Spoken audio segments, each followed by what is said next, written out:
launch window for the Artemis II mission.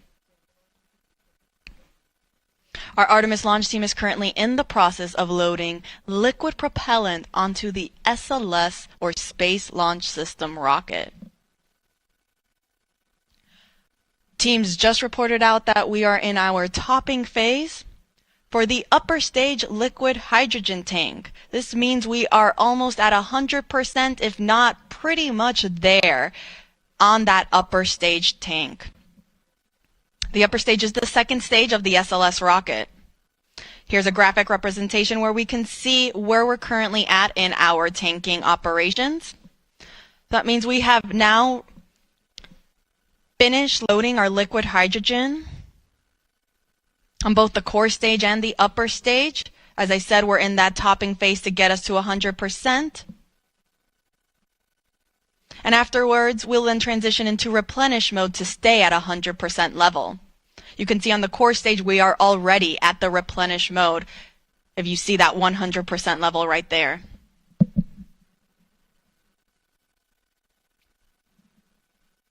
And we also just got confirmation that we are also in replenish for the upper stage liquid hydrogen tank.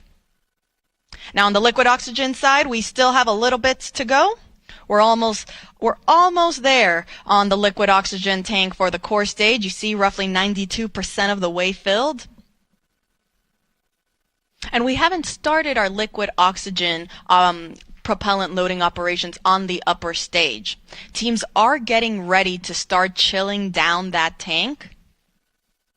Teams do this to make sure that all of the systems and lines are ready to receive these cryogenic temperatures. As you can see on your screen there, for hydrogen to stay in a liquid state, it must be negative 423 degrees Fahrenheit. Oxygen, meanwhile, is negative 297 degrees Fahrenheit.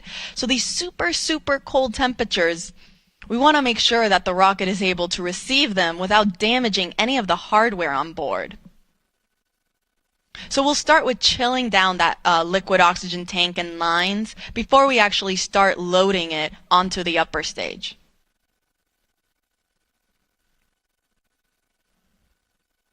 I'll report back once that step is underway.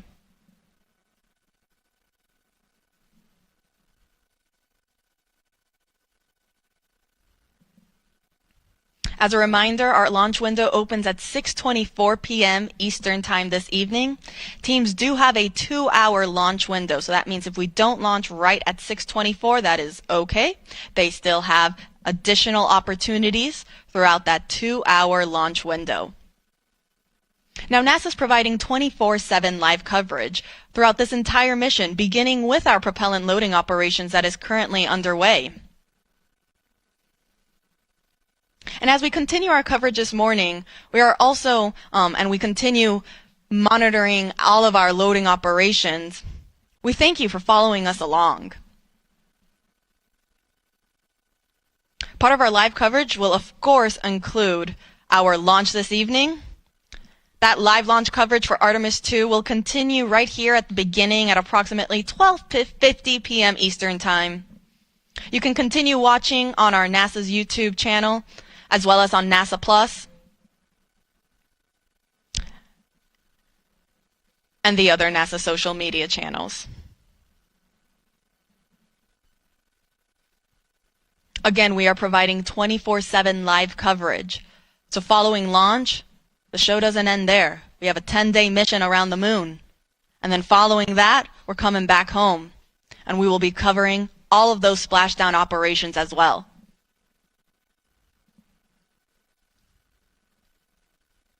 Artemis II is a test flight. It is NASA's first crewed Artemis mission.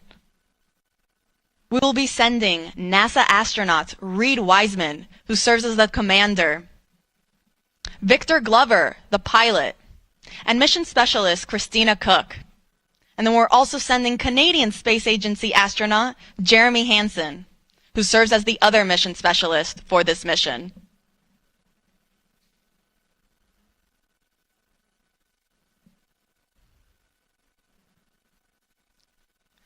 So to quickly recap, we are in replenish for both liquid hydrogen tanks.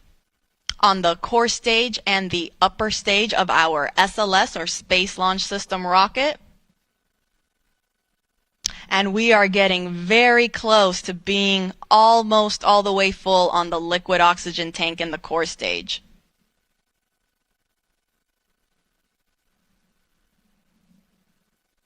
I'll make sure to report out once we start entering topping for the liquid oxygen tank in the core stage. Again, that refers to the last little bit that is needed to get us to 100%. And I'll also make sure to let folks know when our chill down operations are in work on the upper stage liquid oxygen tank.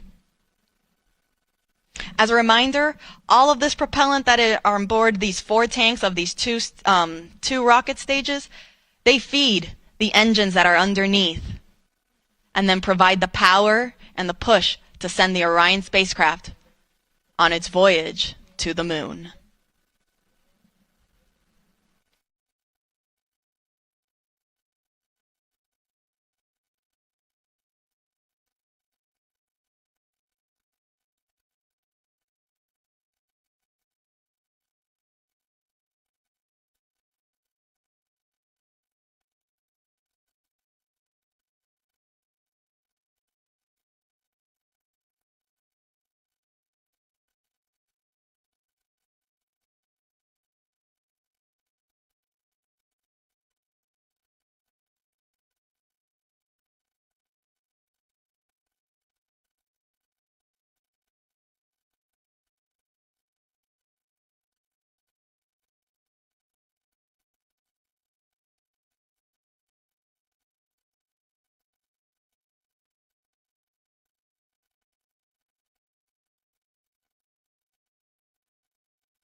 This is Artemis Launch Control. We are currently 6 hours and 49 minutes and counting from the opening of today's launch window for NASA's Artemis II mission.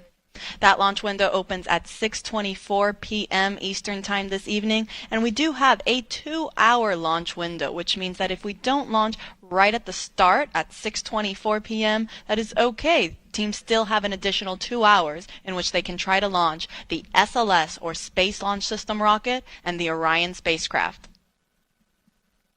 Now, the Artemis launch team is currently in the process of loading cryogenic or super cold liquid propellant onto the SLS rocket.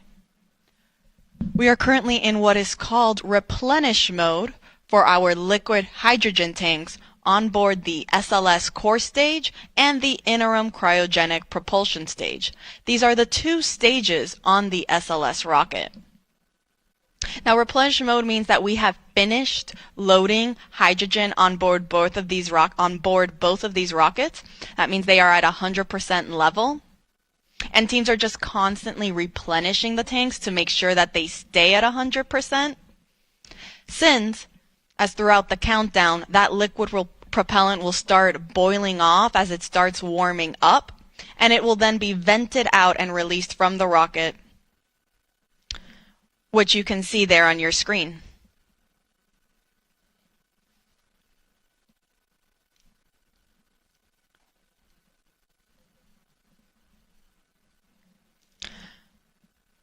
Now, on the liquid oxygen side, teams are now in topping phase for the core stage liquid oxygen tank. Topping is the in-between state of fast fill and replenish mode. Fast fill is where we spend the most of the time loading propellants. We load it at a much faster rate. Then once we reach a certain point, we will transition into topping to finish loading the tank to 100%. That is now where we are currently at in the core stage liquid oxygen tank. And following topping, we then transition into replenish. So we're in core stage liquid oxygen topping. We're in topping for the core stage liquid oxygen tank. And we are in replenish mode for both tanks on the liquid hydrogen, on the core stage and the upper stage. Now, meanwhile, on the liquid oxygen tank on the upper stage, teams just reported that they have now started chill down for that upper stage tank. This is the first step that is needed before we actually start flowing and loading that propellant on board. The reason this is done is to chill down the systems in line so they are ready to receive those super cold temperatures and not cause any potential damage to the hardware. For reference, oxygen needs to be negative 297 degrees Fahrenheit to be in a liquid state, and hydrogen, negative 423 degrees Fahrenheit. So very, very cold temperatures that the rocket is dealing with right now.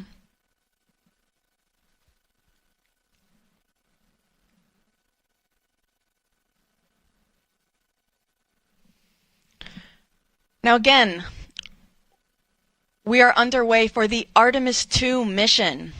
This is the second Artemis mission in NASA's Artemis program. Artemis 1 was an uncrewed test flight. Artemis 2 will be the first crewed test flight. This will be the first time we send astronauts on board our Orion spacecraft. We'll be sending our commander Reed Wiseman, our pilot Victor Glover, and mission specialists Christina Cook and Jeremy Hansen on a 10-day mission around the moon. Now, from the rocket side, there aren't that many changes from Artemis 1 to Artemis 2. Most of the major sections of SLS really remain unchanged. Some of the differences are more in the details to really just provide our astronauts with a better ride in space. Some of those include some optical targets that are now on the upper stage as visual cues during the proximity operation demonstration. This will be a test for the astronauts to practice maneuvering Orion and practice approaching the upper stage while it's in a high Earth orbit. Another improvement for SLS was an improved navigation system. Also, communications capability between the ground stations and the U.S. Space Force Space Launch Delta 45, which controls the eastern range. That is responsible for kind of helping dictate when we are allowed to launch here off the Space Coast in Florida.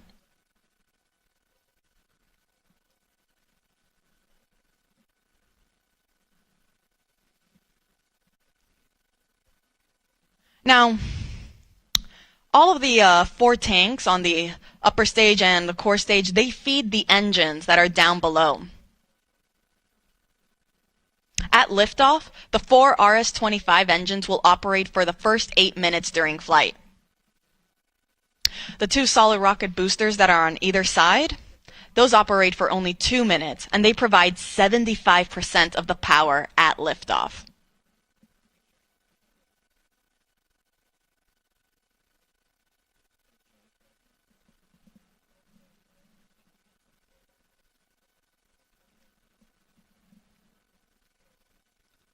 So to quickly recap, we are in replenish for our both liquid hydrogen tanks. We entered topping for the liquid oxygen tank on the core stage. That means very, very soon we'll be in replenish mode for that tank as well. And we are in our chill down operations for the liquid oxygen tank on the upper stage. Pretty soon we will be entering fast fill. I'll report out when that is underway.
This is Artemis Launch Control. We are currently 6 hours and 38 minutes and counting from the opening of today's launch window for the Artemis II mission. That launch window opens at 6:24 p.m. Eastern Time this evening, and teams do have a 2-hour launch window in which they can attempt to launch the SLS, or the Space Launch System rocket, and Orion spacecraft. The Artemis launch team is currently loading cryogenic or super cold liquid propellant onto SLS. We are currently in replenish mode for both liquid hydrogen tanks on the 2 stages of our SLS rocket. We're still in our topping phase on the core stage liquid oxygen tank. That means we're just finishing it up. You can see there it looks almost all the way full. And following that, it will enter into what is also into its replenish mode as well. The liquid oxygen tank on the upper stage, meanwhile, is now in fast fill. So that means all 4 tanks are now receiving propellant.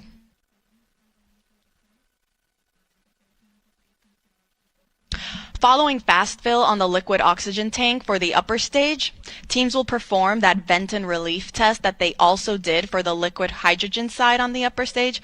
This test is again just to test the relief capabilities to make sure that the upper stage can handle the pressure that will be introduced at liftoff and during launch. Following that, it will then enter topping and will then go to replenish mode as well. Once we are in replenish mode for all tanks, that'll be the signal to the launch team to tell our astronauts that they are ready to start heading out to the launch pad and get on board their Orion spacecraft. Now, Artemis II is a test flight, and it is NASA's first Artemis crewed mission. That means this will be the first time that our astronauts, our Commander Reed Wiseman, pilot Victor Glover, and mission specialists Christina Cook and Jeremy Hansen, they will be the first to experience launch and flight atop SLS. The rocket hits a maximum speed of 22,670 miles per hour.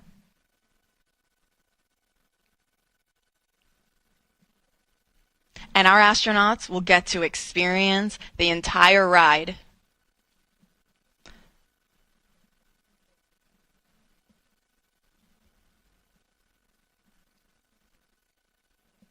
So to quickly recap, we are in replenish mode for both liquid hydrogen tanks. We are in topping, meaning we are finishing up loading liquid oxygen on the core stage. That is the first stage of the rocket. And we are in fast fill for the liquid oxygen tank on our second stage, or that interim cryogenic propulsion stage.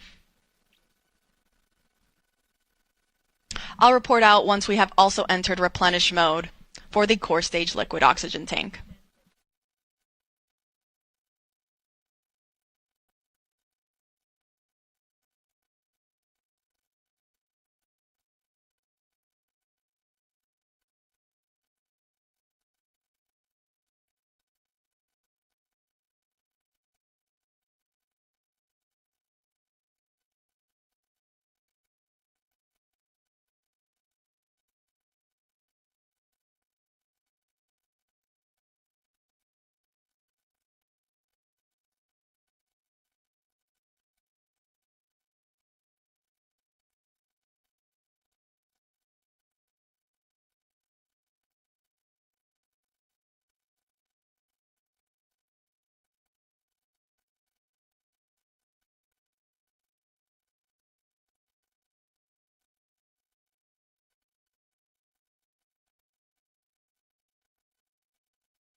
This is Artemis Launch Control.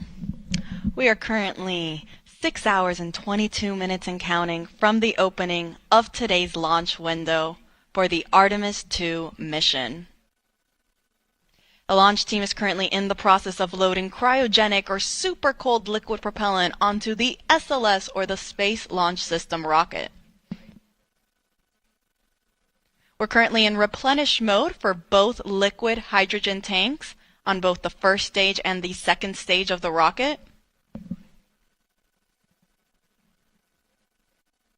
And then on the liquid oxygen side, we are in fast fill for the liquid oxygen tank on the upper stage.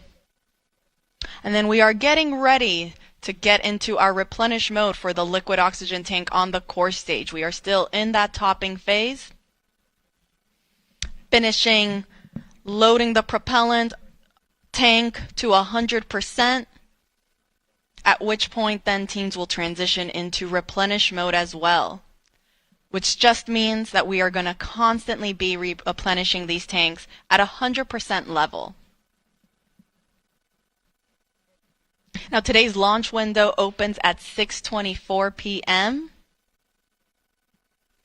Teams do have a 2-hour launch window, which means if we don't launch right on time, they do have an additional 2 hours in which they can attempt to launch. For those of you just joining us, NASA will be providing 24/7 live coverage of this entire mission, starting with our propellant loading operations that are currently underway. Thank you so much for everyone that's been following along. Our live launch coverage of Artemis II will continue right here, beginning at approximately 12:50 p.m.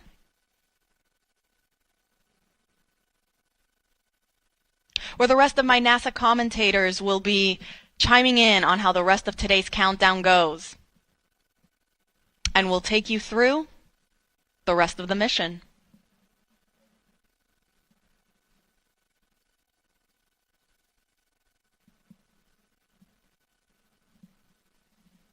Now, Artemis II is a test flight.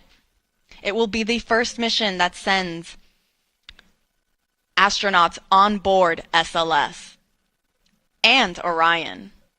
You can see a photo on your screen there of our Artemis II crew. We have our commander, Reed Wiseman, on the right-hand side. Then we have our 2 mission specialists in the middle, Christina Cook, and then Canadian Space Agency astronaut Jeremy Hansen. All the way on the left is our pilot, Victor Glover. All 4 of them woke up not too long ago at around 9:25 a.m. this morning. Not a terrible wake-up call. In that time, they've been getting ready, having breakfast, getting some briefings. And they'll get one more briefing. It's the flight crew weather brief, where they'll get a status on where we are in the countdown, what the current forecast looks like. Following that brief, they will then start their suit-up operations before they go out to the launch pad and board their spacecraft.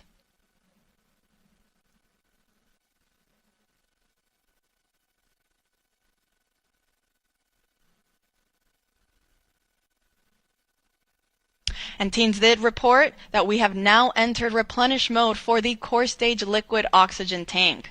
So we are now in replenish for both liquid hydrogen tanks on the core stage and the upper stage. And we are also in replenish mode for the core stage liquid oxygen tank. On the upper stage liquid oxygen tank, meanwhile, we are still in fast fill. And I'll report out once then we transition from fast fill onto the next step, which will again be that vent and relief test. This is pressurizing the upper stage tanks with heliums to test the relief capabilities of the tank pressure to make sure that it can handle that capability during flight. Following that test, teams will then start topping on the liquid oxygen tank, and will then, after topping, will then transition into replenish mode as well.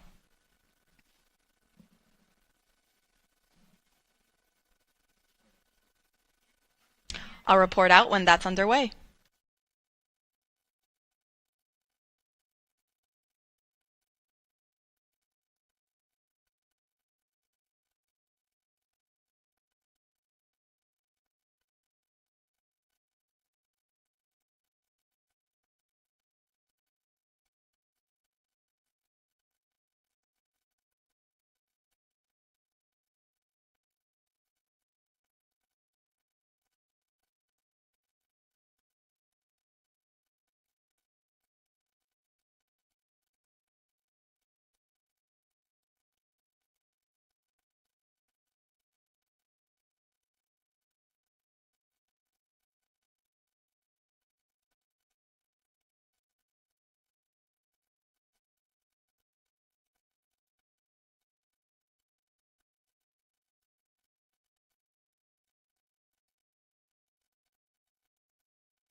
This is Artemis Launch Control. We are currently 6 hours and 8 minutes and counting from the opening of today's launch window for the Artemis II mission.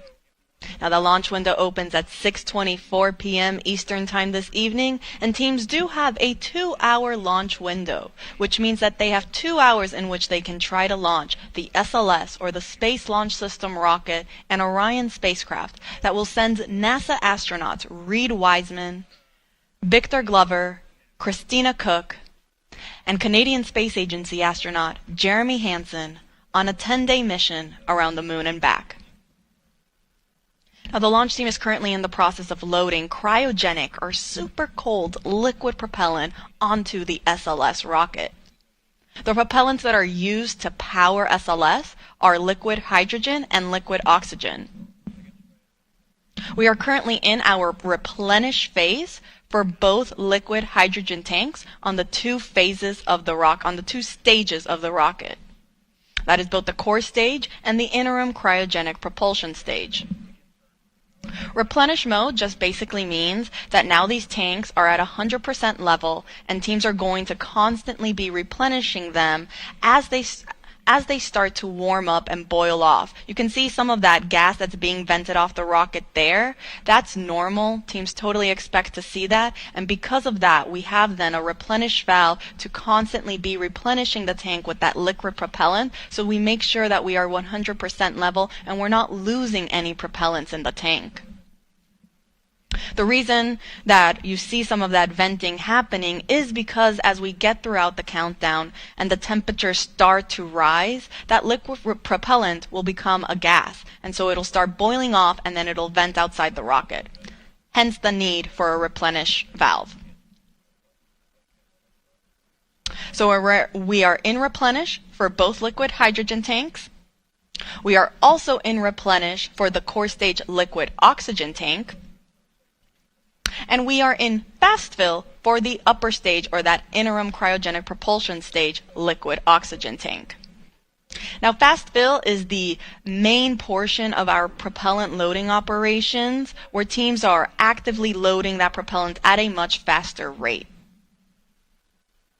Now, following fast fill, teams transition into what is called topping.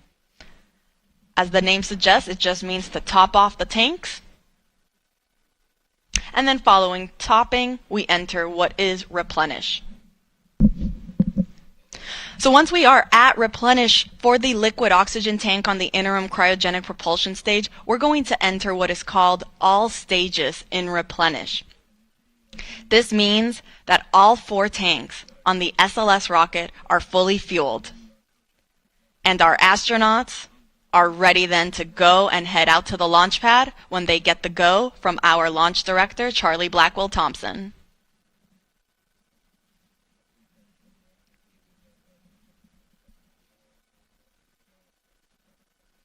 Now, coming up shortly, our astronauts will be joining in on a flight crew weather brief with our launch director, as well as with the flight director in Houston and the launch weather officer. They'll provide a quick status on how the forecast looks for the rest of today's countdown, as well as where we currently are in our countdown operations.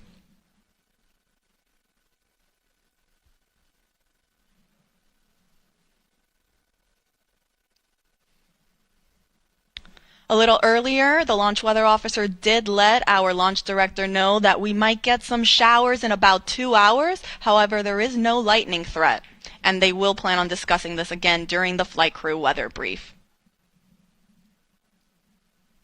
Currently, teams are forecasting 80% go for weather conditions during that 2-hour launch window.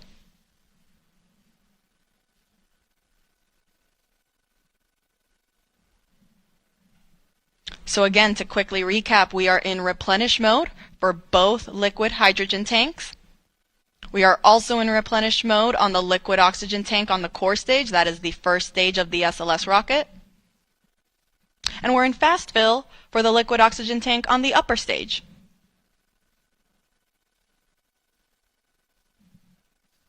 I'll report out when we have transitions from fast fill and onto topping.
final Apollo mission to land on the moon in 1972. All right, that is us for now. We're going to bring you back a view of Launchpad, and we'll return in about 25 minutes.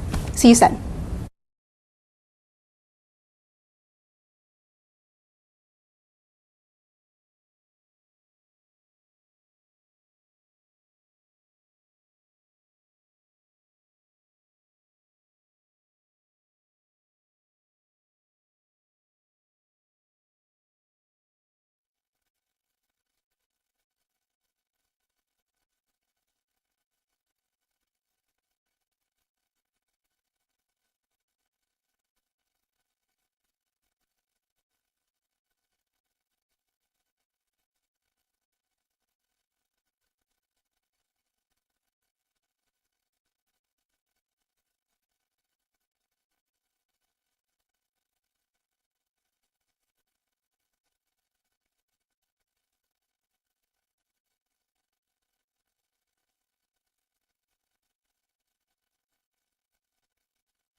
This is Artemis Launch Control. We are currently 5 hours and 42 minutes and counting from the opening of today's launch window for the Artemis II mission. That launch window officially opens at 6:24 p.m. Eastern Time, and teams do have a 2-hour launch window, which means that they have additional opportunities if they don't meet the beginning of that window.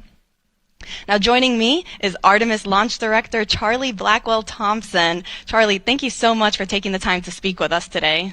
Oh, you're more than welcome. It's great to be here, Tony. It sure is. Now, we know that you just conducted a flight crew weather brief with our astronauts as well as teams and mission control and our launch weather officer. Do you mind providing us kind of how that went and what we can expect? Yes, the weather brief went really well. What we do during that weather brief is we give the flight crew a summary of where we are in our tanking, what's left, and of course we have our core stage and our upper stage fully loaded with LH2, and we're in replenish, and we are just finishing up our LO2, or liquid oxygen load, into the upper stage. So we provided that status along with any non-conformances that the crew might be interested in, and then we went through the weather. And so our weather from our launch weather officer remains at a 80% likelihood of go today and a 20% chance of violation.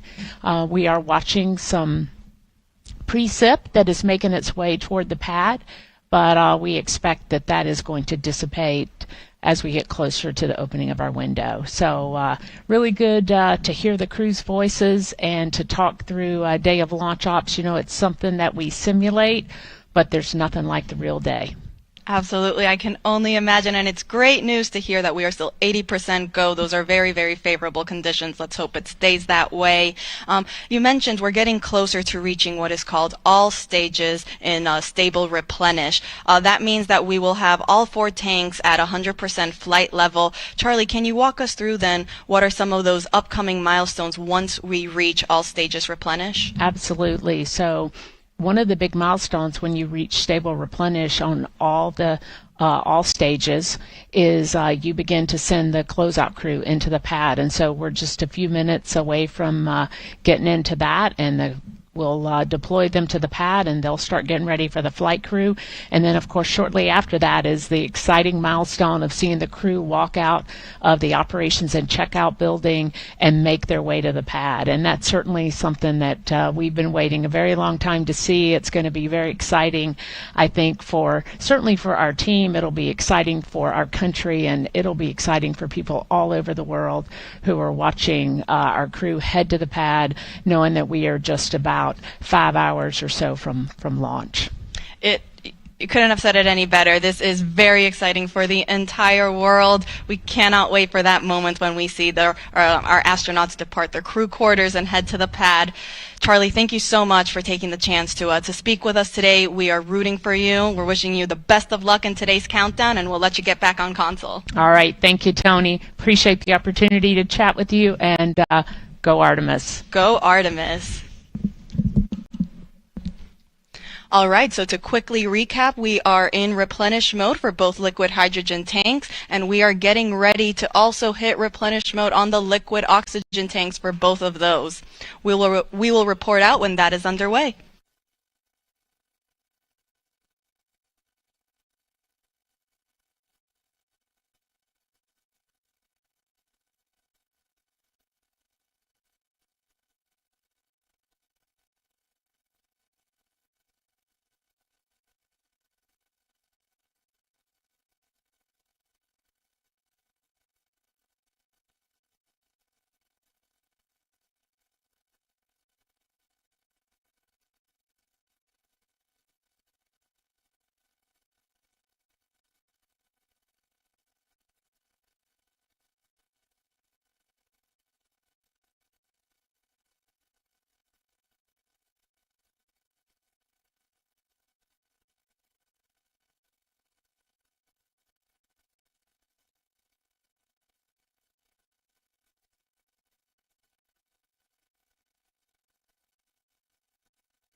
This is Artemis Launch Control. We are currently 5 hours and 37 minutes and counting from the opening of today's launch window for NASA's Artemis II mission.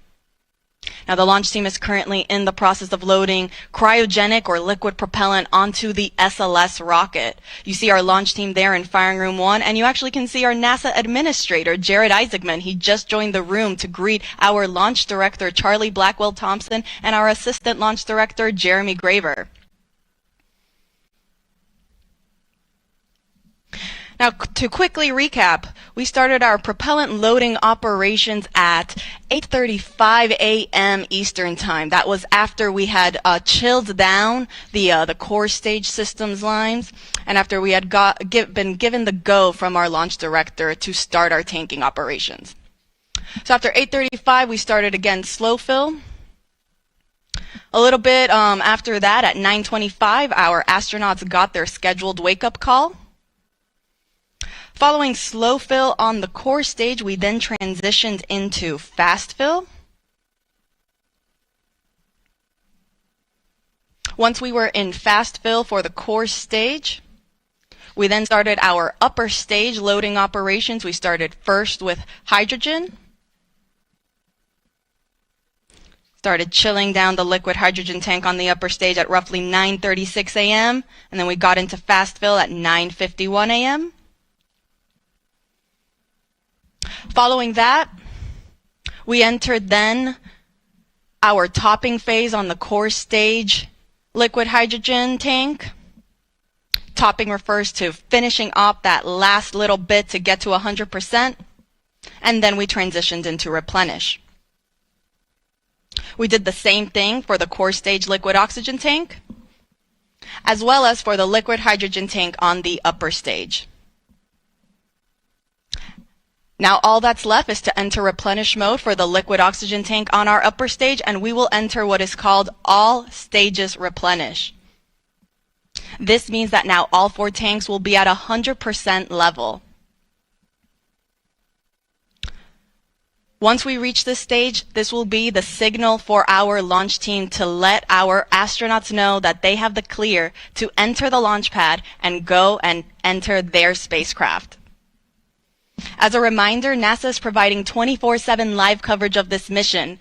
We started this morning at 7:45 a.m. and ran you through our tanking loading operations, and we will continue to do so throughout the rest of today's launch countdown. We will be beginning our live coverage in just a few minutes for that launch, and the rest of our commentators will make sure to take you along through today's countdown. You can see on your screen there how to watch.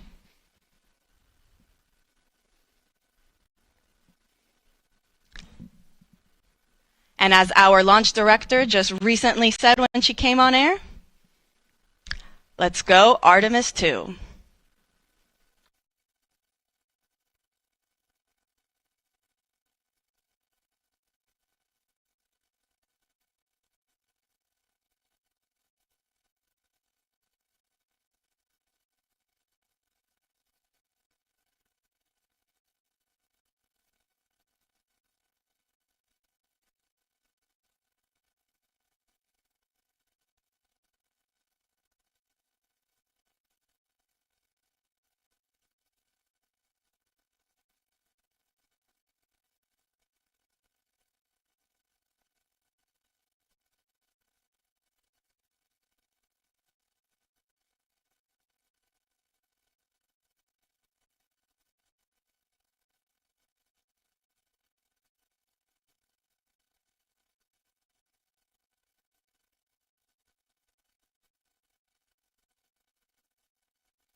afternoon from the Space Coast of Florida, where 4 astronauts are about to suit up for NASA's boldest test flight in a generation.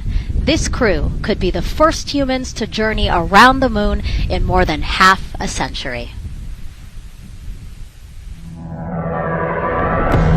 The Artemis II mission is a test mission of the Orion space capsule.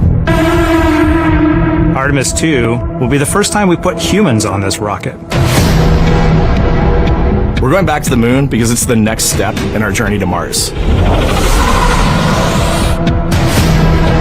We were always going to the moon.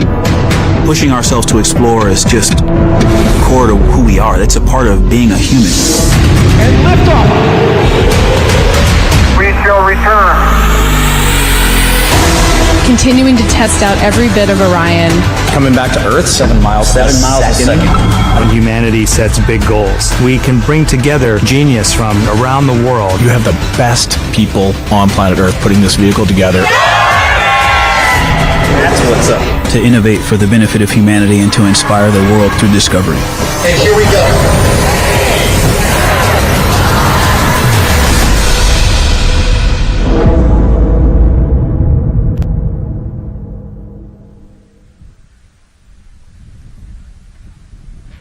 Welcome, and thank you for joining us live from NASA's Kennedy Space Center, where we are beginning a new chapter in America's human spaceflight story.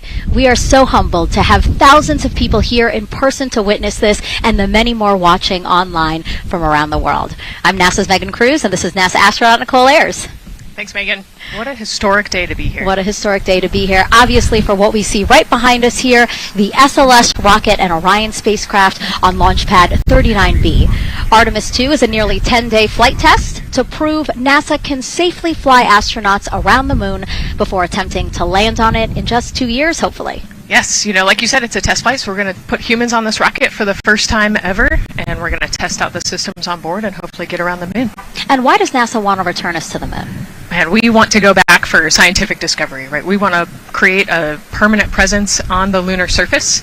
We want to be able to harness some of the volatiles or the resources on the moon in order to get us onto Mars later. So we're going to use the moon as a stepping stone to get to Mars, but also we're going to use the moon to learn so much about Earth and about the creation of the solar system. The moon is this untouched witness mark for the Earth and the solar system. And what I really love is all the things that we do to get us to explore our universe, all of that technology, all the jobs created to support that, it all benefits us here on Earth. Yes, definitely. I mean, getting this rocket into orbit takes, 8.8 million pounds of thrust, right? And it's the people on Earth who do that and who create that, the engineers, the scientists. There are so many people who make this mission happen. And so if all goes well, this crew could travel farther from Earth than any other humans before them and see parts of the moon no one has ever laid eyes on. And now, speaking of laying eyes, here we are in the suit-up room with the Artemis II crew. Yes. Looks like the commander's getting his comm cap on, so the communication cap. Looks like Victor's already got his on and the helmet going. He's just stretching out his wrist a little bit, right? Yes. And in charge of liftoff today is Launch Director Charlie Blackwell-Thompson. She and her team are just across the street from us inside of the Launch Control Center. They kicked off continuous around-the-clock operations just before 5 p.m. on Monday and started fueling the rocket about 4 hours ago.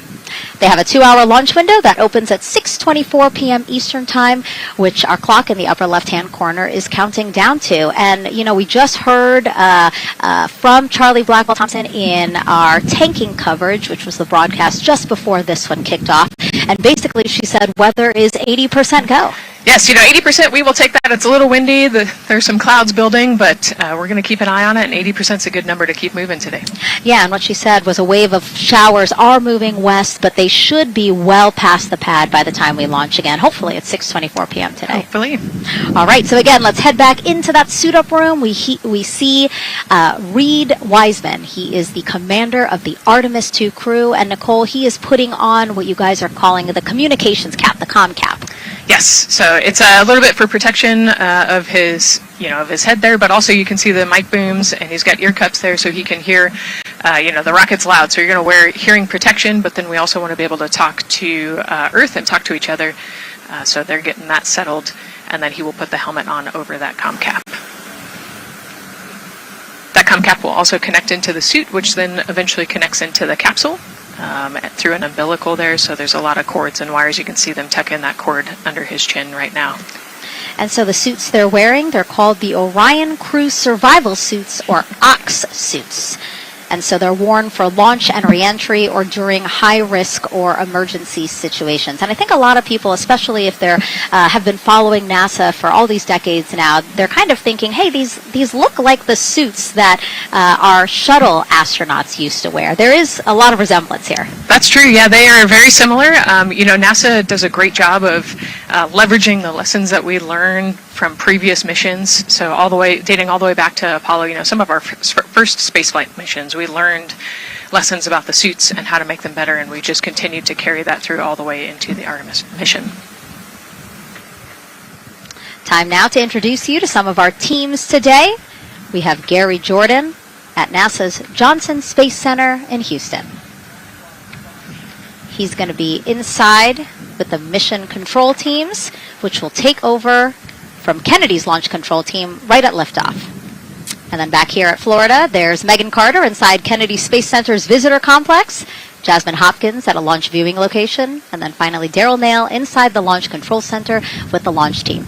Now each is going to provide a very unique experience today, starting first with Daryl, who has been closely monitoring the launch countdown for us. Yeah, and welcome into Firing Room 1, a historic firing room here at the Kennedy Space Center in Florida. It's a pleasure and an honor to be here reporting what's happening as we lead up to countdown and liftoff of Artemis II. So far, looking pretty good. You see the rocket out there on the pad. It is launch day, and we just got that crew weather brief that you were talking about from Launch Director Charlie Blackwell Thompson to the crew. It looks like a countdown at this point is in good shape, and that's great news. Fueling continues to track well. We just reached all stages replenish. And while we're talking about the fueling, let's talk about that tanking. Pull up the tanking graphic if we could now. That will give us an indication of where we are with tanking, and I can just tell you, as you see from this board right here, we are all stages replenish. So all tanks on board the SLS, the 2 liquid hydrogen, lower stage and upper stage, and 2 liquid oxygen, lower stage and upper stage, are at 100%, and that's exactly where we want to be. This kicked off at 7:30 this morning with a go for cryo load, and here we are roughly about 5 hours later, and we're fully tanked and now in replenish. The amount of propellant on board, roughly 733,000 gallons. That's about an Olympic-sized pool and a half. Huge amount of propellant. It's all flowed in there. The great news there, no leaks, no issues, and we're looking good at this point. So let's talk weather now. The weather, while it is favorable overall, it's not totally clean, and that was hinted at earlier when we talked about the storms. There is, of course, some onshore flow. Currently, our overall attempt percentage stands at 80% chance of acceptable weather conditions at the time of liftoff, which is going to be within our launch window. That's tonight from 6:24 p.m. Eastern Time until 8:24 p.m. Eastern Time. Winds are good. The lightning risk is low. But scattered showers still remain possible around the Cape and including near the pad. So the expectation is that there'll be some more active weather coming our way, but we're expecting it to push to the west. So the watch item is really any isolated shower that could briefly move through the area and trigger a constraint, especially for flight through precipitation. Well, you're looking now inside the astronaut suit-up room, and of course we got the 4 astronauts there. They talked to Charlie Blackwell Thompson today, and everything looks good there. We're tracking one minor NC issue at this point. We'll talk. It's a non-conformance. We'll talk about that a little bit later in our next hit. But for now, again, looking good. And of course, our administrator for NASA is here in the firing room. He checked in with the launch director, chatted with her for several minutes, and he's here in the firing room, which is a good positive sign, of course, for the day. That's it for the firing room. We'll send it back now to Megan and Nicole.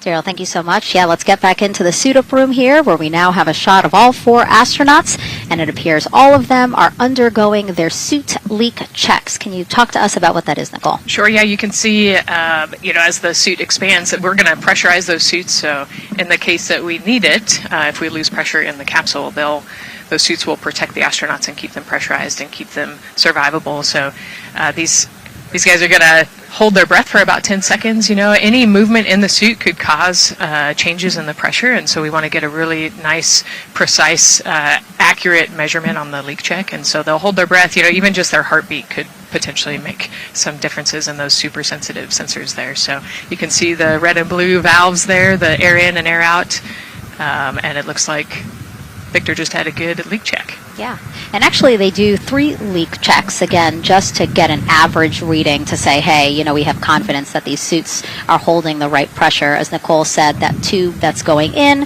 that's putting air into their suits, and then there was that gold instrument that you saw on their other side. That's how they can control how much pressure is being released in order to do these checks. Yep, and they will do the leak checks here in the suit room, and then they'll do more actually in the capsule as well. They'll do another leak check. So we're going to make sure the suits are ready to go before we even step out the door, and then we'll check them with the entire system on the capsule once they get out to the rocket. And you might also notice that some of the astronauts, while they're doing their suit leak checks, you might have seen Victor gave an OK sign. You might also see a thumbs up, and that's because concurrently, while they're doing these suit leak checks, they're also doing comm checks. Yes, yeah, we talked about the comm cap earlier and the umbilical and how they plug in. So yeah, they're going to test the comm, they're going to test the suit, make sure everything. They're actually probably testing the cooling system as well right now. They're going to plug into the portable cooling system and make sure that all of that is working. So like I said, we want to make sure that we've got 4 healthy suits before we go out. Yeah, this suit, 3 layers, so obviously it can get hot. Yes. So one of the layers is a cooling undergarment, and basically they flow cold liquid through that undergarment to keep the astronauts cool and comfortable before liftoff today. Yeah, it's like a onesie with a bunch of tubes running around it, and the water flows through there to cool you down. All right, lots of information to share with you all today. If you have any questions, we'd love to hear from you. All you have to do is send your questions our way by tagging at NASA Artemis, and we'll try to answer as many of your questions live. And we'll also have some questions for you throughout the broadcast, so we hope you can participate in those opportunities as well. Okay, as we continue to be inside the suit-up room here, why don't we learn a little bit about each of our crew members? Right now we are looking at pilot Victor Glover, but hopefully we can get a shot here of our commander, Reed Wiseman.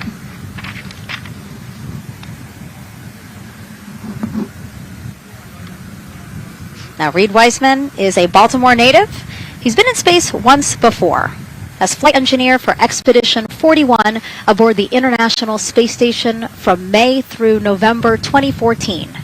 During the 165-day mission, Reed and his crewmates completed, get this, more than 300 science experiments in areas like human physiology, medicine, physical science, earth science, and also astrophysics. They actually set a milestone for station science by completing a record 82 research hours in a single week. He also served as chief of NASA's astronaut office from December 2020 to November 2022, and Reed has 2 daughters.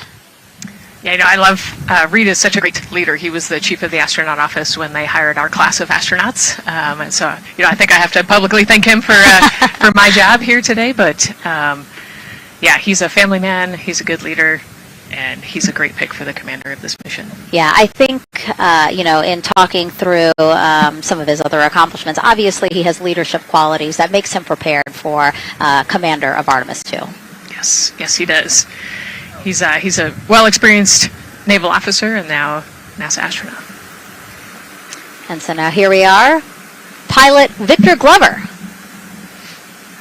NASA selected the California native as an astronaut in 2013. At the time, he was actually serving as a legislative fellow in the United States Senate. His first trip to space was in November 2020 when he launched as pilot of NASA's SpaceX Crew 1 mission. That was the first operational mission of NASA's Commercial Crew Program, which resumed launching American rockets from American soil to the International Space Station at the end of the shuttle program.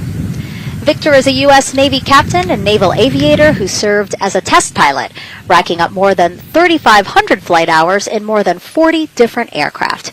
He and his wife Deanna have 4 children. Yeah, 4 children, a lot of energy, but that checks, right? Because when I think of Victor Glover, I think of a lot of energy, smart guy who's always excited and ready to go. And there you go, he's smiling in the suit room this morning. Oh yeah, he's a great guy. All of them are. This whole entire crew. They're just a good group of human beings, of leaders, of friends, family. You know, I have never heard anybody say anything bad about any of these 4. They're all so well accomplished, and they're also deserving of this opportunity to return to the moon. Yeah, they're also humble, right? They're just standard humans going to the moon, but you would never know that when you talk to them in a normal conversation. And so it looks like Christina here has completed her suit leak checks as well, her communication checks too. Yep, they've already got her gloves off. They're getting ready to kind of hang out and relax a little bit, I think, before they walk out. She is a mission specialist for this mission, native of Grand Rapids, Michigan. Was selected to the Astronaut Corps in 2013, so actually same class as Victor. She served as flight engineer on the International Space Station from March 2019 to February 2020. And during that time, Cook set a record for the longest single space flight by a woman with a total of 328 consecutive days in space. She also participated in the first ever all-female spacewalk. And before becoming an astronaut, Christina helped build space science instruments and led scientific field work in some of the most remote environments on the planet. Her hobbies include surfing, rock climbing, community service, yoga, travel, and photography. Again, so much. When does she find the time? That's a great question. You know, one of the things I love about Christina is that she's broken records and she's achieved all these milestones. But one of the things that she talks about is, you know, she just wants people to set goals and go work hard and do something that's meaningful to you. And she really hopes that her records are broken as soon as possible. She does it for her family, and she'll talk about all of her nieces and nephews quite a bit. So just, again, another example of just a humble human who's got a great support system in her family and excited for the mission. Yeah, she's always saying that she just wants the opportunity to push people farther, to push humanity farther, see what we can accomplish together. So, yeah. Again, all 4 of them say that. They're really in tune on what they think or what they feel like their role is in this mission. Yeah, I think their legacy is going to be, you know, providing the shoulders for others to climb on. Mm-hmm. And last but not least, first-time flyer, Canadian Space Agency astronaut Jeremy Hansen will fly to the moon as a mission specialist on the Artemis II mission. The London, Ontario native was selected as an astronaut in 2009. After that, he worked as Capcom at NASA's Mission Control Center in Houston. Capcom stands for Capsule Communicator, and that's the sole direct voice communicating with astronauts in space. He also participated in training exercises such as living on the ocean floor off the coast of Florida to simulate deep space exploration for 7 days. In 2017, he became the first Canadian to lead a NASA astronaut class. He also enjoys getting out on a sailboat, rock climbing, and mountain biking. Jeremy and his wife Catherine have 3 children, and he actually got to hang out with them over the weekend. So the crew arrived here for launch at Kennedy Space Center on Friday, and then their family members arrived Saturday. Yes, yeah. They, as long as their family can quarantine with them, then they will stay, you know, quarantined in Houston, and then they all fly down to Kennedy Space Center, and then you get to spend the last few days with your close family and friends. We actually do a behind-the-glass visit with some of those other maybe extended family members that couldn't quarantine with you. But yeah, it's a quaint time here once you get to Kennedy Space Center. A great sign here, all 4 astronauts have removed their helmets, and that indicates again that all 4 have completed suit leak checks. And so, Nicole, what they're doing now is they have these pockets on their forearms. That's just somewhere where they can put personal items that they might want, right? Yeah, just kind of stowage pockets. You know, there's always something that you might need or want while you're in the capsule, and then also last-minute personal items if you want to put a couple things in there. So everybody kind of has their own unique stash in their pockets. And then another pocket has emergency equipment that they might need, right? Like a signaling mirror, things like that. Right, yeah, the suit is basically all in one. You know, it's got the oxygen bottles there on their right legs. You'll see in a different shot, they've got pockets with survival gear in it, and that is to keep them safe. So if they had to egress the capsule, either from the launch pad or from the water, then they will have all of the survival gear with them. They'll have about 10 minutes of oxygen as well from that bottle so that they can get to safety quickly and safely. We are now 5 hours, 3 minutes and counting from the opening of our 2-hour launch window, and we have our first questions from social media.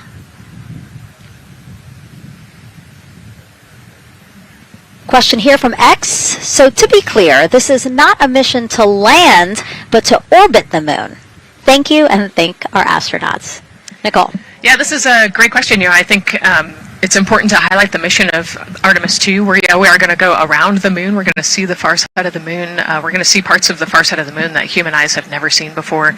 It's very similar to the Apollo 8 mission, right? We're also potentially going to be able to see the landing sites for the future Artemis missions and kind of provide the overall context of those landing sites amongst the entire moon site there. So it's an exciting mission. We'll get to learn a ton about there's so much science that's going to be on this mission as well, right? Where they're going to do some science experiments on humans, learn about the stress of the environment, and we're going to learn about the radiation environment. We're going to learn about the suits as well. We've got some technology demonstrations that are going to happen. So there's a lot going on this mission as we fly around the moon and come back. Mm-hmm. We always say it's about increments, right? Like we're making that next giant leap to Mars, but in order to do that safely and to do that thoroughly, incremental steps. Exactly, and like we said, this is the first time that we've put crew on this rocket, and so actually before we even head to the moon, right, we're going to stay close to the Earth, and we're going to check out all of the systems on Orion, make sure that it can handle 4 humans, make sure it can handle people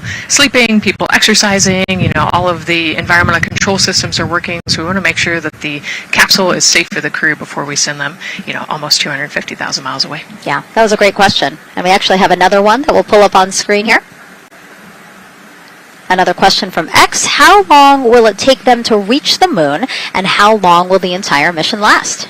Another great question, right? So they're going to do a couple orbits around the Earth. They'll do a perigee and an apogee raise burn. What that means is that they're going to accelerate to get further away from the Earth, and they'll get into a really highly elliptical orbit first. And then once they get into the translunar injection, so they're actually on a free return trajectory, which means we're going to accelerate them, and then they're going to escape Earth's gravity, and then just based on orbital mechanics, they'll be able to come home without having to do another burn or acceleration. So it'll take about 4 days once they leave Earth's gravity to get to the moon. They'll fly around the moon, about 4 days back, and then land. So overall, about a 10-day mission. Exactly. Yeah, these are really great questions, guys. We know that, again, we are sharing a lot of information today, so please do not hesitate to reach out. Obviously, Nicole, very smart here, and we're happy to answer any of your questions. Again, tag @NASA Artemis wherever you're watching this coverage. And now we actually have a question for you. Who would you take with you on a trip around the moon? Would it be your bestie? Would it be a pet, family member, or a seasoned astronaut? Think about that one. I know. I like that.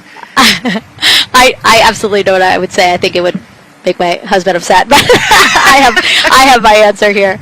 But we'd love for you to go to NASA's Instagram or Twitch accounts to vote. Again, who would you take to the moon with you? Bestie, pet, family, or seasoned astronaut? Try to go vote, and then we will share your answers soon. Again, husband is not going to like my answer. And we're not the only ones with questions today. We will also hear from celebrities during our launch coverage.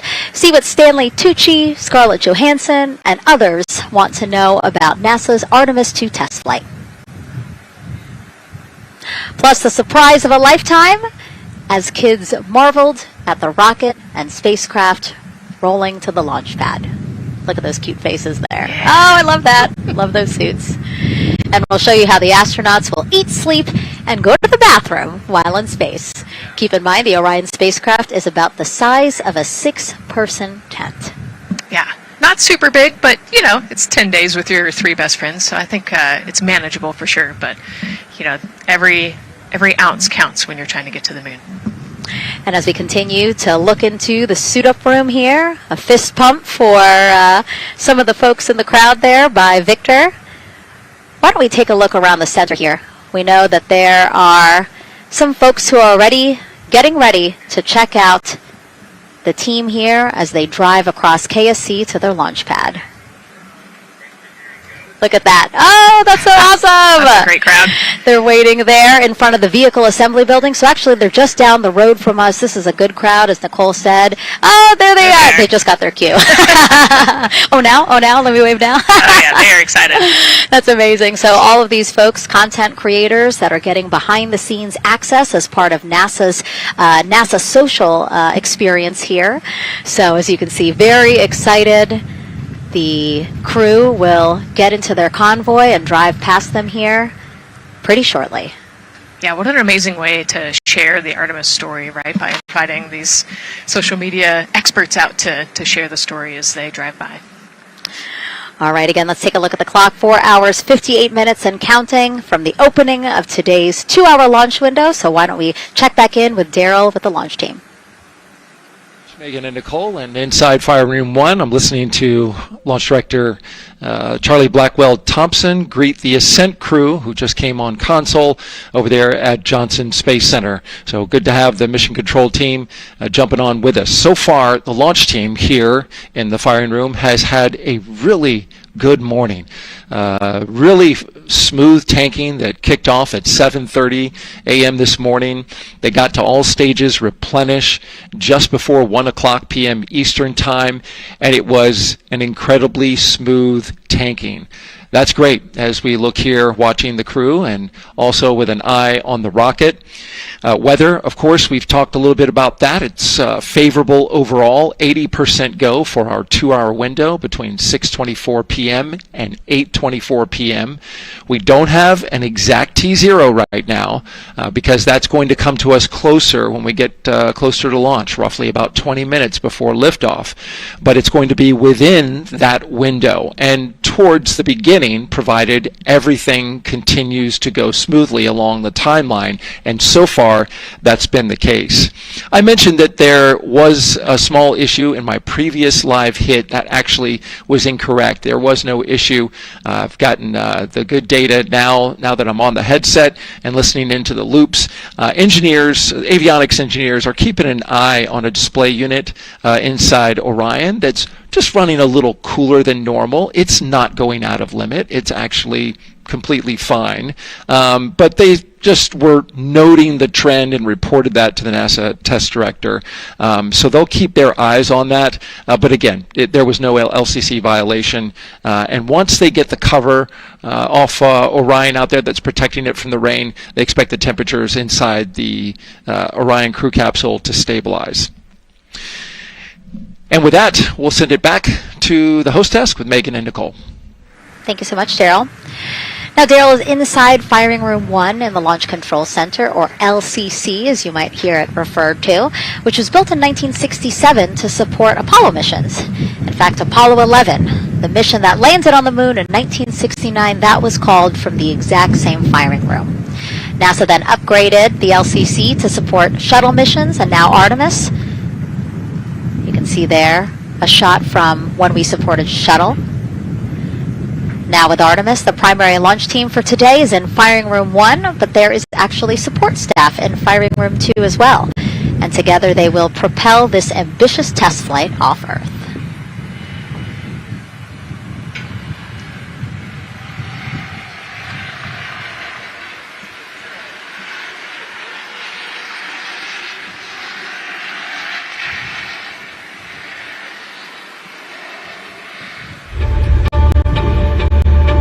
We're going back to the moon because it's the next step in our journey to Mars.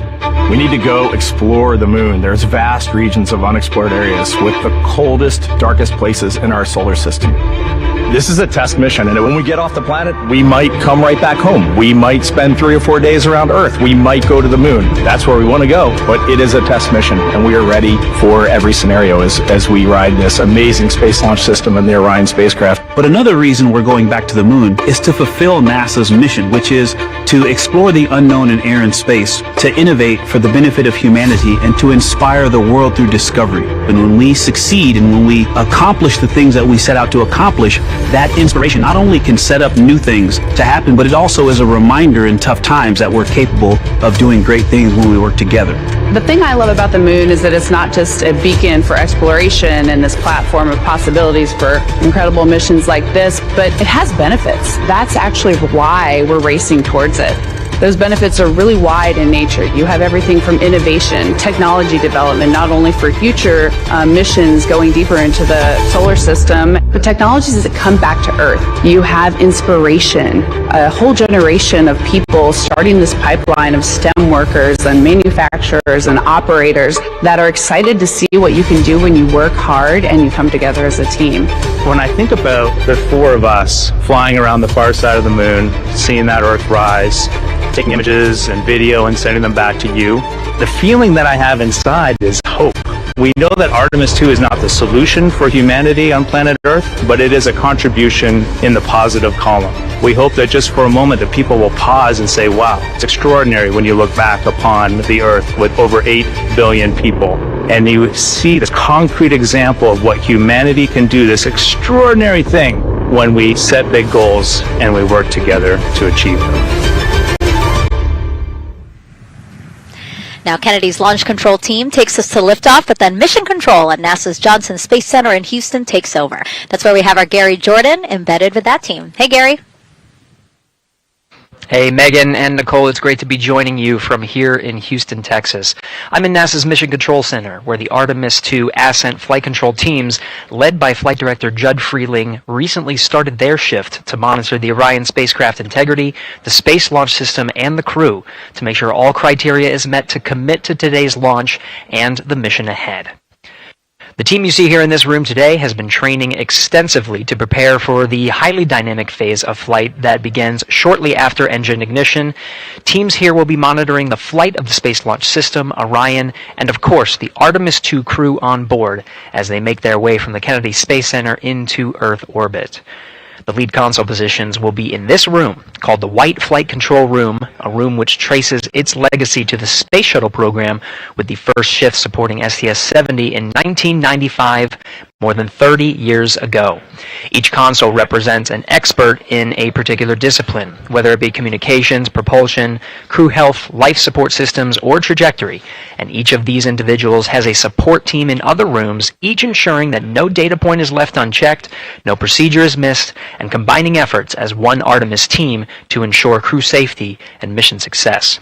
After liftoff, Mission Control Houston will be staffed around the clock over the next 10 days until the spacecraft is safed for the recovery teams and the crew is extracted from integrity and brought aboard the recovery vessel. The roar of a powerful Space Launch System liftoff is just the beginning. The mission is, of course, a test mission, and the first with humans on board Orion and in deep space. The crew's job is to put the systems and capabilities of Orion to the test, taking us closer to a sustained presence on the lunar surface. It's great to see the crew gathered around the table. Megan, with that, we'll toss it back to you as we continue to monitor from here in Mission Control Houston. Back to you. Thank you so much, Gary. Yes, a pre-flight tradition that we have seen with our crewed flights and our astronauts, the card game, Nicole.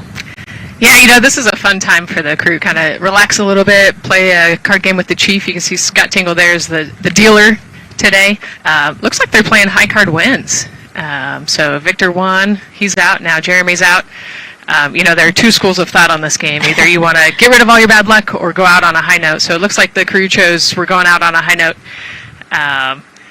And, you know, I think one of my favorite parts when I talked to Reed about this is he was just excited to play a game with his old boss from Naval Test Pilot School. So once again, his boss today. Yeah, and I love this part of the tradition because this is when, again, you usually see them like, yeah, laughing, but very focused still. But when they get to this table, laughs, high fives, smiles, just really a brief moment of levity in what can be and will be a very long day for them. Yes, you know, it's a long day. There's a lot of preparation that goes in today, and so they're just, I think, at least for us, it was a nice brief moment of some relaxation, a couple laughs, you know, a moment to take a few deep breaths and reflect on the mission ahead, and then, you know, get some high fives as well. And so with their bad luck dispelled, some good luck from Scott Tingle, let it seem like there, right? Yes, definitely. It's actually a really fun tradition. I think that card game is more steeped in tradition than anything else. Every crew has played that same card game. As you said, Nicole, the primary reason for why they're there to suit up, to do communications checks, to do pressure checks, all done, and now it seems like Reed had some words for the team in that room. Yeah, this day can't happen without thousands of people, right? And so the suit room is a great example of that. You've got all of the suit techs, and you've got your support team there, everyone who has made this day possible. They've been working with the suit team for years at this point, getting ready. So some fist bumps to the group. Again, the suit team are the folks dressed up in those white, very snazzy outfits. Special outfits that we can talk a little bit more about later. But each crew member was assigned their own suit technician. So as you said, working very closely with the same person to make sure that the crew felt comfortable and ready in these suits as they lift off from Kennedy Space Center. Right, and each suit is slightly different, each person is slightly different, and so these suit techs know each individual super well. They know exactly how they like to get into the suit, exactly where things might get caught, or small adjustments that might need to be made. So they know their suit techs well, and their suit techs know them very well. And so as we take a couple of pictures here, we really hope that you are learning a lot about the suits and the process of checking them out for a mission. But imagine the opportunity to get a hands-on demonstration from people who helped design these suits. Take a look.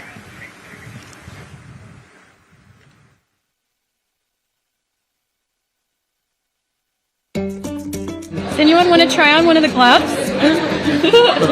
I love showing the kids the suit. I love how excited they get about space. Oh! So that would be... It just goes in there? We got to bring some stuff for them to actually put their hands in, and some of them were very excited because they want to be astronauts when they grow up. I would love to be an astronaut. That would be incredible. I'd like to be like an engineer that maybe designs the suits. Whether it's the cog, the orange color, every aspect has an important function for our astronauts in space. It's going to be amazing seeing astronauts up close to the moon again. And that was a special event at Johnson Space Center. What we just saw there, obviously a big part of why this mission is so important to NASA, really just an opportunity to inspire everyone, especially kids, right, Nicole, to dream big and be curious. Oh man, yeah, the kids are so important, right? I love talking to kids, and if we could just inspire even one of them to go on to be a scientist or an engineer or maybe even an astronaut someday, that's a win.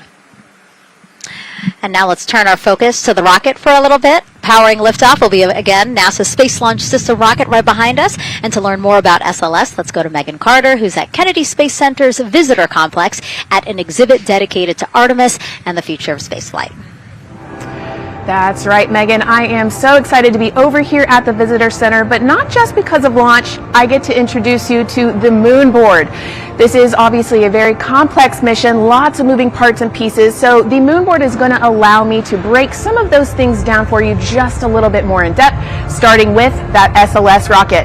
Now, the SLS, or the Space Launch System, very big, very powerful. It is going to be producing 8.8 million pounds of thrust at launch, and like I mentioned, very large, as you can see here, going to stand about 322 feet tall with Orion there on top, just a little bit taller than the Statue of Liberty. Now, there are many components that make up this rocket, so I'm going to point out just a handful that you're going to hear about a lot throughout this broadcast, starting with our boosters. These two twin solid rocket boosters are going to be very powerful. They are going to burn for the first 2.5 minutes of flight, and each one is going to stand 17 stories tall. They weigh in at at about 1.6 million pounds each. Now, I am going to jump back out and I'm going to show you a little bit about our core stage. That's going to be known as the backbone, essentially, of our rocket, and it is made up of around 5 components, starting with this engine section down here. This engine section is where our 2 propellants are going to be funneled down through our pipelines, and they are going to be mixed at 2 different temperatures, very complex processing, and they are then going to go on to feed that fuel to our 4 very powerful RS-25 engines. These are going to produce about 500,000 pounds of thrust each at launch, and they will burn for 8 minutes. All right, now jumping up here, we are going to take a look, because I just mentioned those propellants. Obviously, we do need fuel, and that is why we have around 535,000 gallons of that liquid hydrogen. That's approximately about the same amount that you could fill an Olympic-sized pool, just to give you an idea. And then we're also going to have that liquid oxygen, and like I mentioned, there's going to be about 200,000 gallons for that one, and they are going to be funneled down through those lines that you see here on the side. All right, jumping up real quick, this is going to be our upper stage. That is where our core avionics are going to be stored, essentially the brains of the spacecraft. And then jumping out super quick, let's see if we can zoom in here, and we can.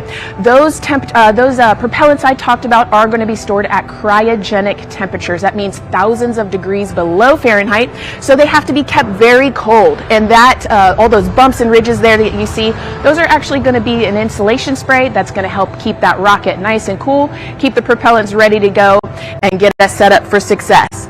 Now, obviously, that was a very quick overview of our rocket. I have so much more to show you here on our moon board, but for now, I'm going to turn it back over to you, Megan.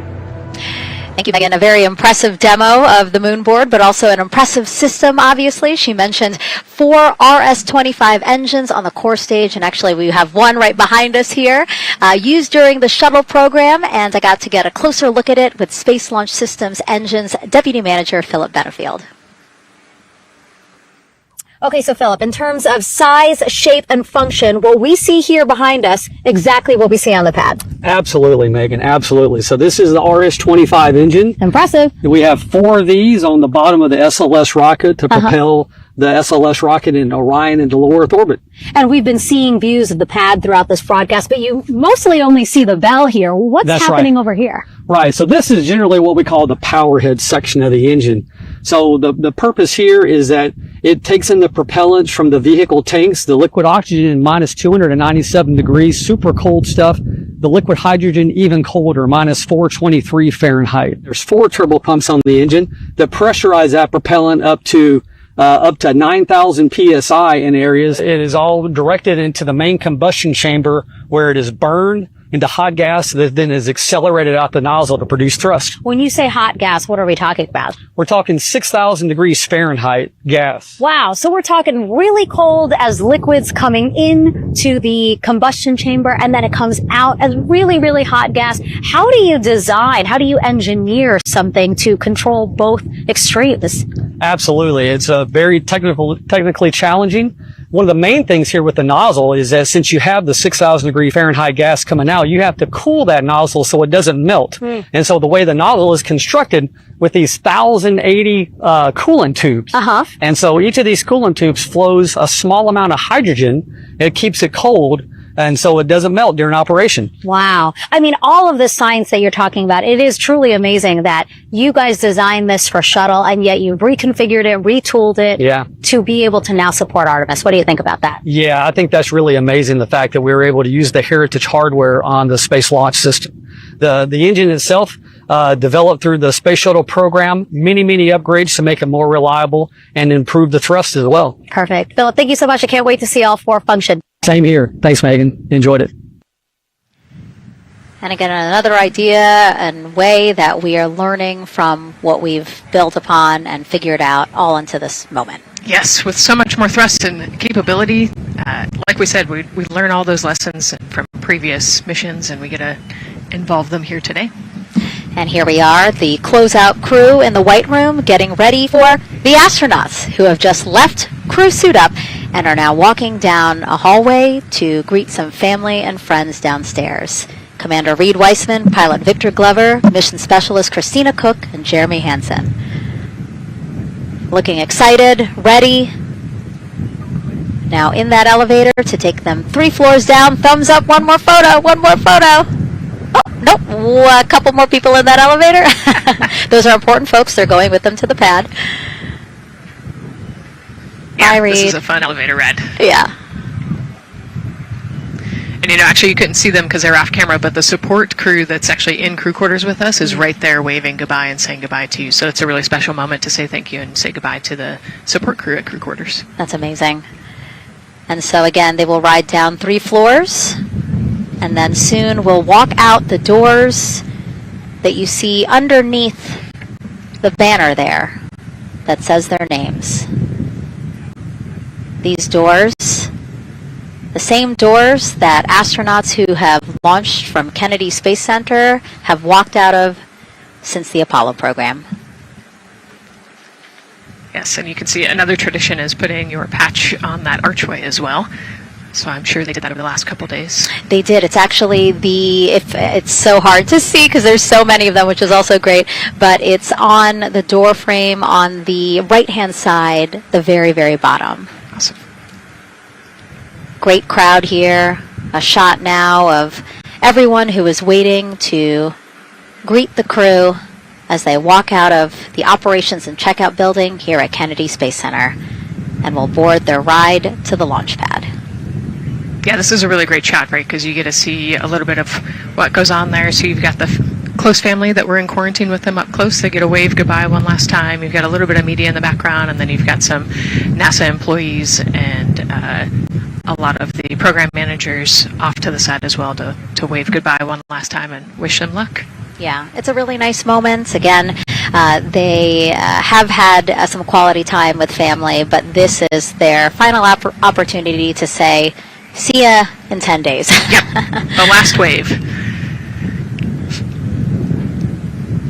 And so there are different pens of people, again, as Nicole was alluding to, specific to the quarantine rules that you followed in order to be able to have that access, have that closeness with the crew. And then on the bottom left-hand side of your screen, the Astrovan. And that is going to be the crew's ride out to the launch pad. This modified Airstream motorhome can seat up to 8 people inside. It has a TV and sound system, and we know they plan to watch a video during their trip out, right, Nicole? Yes. So I think Top Gun is on the menu, yes. And then also Point Break because Christina surfs. So I think they've got a pretty decent entertainment planned. So I love that. It gets them in the headspace, the right headspace to really just enjoy the ride to space. NASA's history with Airstream dates back to the 60s when the company created a crew quarantine vehicle for when astronauts returned from the moon. This picture here, President Nixon talking to the Apollo 11 astronauts inside said quarantine vehicle. Then during the shuttle program, Airstream created the first generation Astrovan, a 27-foot motorhome that transported astronauts across KSC to their launch pad. And again, that is what we're going to see today. A very similar picture. Again, the orange suits, the Astrovan, very reminiscent of what we have done before and how we got to where we are now. Yeah, and it's a pretty cool ride. You get about 20 minutes to get out to the launch pad and watch a movie, listen to some music.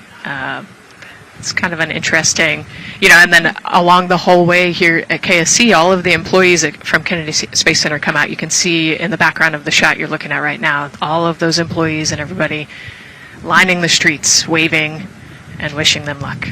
I think this is an emotional moment for a lot of people because this is the last time where a lot of people will be with the crew, because once they get to the pad, there's only a handful of folks with them before launch. Yeah, definitely. This can be emotional for the crew, can be emotional for the families, of course. I mean, I got to wave goodbye one last time to my sister, and when we walked out those doors, and it's surreal. It starts to become much more real the closer and closer you get to the launch pad.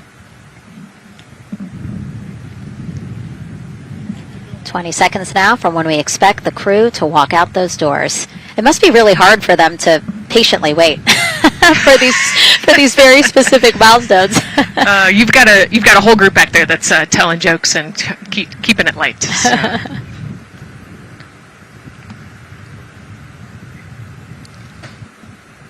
And here they are, NASA's Artemis II crew. Commander Reed Weissman, pilot Victor Glover, and mission specialist Christina Cook and Jeremy Hansen taking their first steps outside for their historic test flight. To a wonderful applause from the crowd. They're looking really excited Some and big really smiles. ready. I love that. It's a great day for us. It's a great day for this team. A few words from Reed. Great day for us, the team, he said. Thumbs up, more thumbs up. Of course, a lot of pictures. We hear some camera shutter clicks back there. I love the energy of this crowd. Let's go. And so now the crew walking over to each of their pens. The first people closest to them, of course, their family members who got to quarantine with them, correct? Yes. Yeah, so the ones that are close and waving, those are the immediate families, so spouses, partners, kids. And we're trying to give them some privacy so that they can have their conversations with their family members. Christina there, she has her husband. Victor has 4 daughters and his wife, they're there. Reed, his 2 daughters are there. And then Jeremy, his wife, 2 daughters and a son. You know, when you were standing in their shoes, Nicole, when you flew for Crew 10, what were you kind of talking about? Like, did you really think about this moment and what you might want to say? You know, they've all already done their real goodbyes, you know, in person. And so this is more just kind of, again, that last chance to wave, last chance to get one smile. You know, you see Christina there smiling. So this felt much less heavy and just, you know, waving and maybe cracking a joke or something, saying hi. So this was a really, really great moment for our crew. Reed's 2 daughters there. Reed spoke about when he told them that he was selected to be the Artemis II commander. And he said he was worried. He's a single dad, didn't know how they would react. And actually, he said he was overwhelmed by their support. He woke up the next morning with cupcakes baked by one of the daughters, moon cupcakes. Yes, I love this story. Moon cupcakes the next morning. Like, how awesome is that, right? Everybody needs their support system, and clearly he has that in his daughters. Christina said she took a bike ride with her husband and wanted to tell him when the moon rose, but that it was too foggy. But she said he was still very excited and happy for her. Yeah, the moon's still out there. A close-up now of, again, Commander Reed Wiseman and Mission Specialist Christina Cook. To the right of your screen, as we pan left, we have pilot Victor Glover. Victor told his wife, and they told their 4 kids together, and he said that one of them just started yelling, "Let's go!" Yes, I love that. Again, the support from the family is awesome. And Jeremy said his wife and 3 children, super excited. He felt very supported. You know, he did have that tough conversation, obviously, of talking about the realities of this being a test flight, but he said they were super supportive. And now as he walks away, some kisses from Victor Glover to his family, hearts to Christina. Jeremy being a gentleman, pausing so that Christina can take a nice photo without him. Hearts too from Reed there.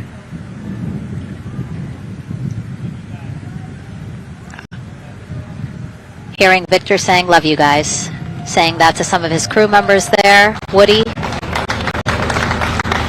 Some more applause from the group. A quick wave to some of the NASA program managers, and I think Norm Knight's out there, the FOD Flight Operations Director. You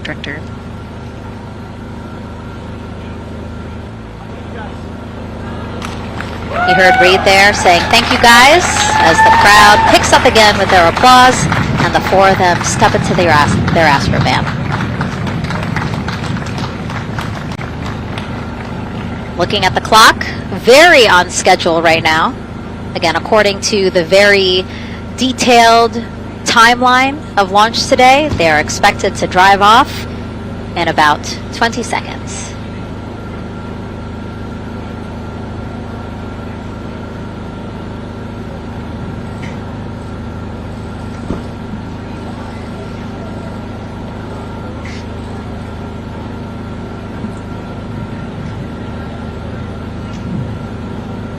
So far, we're marching toward the launch smoothly.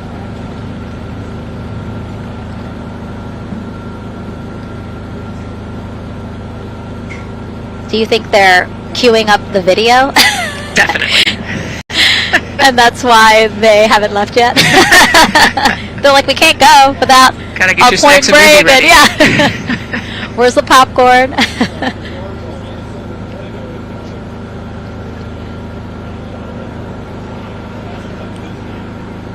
Again, good on the timeline. Of course, they do have these very specific milestones, but this is not one that has to be completely stuck to the second and the minute. Yeah, we will make up that time easily.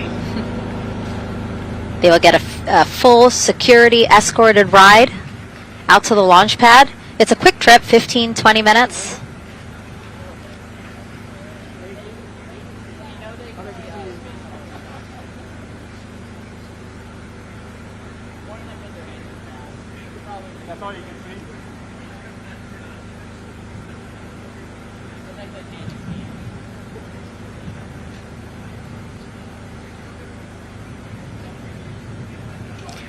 The closeout crew at the pad still just getting everything ready for their arrival. Configuring Orion, right, Nicole? Yes, so they're probably laying out the seat restraints and getting all of the umbilicals set and ready to go so that when the crew gets there, they can ingress and start getting strapped in and connected to the capsule. And in our smaller box there, we have a shot of our administrator, Jared Isaacman. Bouncing around quite a lot today, was in the firing room right after the crew weather brief, saying to the crew that they are good for them to start suiting up, and now here to wish them well as they drive out to the pad. Yes, he's so invested in this mission. I love it. You know, he's been an active participant today, and exciting to see him there at the walkout.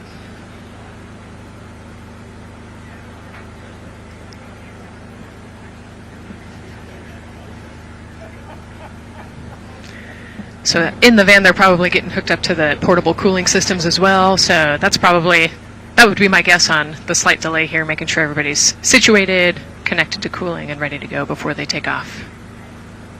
Right, because the orange boxes, we didn't talk about it when we were in the suit-up room, but if anybody noticed, there are these orange boxes, and that's what provides the cooling to those thermal garments.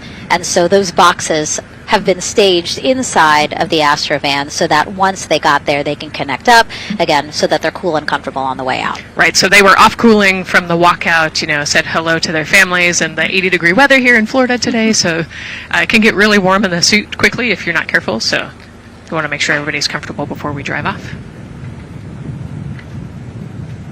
And then when they get to the pad, of course, and strapped into Orion, then they don't have any need for those cooling boxes anymore. They will get that cooling through Orion, through the different lines and umbilicals that they'll be connecting to there. Yep, that's exactly right. The Orion capsule and its environmental control system will take over once they're connected to the umbilical.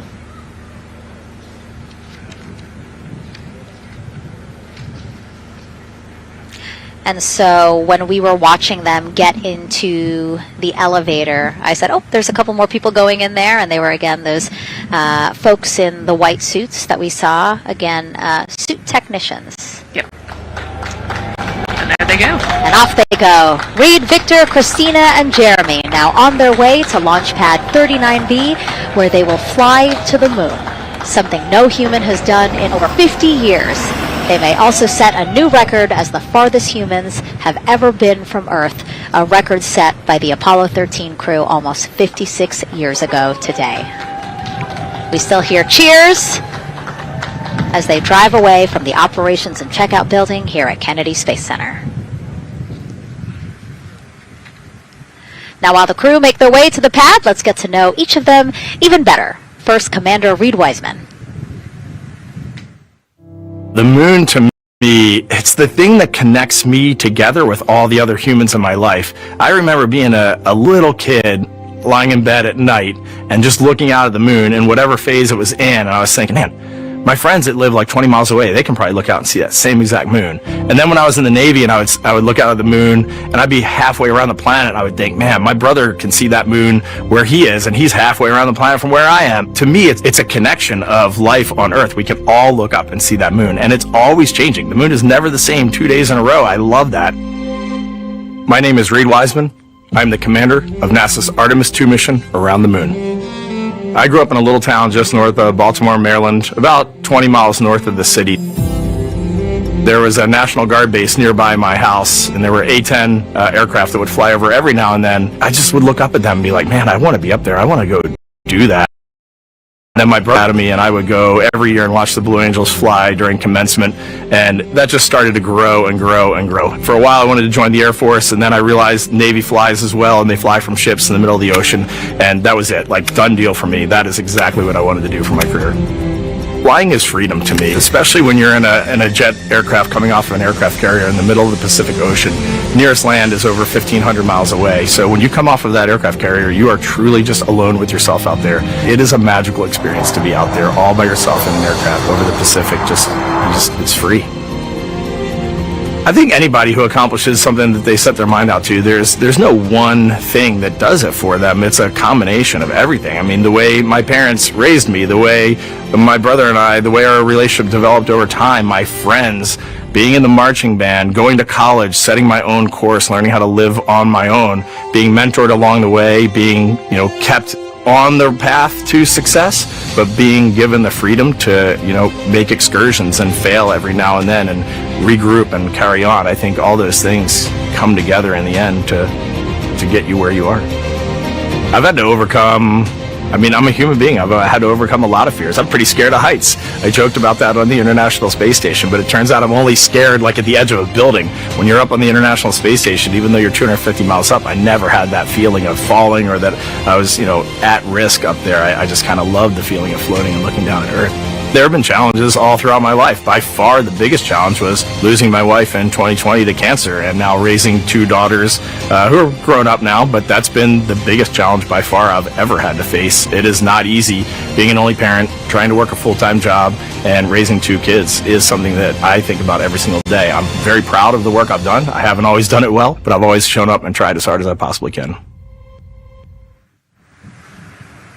And now Artemis II pilot Victor Glover and his journey to this history-making moment. I do wonder what it's going to be like when we are really far from Earth and can see it. The sensation of being so far away from everything that you know. I had that sensation on the space station the first time I got to sit in the cupola for a really long time. So I can only imagine what that's going to be like from 200,000 plus miles away. My name is Victor Glover, and I'm the pilot for NASA's Artemis II mission around the moon. When I was in 4th grade, I was 10 years old, and that's when the Challenger accident happened. And it helped me understand how the general public felt about the astronaut corps.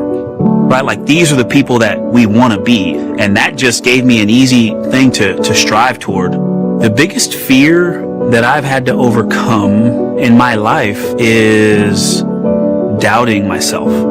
Going to college when no one in my family had gone to college was a huge risk. I had more confidence in my athletic ability than in my academic abilities. I could play football with those college students that I saw on TV, but my classmates that I saw in the lab and around the University Union, I didn't know if I had what they had. I think addressing that self-doubt was a part of, swinging for the fence and trying to go get an engineering degree, not just go to college, but get an engineering degree and then go do something challenging and technical like flying.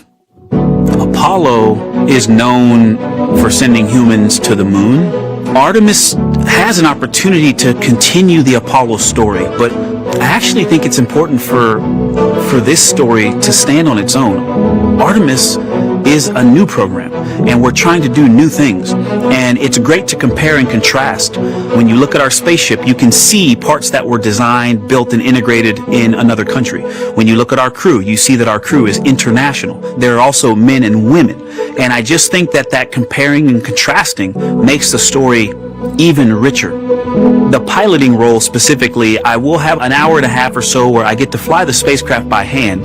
We haven't flown that many spaceships. And so the ability to fly one actually in space on a test mission is just a really unique opportunity. I can't tell you how I'm going to feel when we fly by the moon and see the moon up close and the Earth from 250,000 miles away, but I don't use the word excited because I'm focused. You know, what we do, this is very serious and it's very risky, and we are all intimately familiar with that risk. And so if we go out there and we're successful and we can pass that baton on to Artemis III, that's something to really be excited about.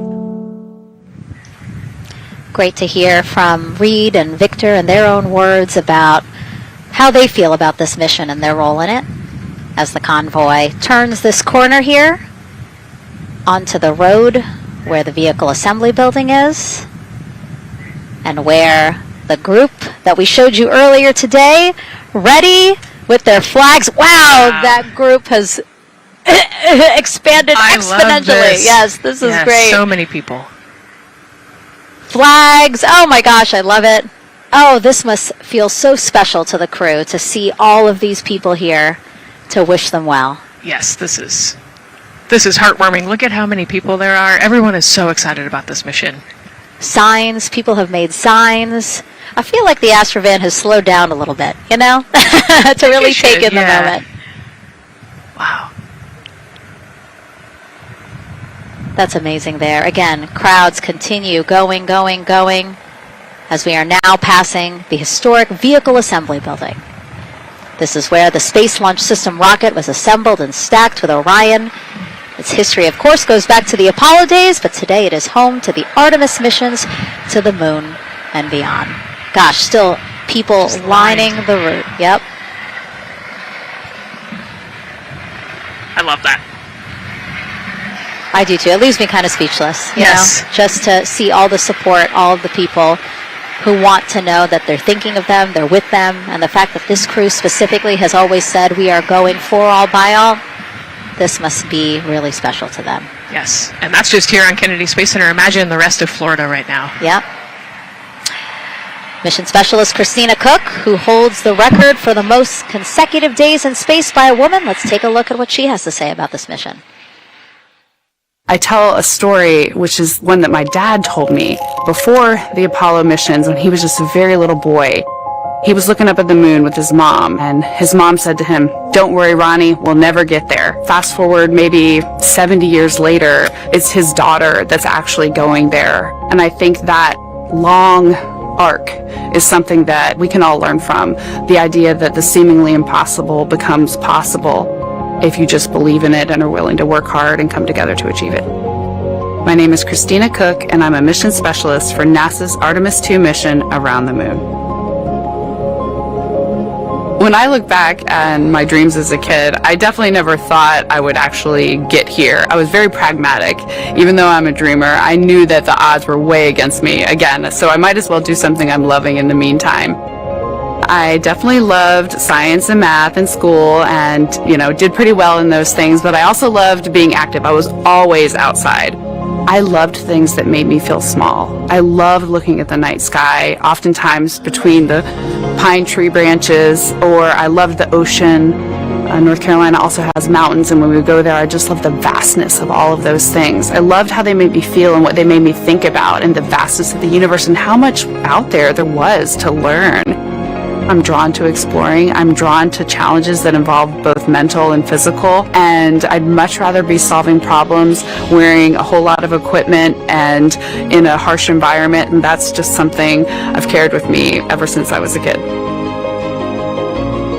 Thinking about the fears or challenges that I've had to overcome, there are just so many. I mean, basically, that has been the journey. I always say to people, do what scares you, and that means I have to follow my own advice. So doing what scares me meant getting on a plane and going to the Antarctic, getting on a plane and going to study abroad in Ghana, applying to become an astronaut, opening the EVA hatch in the airlock and going out of it into the darkness, strapping myself onto a rocket.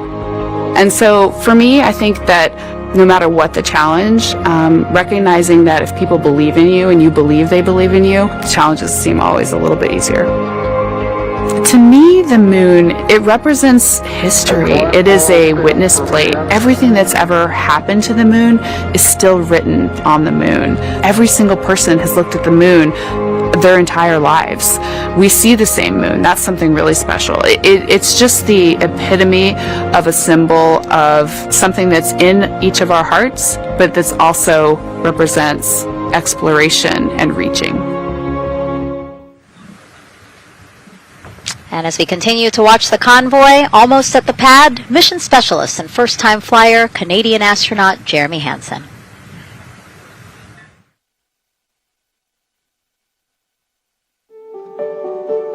I have this very distinct memory of seeing an image of an astronaut standing on the moon. It's burnt in my brain because I went back to it so many times in my childhood, and I would look at that image, and I know it had a huge impact on me that humans had walked on the moon. My name is Colonel Jeremy Hansen. I'm an astronaut with the Canadian Space Agency, and I'm a mission specialist on NASA's Artemis II mission around the moon. My elementary school years, I grew up on a farm outside of London, Ontario. I spent as much time as I could with my dad on the farm. I learned the value of hard work, for example. If I wanted to go to work with Dad, it was going to be a long day, and I was going to have to not complain, or I wasn't going to get to go the next day. I had a treehouse. I had a vivid imagination, and I changed my treehouse into a spaceship. I made all these dials and controls. I had circuit breakers for switches that I found in the barn, and I was exploring space in my imagination. The most important thing I did to get to where I wanted to go in life, which was flying fighter jets and eventually becoming an astronaut, is I shared those desires with other people. And it turns out, just like you don't go to the moon on your own, if you could, I would have done it a long time ago in my treehouse as a kid, you have to go as a team. I think the biggest impediment to achieving my goals was, of course, myself. And I think that's a common human experience. There are many times where just little things would get in my way, and my immediate interpretation of that was, well, now that goal is out the window. You know, people must have lifted me back up, and somewhere in the back of my head, that persistence came through. And I think that's a common human experience, to doubt ourselves. I've come to this, I guess, realization that I believe that we all have gifts to contribute, and the goal is to figure out how to use your energy towards adding positively to humanity's existence on this planet. But I love it when humanity sets big goals, like sending humans to the surface of the moon with an eye to eventually going to Mars, because when we do that, we can bring together genius from not just even in one country, but around the world. I've also learned from my indigenous mentors that they refer to the moon as Grandmother Moon. So you've probably heard of Mother Earth. They use Grandmother Moon because Grandmother Moon is responsible for the water in their community, just like the moon moves the water around the planet, affects the tides. And I think that's a really beautiful thing for us as we go back to the moon, to think about all the different cultures around the world and how they view the moon differently. And that's really neat because we all share that same moon in the night sky. What's really neat too was that drive to the launch pad, that point of view to see what the crew is seeing as well, as their Astrovan rides up the pad slope and are now on the surface, about to walk up to their vehicle. Yeah, you know, we talked about how tall this rocket is earlier. Wow. Look at that. Yeah, look at that point of view, yeah.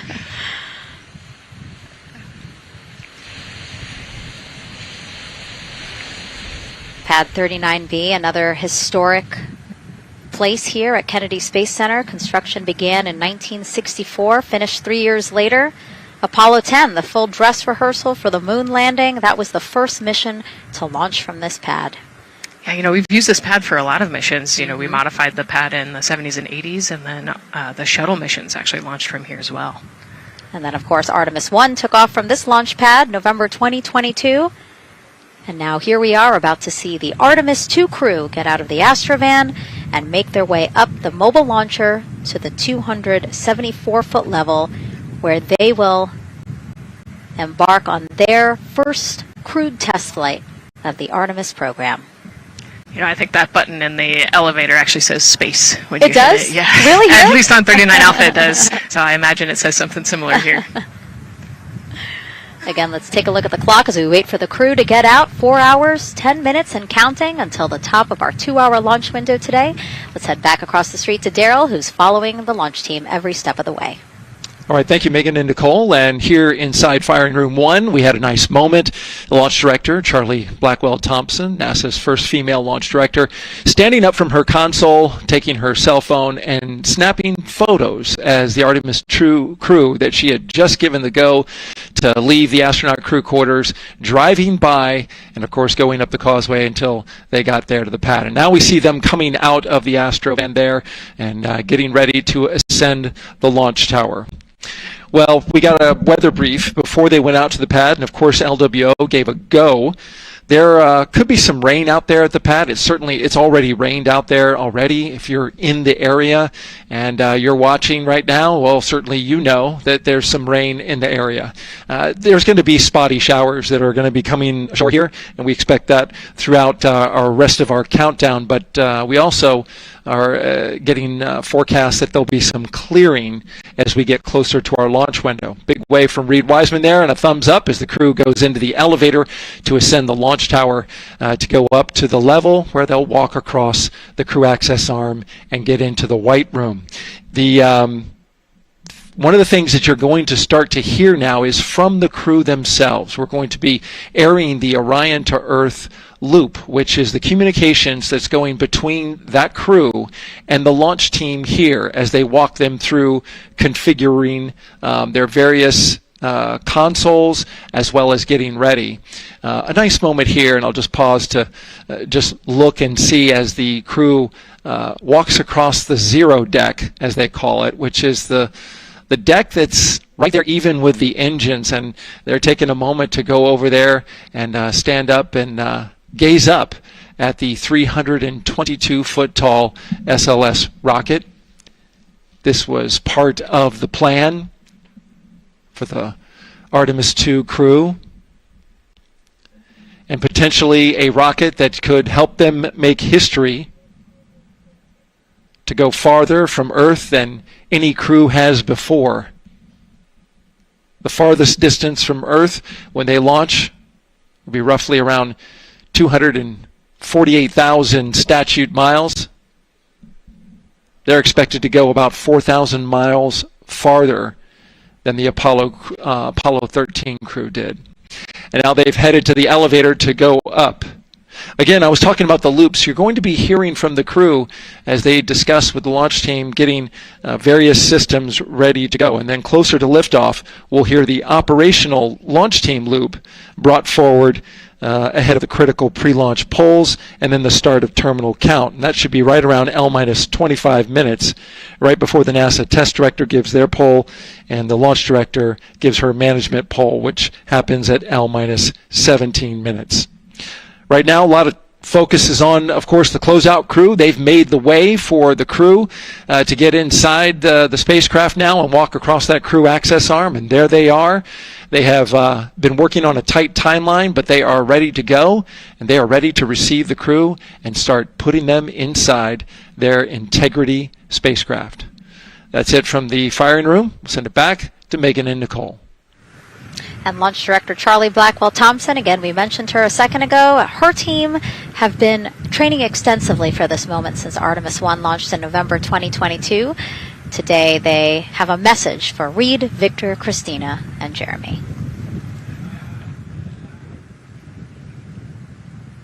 Today, you carry the work of thousands and the hopes of millions. Every test, every simulation, every long day and night have led to this moment. This team is ready. The vehicle is ready. And you are ready. From the ground to the moon, Godspeed, Artemis II!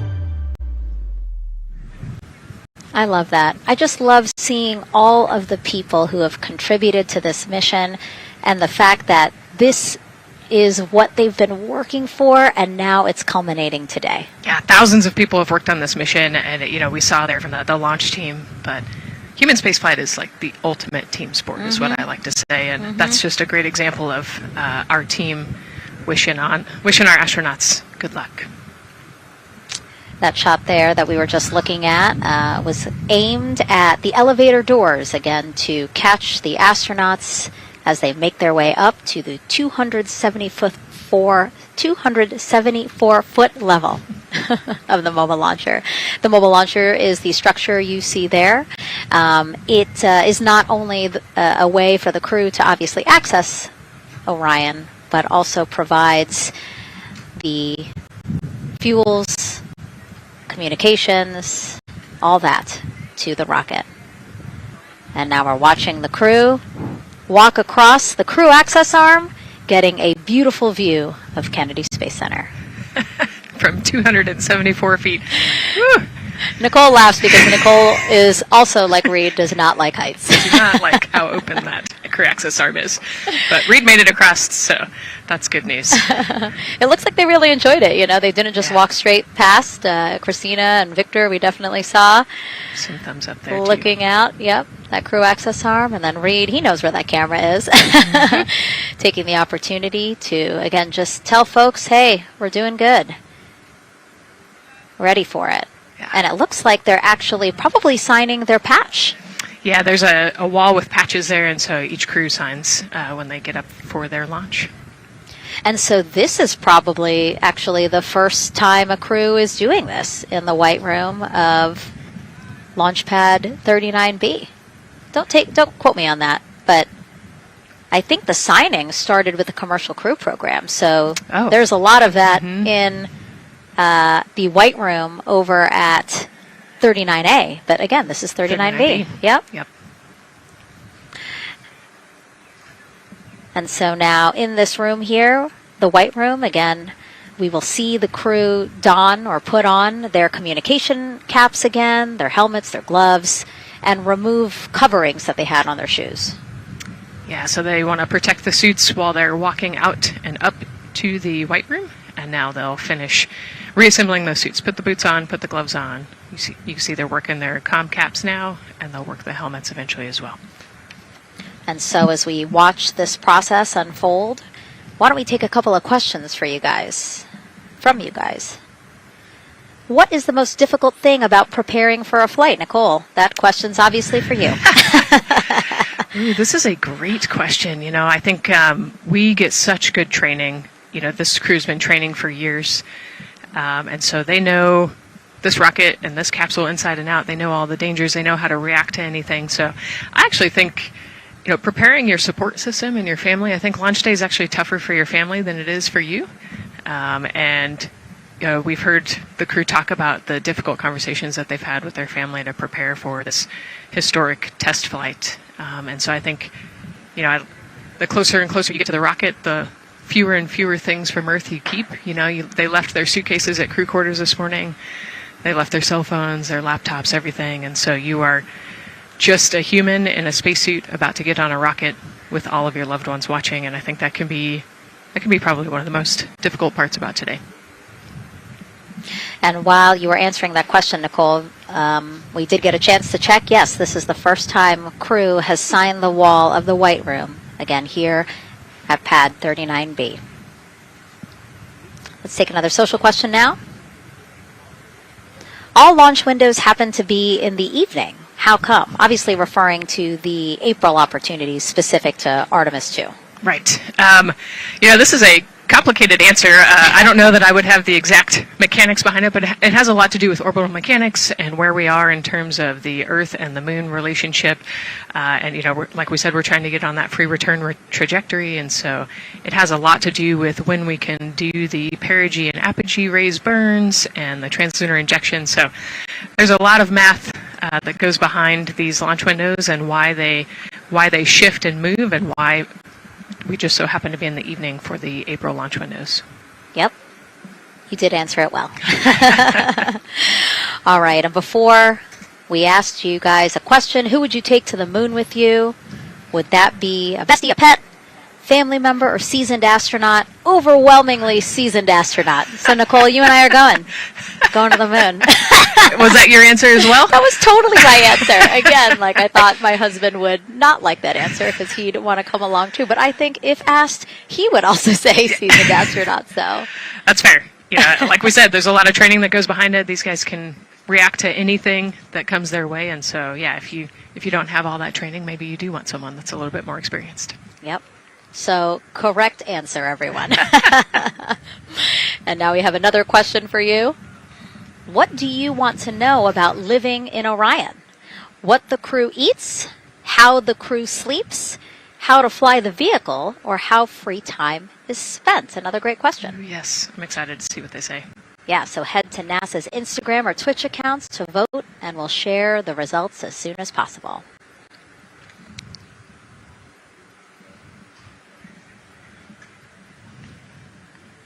And while you're doing that, remember to also sign up to be a virtual guest for this mission. Just go to the link we'll pull up on your screen. As a virtual guest, you will get mission-specific information, notifications of any schedule changes, and curated resources straight to your inbox. You will also receive commemorative stamps for your virtual passport after launch and splashdown. Again, we really, really want you guys to engage with us, engage with this mission, come along with us for the ride. So yeah, take advantage of these opportunities to be a part of it. Yes, it's a mission for all. And so back in the suit, no, not the suit-up room, the white room. Well, they're suiting up. You can see why I might have slipped that up. So they are continuing to put on gloves. Reed and Jeremy look like they've been checked. Again, they've put on their gloves, their helmets. They've taken off those coverings on their shoes now that they're about to get into Orion. And then suit technicians are also helping Christina and Victor. And they're in this particular order, actually, because this is the order in which they're going to ingress into Orion. Again, we have Reed, Jeremy, then Victor, last Christina. Yeah, and that just has to do, like you said, with the seat orientation. So as the astronauts sit down and lay back in the capsule, the left side will be Reed, and then below him will be Jeremy. So that's why they're going to get in first, to create space for then Victor and Christina to get in. And let's talk a little bit now about the closeout team. We saw a few of these folks also in the suit-up room. Suit technicians were in there, again, to make sure that they get into the suits properly. And then a couple of them came out to the pad here to, again, do the same thing. Hey, are you comfortable in these suits? Is everything is as you expected? And then these folks here will help them get into Orion, buckle up. And so we were talking a little bit about their attire, specially made for what they're doing right now. Yeah, so these they almost look like the equivalent of a flight suit, right? They're fire resistant. They've got the straps on the back for emergencies that mimic the same straps that the astronauts have on their suits, so that you can use the same exact equipment in an emergency egress from the pad, for example. So we can use the same equipment to get everybody safely away from the pad as required or if needed. Yeah, always thinking about those contingencies, how to very quickly, if there were an emergency, get everyone out, not just the astronauts, but also the closeout crew if an emergency was happening while they were still at the pad. And so those suits, flame retardant. Also, when we see them crawl into Orion, you will notice that they are on their knees quite a bit, so built-in knee pads. Really a thoughtful design for the purpose that they're serving today. Yeah, they're functional, which is exactly what we want, but also they're pretty classy looking, so we did a good job with the design. I was going to say, they actually look like, the outfits that car racers wear, right? Yeah. And then when I said that to the lead of the closeout crew, he's number one if we do see him, Taylor Hose, he said, well, actually, we are kind of like a pit crew, like they're very quickly moving through the operations so that not a lot of time, not more time is spent at the pad than is needed, because this is a fully fueled rocket, Nicole. Right, yeah, we want to minimize the time that we have more humans up in the white room, but also safely and efficiently get the astronauts ingress into the capsule, and so that's their main job. That's I like the pit crew analogy, works great.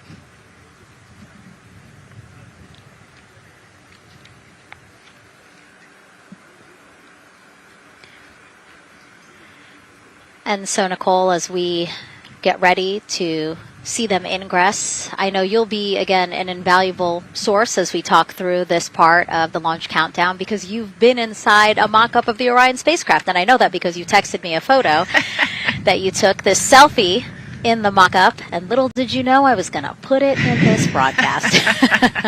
Yeah, this was actually a really wonderful opportunity. Last week, our flight control team at Johnson Space Center hosted an open house of the Orion mock-up there in the Space Vehicle mock-up facility.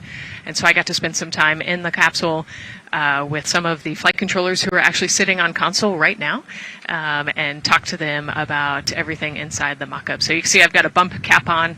It's like a small hard hat.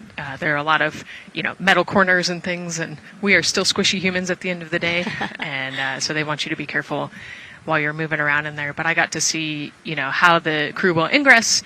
I got to look at the umbilical and the seat straps, and I got to see, the emergency equipment and the stowage and the toilet. I got to see it all. Got to talk about everything. It was pretty cool. It was a really great time.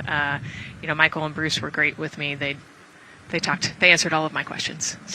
Yeah, because it's really good to be able to give that perspective because, and as you guys will see, yes, we do have cameras inside Orion and we'll, of course, take you in, but it doesn't give you a true feeling or idea of how big the space is, how things are configured. Again, like when we see them go in, they're actually on their backs.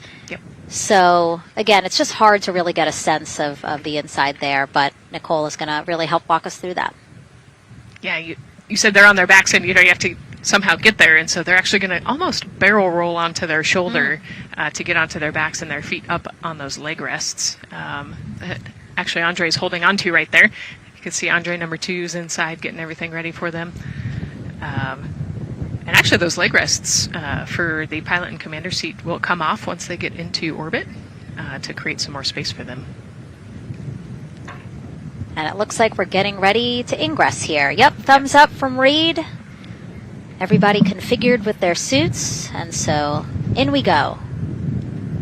They actually get inside by walking backwards. That's the easiest way to get in, right, Nicole? Yeah, so he will step down right over the flywheel or the exercise equipment that they've got in there. We'll talk to that in a second. And then you actually step down right on top of the toilet area backwards. You can see him going now. Oh, and he's already turned around and walking in. You can see Dre's protecting his helmet and his visor there from all that metal. Yeah. It's a tight squeeze. But they've done this a lot, so Reed's already all the way across the capsule. Yeah, that was fast. Impressive, Reed. Impressive. That's why you're the commander. Oh, a heart there from Jeremy again. Yep, Canada. Yeah. Canada is about to get into Orion. And so you mentioned Dre. Why don't we talk a little bit about him? So that was NASA astronaut Andre Douglas. And he is actually one of the backup crew members for the Artemis II mission. He trained alongside the primary crew and will step in if any of the 3 astronauts are unable to fly. Yeah, Dre's actually a classmate of mine, so fellow Fly. Oh, yeah. Yeah, so we've worked very closely together. It's exciting to see him in this role. Yeah, Virginia native, selected as an astronaut candidate in December 2021. He completed his training in March 2024 and was subsequently named as the Artemis II backup crew member just months later in July. Before joining NASA, Andre worked at the Johns Hopkins University Applied Physics Laboratory, where he specialized in spacecraft systems engineering. His work focused on the systems that help spacecraft know where they are and how to get where they need to go. So obviously critical for missions to the moon. Yeah, he's a wicked smart guy. He's got like 15 degrees, I think, or something. Oh, my. So. And so now here we are back inside Orion, where the closeout crew, each one with either Reed or Jeremy. So it looks like Andre is with Reed. And this is a camera shot of behind Reed's head. So Reed, while Andre is buckling him in, that's a 5-point harness, Reed was configuring his control panel. Yeah, the displays. We're getting the displays ready so that they can monitor all of the systems and monitor the launch as they go. Christina there signing the wall.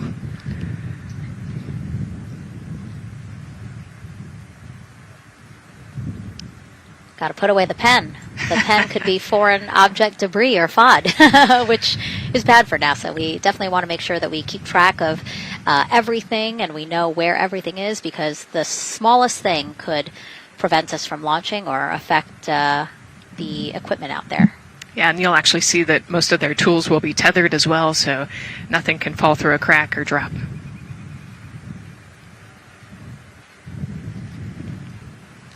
And so as soon as Jeremy and Reed are good to go in their seats and connected to their communication umbilicals, as Daryl had said before, we will start hearing the loops, the audio mission loops, specifically Orion to Earth 1, which is the communication loop that the crew communicate on to the different teams supporting launch today.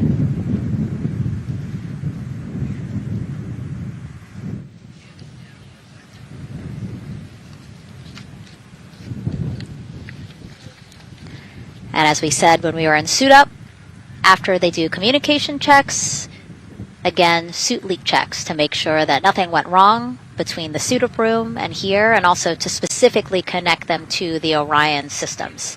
Yes, this will be an integrated test with Orion and the suits to make sure the entire system is working and ready for flight. And so you'll notice Reed and when Victor sits down, Reed and Victor are the only ones with the display panels in front of them. Jeremy and Christina will actually share a personal computer device, and that will be on Jeremy's leg, and that's how they'll continue to follow along with telemetry and data. Yeah, it's actually pretty cool. This is one of the technology demos that we're doing, and so they're going to plug into the system, and it'll be a screen repeater on that that device for them, so that they can see what the pilot and commander are seeing. OTC Ask, MS2 is online for context. This is OTC. Repeat.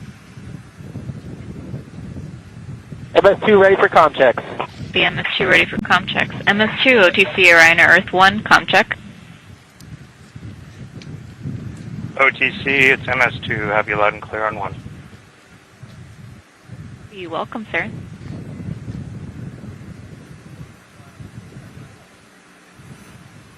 And so that was the Orion test conductor speaking with Jeremy Hansen, again, mission specialist 2 for this mission. So his communication check over, you heard him say 1, Orion to Earth 1, has been completed, a successful test.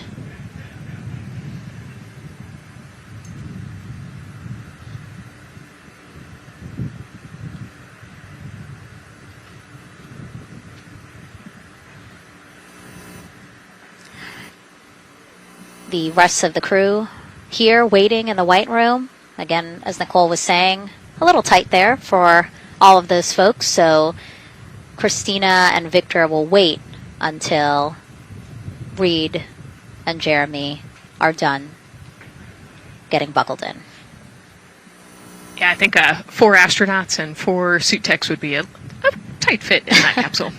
Yeah, I mean, take a look at Bill. He's number 3 there, that the suit technician there. He is kneeling where Christina will be in order to get Jeremy situated.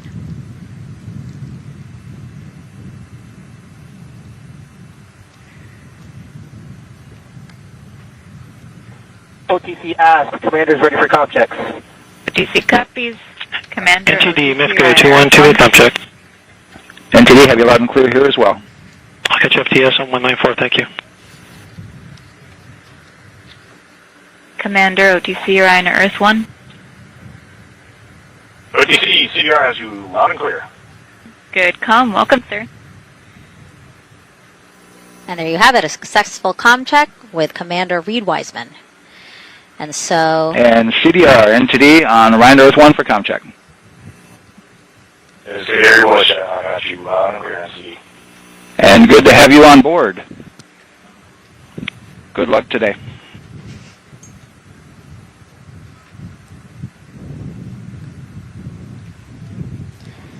And so now these 2 closeout crew members will finish up what they're doing here. Again, Nicole, walk us through what is happening here. They're connecting umbilicals, is what we said. Yeah, they're strapping them in, so they're getting their restraints connected. It's a 5-point harness with a quick release, and then they're connecting the umbilical, which has 4 different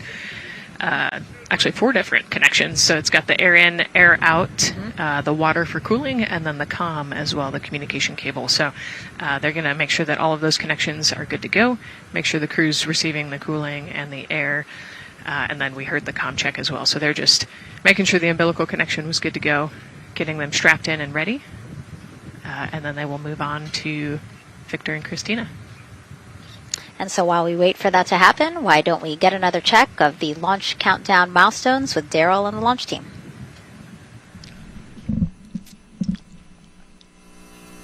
All right, welcome back into the firing room 1 here, where some of the launch team is having some pizza that was brought by the administrator. That was nice of Administrator Jared Isaacman to bring that by for the launch team to enjoy.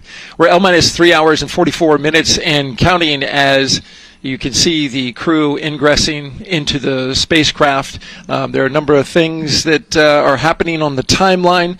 Of course, the closeout crew, they liken themselves to like an F1 pit crew, working quickly, methodically, carefully, as they go through their procedures to get the astronauts ingressed.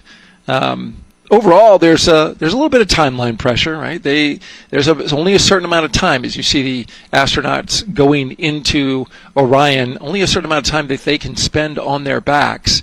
They will be there for a few hours, right? So we're sitting at 2:40 p.m. Eastern Time, and the window opens at 6:24 p.m. Eastern Time and runs until 8:24 p.m. Eastern Time. So 4 or 5 hours or more on their backs, and then they'll hopefully lift off for a launch.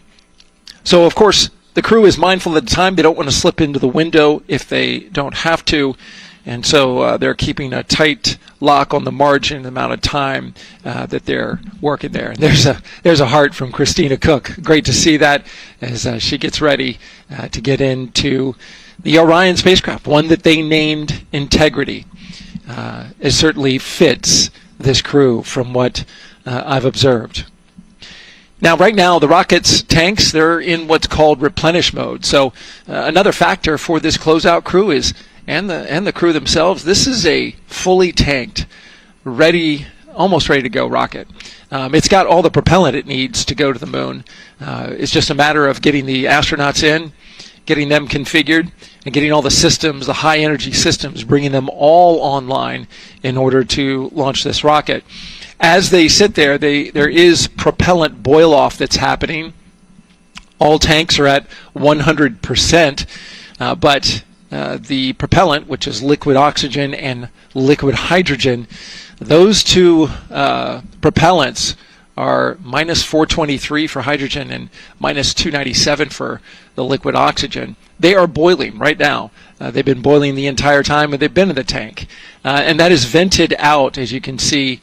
When we look to a wider shot of the rocket, you can see the venting and the little wisp of clouds that are coming out from the top of the rocket and the middle part of the rocket. And that is because just like you boil water on your stove, those propellants are boiling. Of course, their boiling point is much lower than water, and so it doesn't take much for them to boil. But just as if you were to leave your pot of water on the stove and just leave it there, what would happen?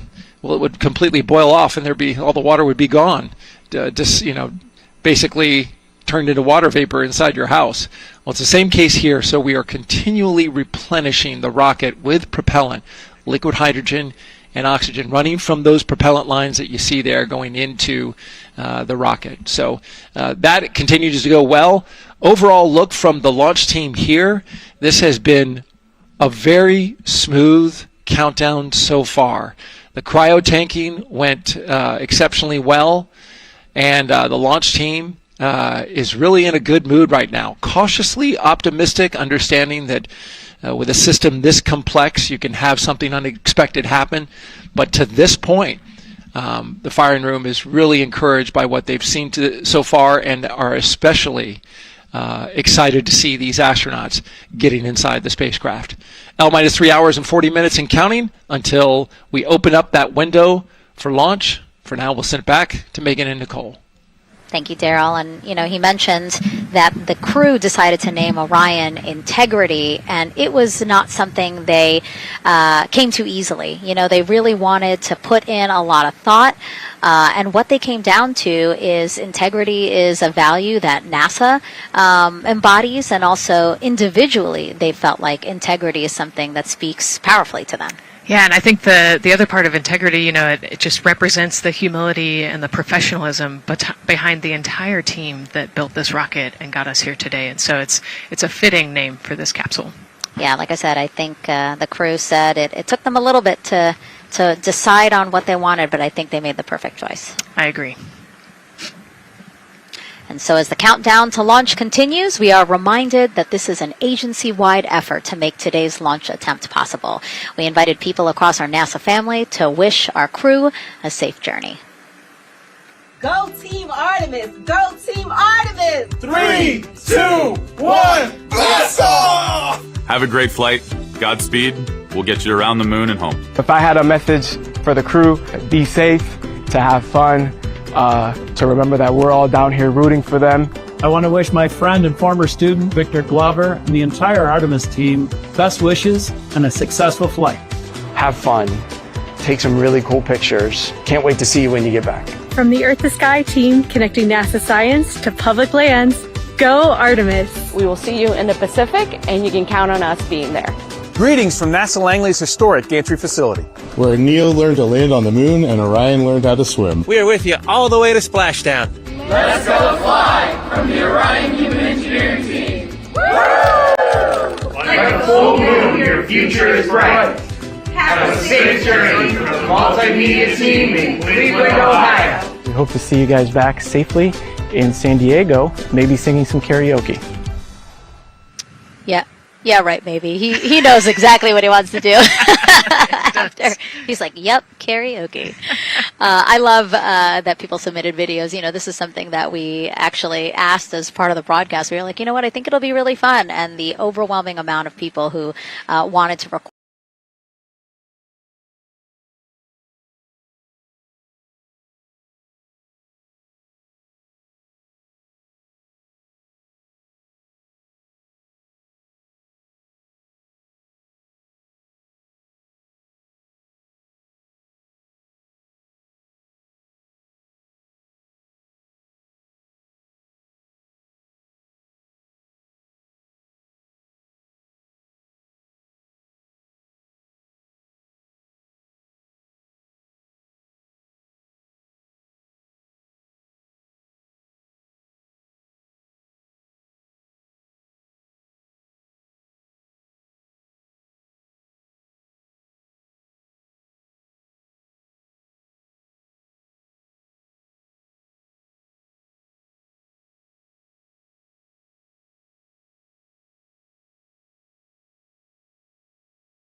because it's not protected. Things hit it all the time. Meteoroids, asteroids, all sorts of things hit the moon and create these impact craters. That's part of what we want to go and look at and learn about on the moon. It can tell us a lot about the age of the universe and the age of the moon. It's 4.5 billion years old, and we can learn a lot from just looking at the regolith or the dirt that is on the moon. Well, thank you for that question, and thank you for that answer. She was cuter, Nicole. I agree. And then earlier today, we wanted to ask you, what do you want to know about living in Orion? And we told you to pick between what the crew eats, how they sleep, how they fly the vehicle, and how free time is spent. And the winner, most of you wanted to know how to fly the vehicle. And we are going to be doing that. Yes, we are. That's a great question, and actually, part of what we're going to go do. So the rocket is fairly automated, right? There's a countdown, and the whole system knows when it needs to ignite the engines. But we are going to do some manual piloting throughout this mission.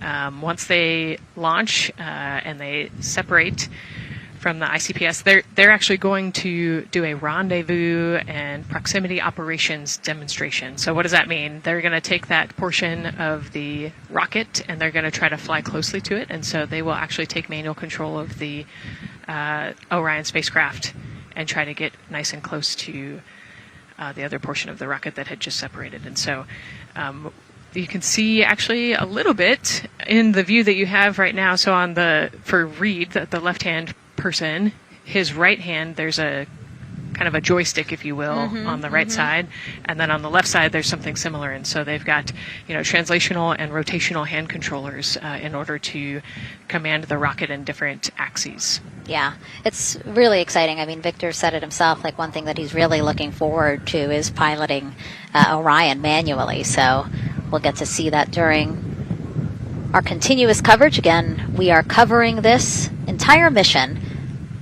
We started with tanking, and we will go all the way through splashdown, so you will see what Nicole was just talking about, that proximity ops demonstration, where the crew will pilot Orion manually.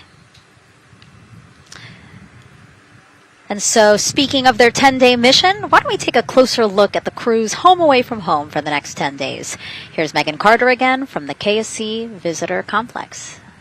All right, thanks, Megan. Yeah, it's getting real out there, so I am going to bring you back to the moon board so I can show you just a few things about the Orion.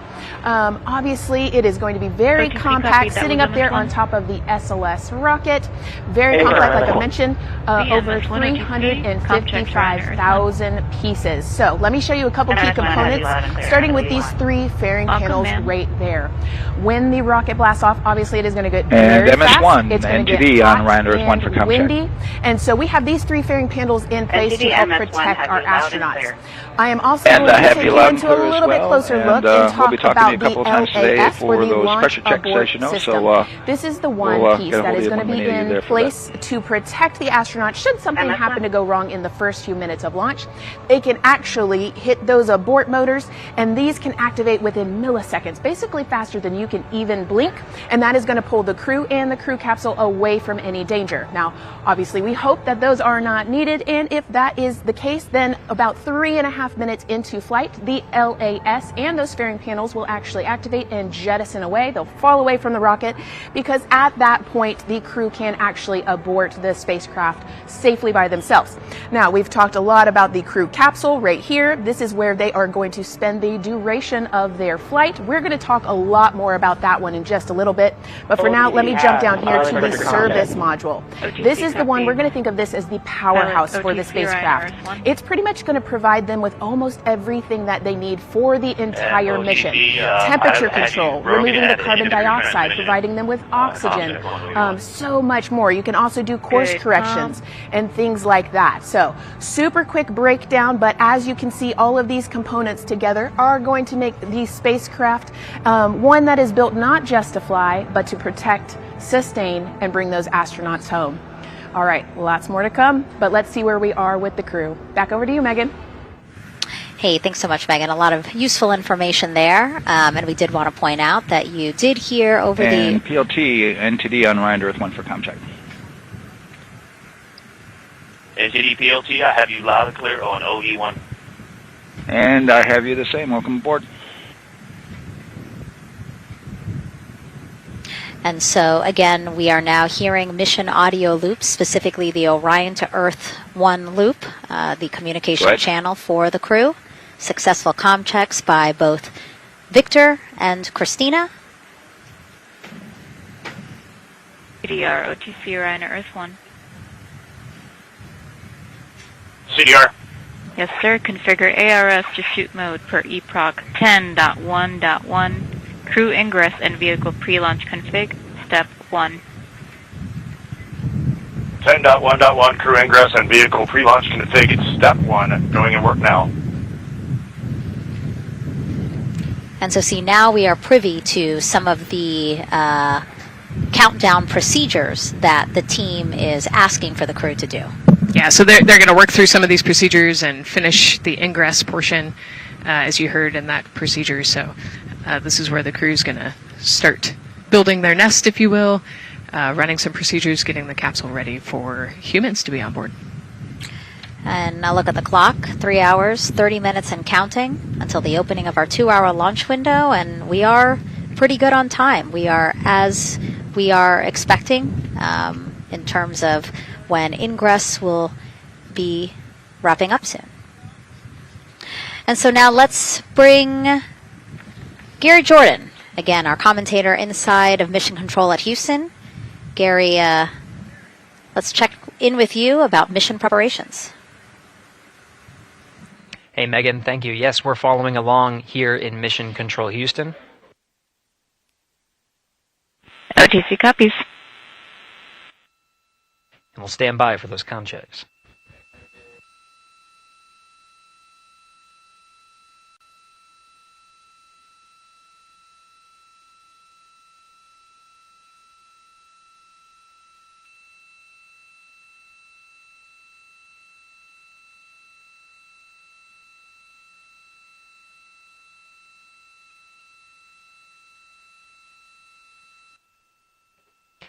And again, we're waiting for those comm checks. We did confirm from our IVA officer here in Mission Control Houston that all 4 suits have plugged in umbilicals. And CDR, NTD. Go ahead, NTD.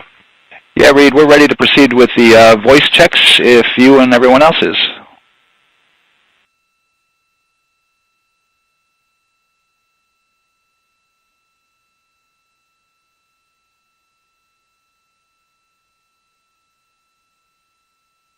NTD, Integrity Crew is ready for voice checks. I copy that. And Integrity for the entire crew, comm check on Orion to Earth 1. CDR. PLT. MS1. MS2. Good comm check by all. NTD moving to Orion to Earth 2.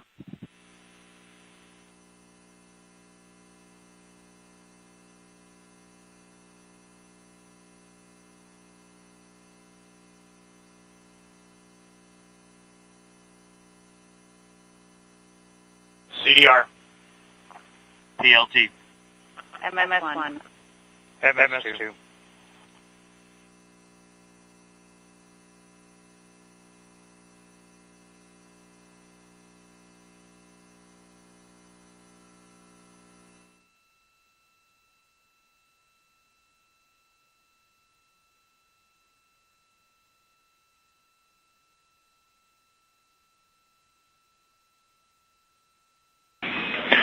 Integrity Houston on Orion to Earth 1. Voice check for the entire crew.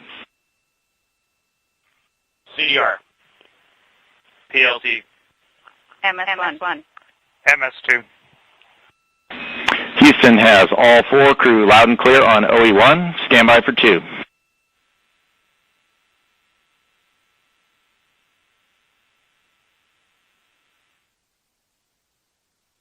Your initial word was broken, Stan? MS1. MS2. 4 crew loud and clear on OE2. We'll use 1 for the default. Houston out.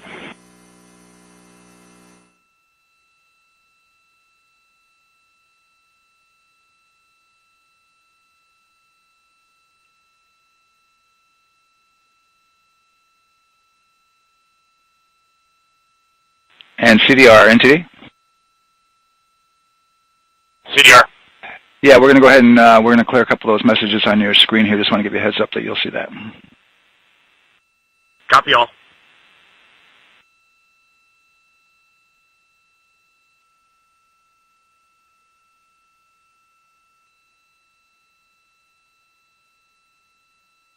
CDR, OTC, Orion to Earth 1.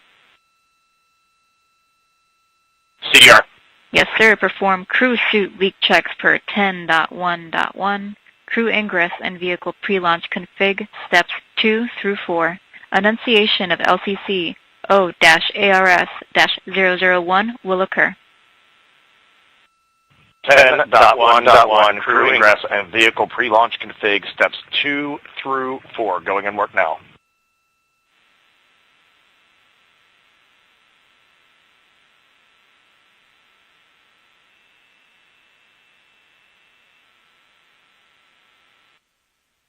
This is Mission Control Houston. We are following along as the 4 crew members of Artemis II work through their voice checks, then the umbilical connections and various pathways to get communications from all of the... Refresh on your screen.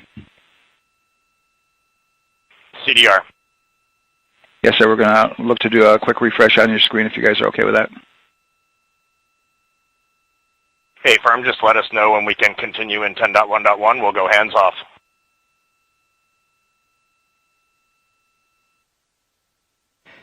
10.1.1 referring to the procedures that they have through the various phases of ingress and some of the checkouts needed to prepare for today's launch.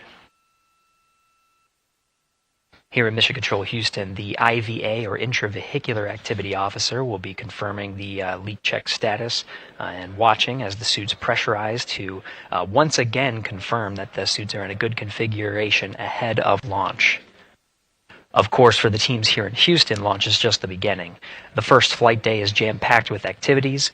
Shortly after main engine cutoff, Integrity will enter into a coast phase while still attached to the in-rim cryogenic propulsion stage, or ICPS, and prepare to deploy the solar arrays. With power being generated, Integrity prepares... Go ahead, NTD. With that refresh, and you got to go to proceed with your 10.1.1. Picking up 10.1.1, step 2.3 through 4.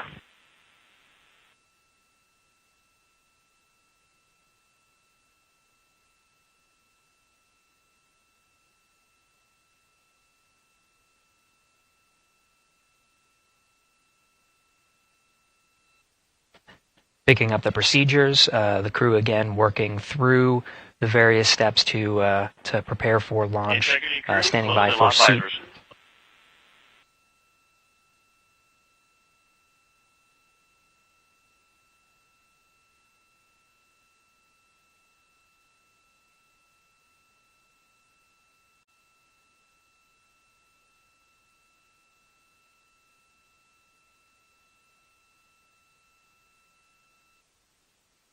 This is Mission Control Houston. With visors closed, the pressurization tests can commence. We'll stand by for word of a good leak check on all 4 of the crew member suits for the Artemis II mission. Again, this is the very beginning of a very busy flight day for our 4 crew members. After launch, they have a series of burns to prepare for. The first major burn being the perigee raise maneuver that allows them to continue in low Earth orbit, and the next being the apogee raise burn that puts them in a high Earth orbit. This is an orbit that takes them around the Earth for nearly a day, 23.5 hours to be precise, and allows the teams, including the astronauts and the flight control teams, to check out critical systems ahead of committing to the next day's translunar injection. But before they even call it a day, Integrity will separate from the ICPS, and the crew will command. And the crew will command. The crew will command the Orion capsule to separate from the ICPS and turn around and approach the upper stage, but not dock. This is to test Orion's in-space maneuvering capabilities and provide further confidence in docking to another lunar space vehicle like the Human Landing System that will be part of the Artemis III mission ahead of future moon landings.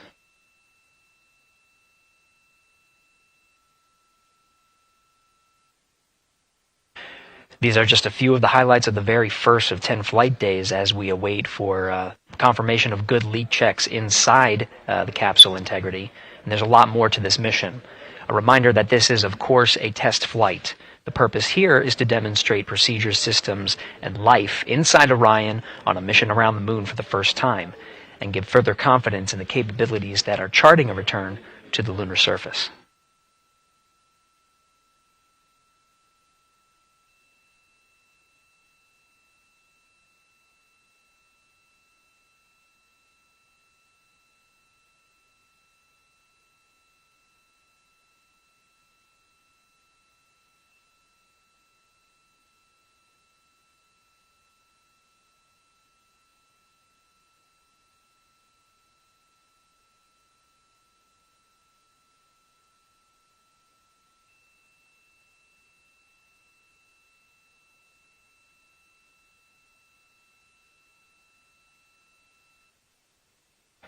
You may be able to see from this view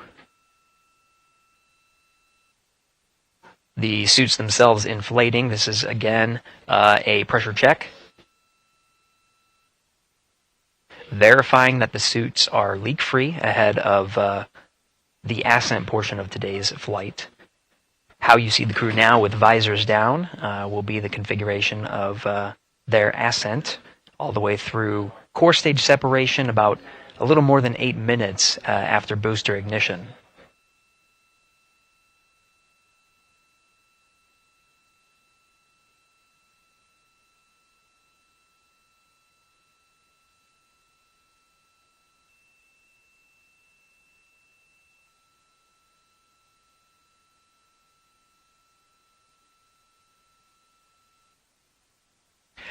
All right, here in Mission Control Houston, we are continuing to follow along, standing by for confirmation of good leak checks. In the meantime, there are no showstoppers here in Mission Control Houston, and we continue to monitor the countdown to launch. Megan, we'll send it back to you over at the Space Coast. Hey, Gary, thank you so much. Yeah, as we wait for confirmation of a successful leak check for all 4 astronauts, why don't we go back to Daryl, again, who has been following along with the launch countdown as we inch closer to the opening of our 2-hour launch window. All right, thank you, Megan. And yes, getting some good communication. It's great to hear from the crew inside, even though it is as simple as a comm check. It's really good to hear their voices as they move through those various comm checks and then get ready for their suit leak checks. Fantastic views inside Orion that you're looking at now. Give you an update on the weather outside. We're still 80% go for our 2-hour launch window, which starts at 6:24 p.m. Eastern Time and closes at 8:24 p.m. Eastern Time. That's the good news. The bad news is that we've got some rain showers that are starting to head in. Looks like it may miss the pad. Wouldn't matter if it rained on it or not, though. It's received some rain earlier today. Water isn't going to hurt anything out there at this point. But the rest of the area might be getting a little bit wet, which may include the hostess, so keep an eye out for that.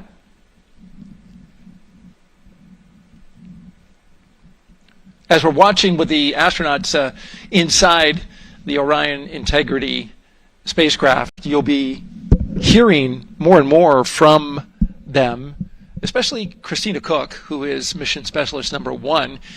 She not only is going to be making history. All crew, visors open, suit loop leak check complete. OTC.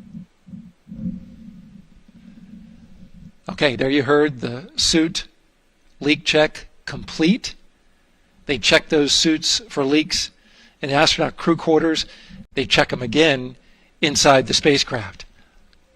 As you can see, the closeout crew, our astronaut support person moving around, turned off the camera, and so now we're looking from outside the Orion spacecraft, looking towards, oh no, let's see, get oriented here. Well, there we go. Back inside, we've got the view. But basically what I was saying about Christina Cook is that she will have the role of reading. CM is ready for closeout, performing video suite using drag-on camera. OTC.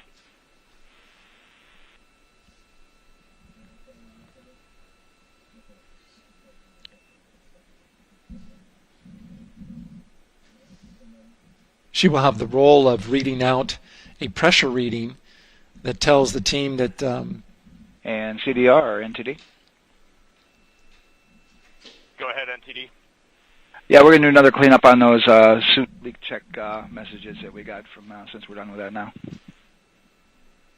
Integrity copies. Yeah.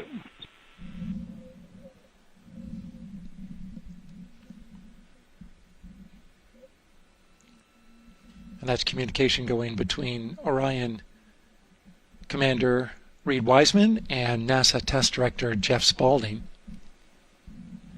As I was saying, Christina Cook will be reading measurements from the counterbalance assist arm, so you're going to hear her be asked by the NASA Test Director to read that.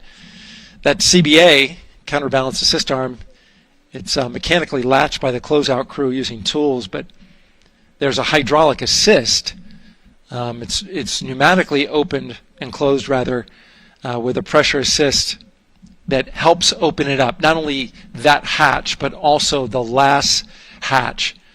There's 2 hatches there that we'll see that will be closed, but this is in case of an emergency out there at the pad. If the crew for some reason needed to exit quickly, then they would exit the spacecraft by pulling that lever, which would open both hatches. Those hatches are heavy. The Orion hatch is hundreds of pounds. ATC cameras 1 and 2 both set to record. OTC copies.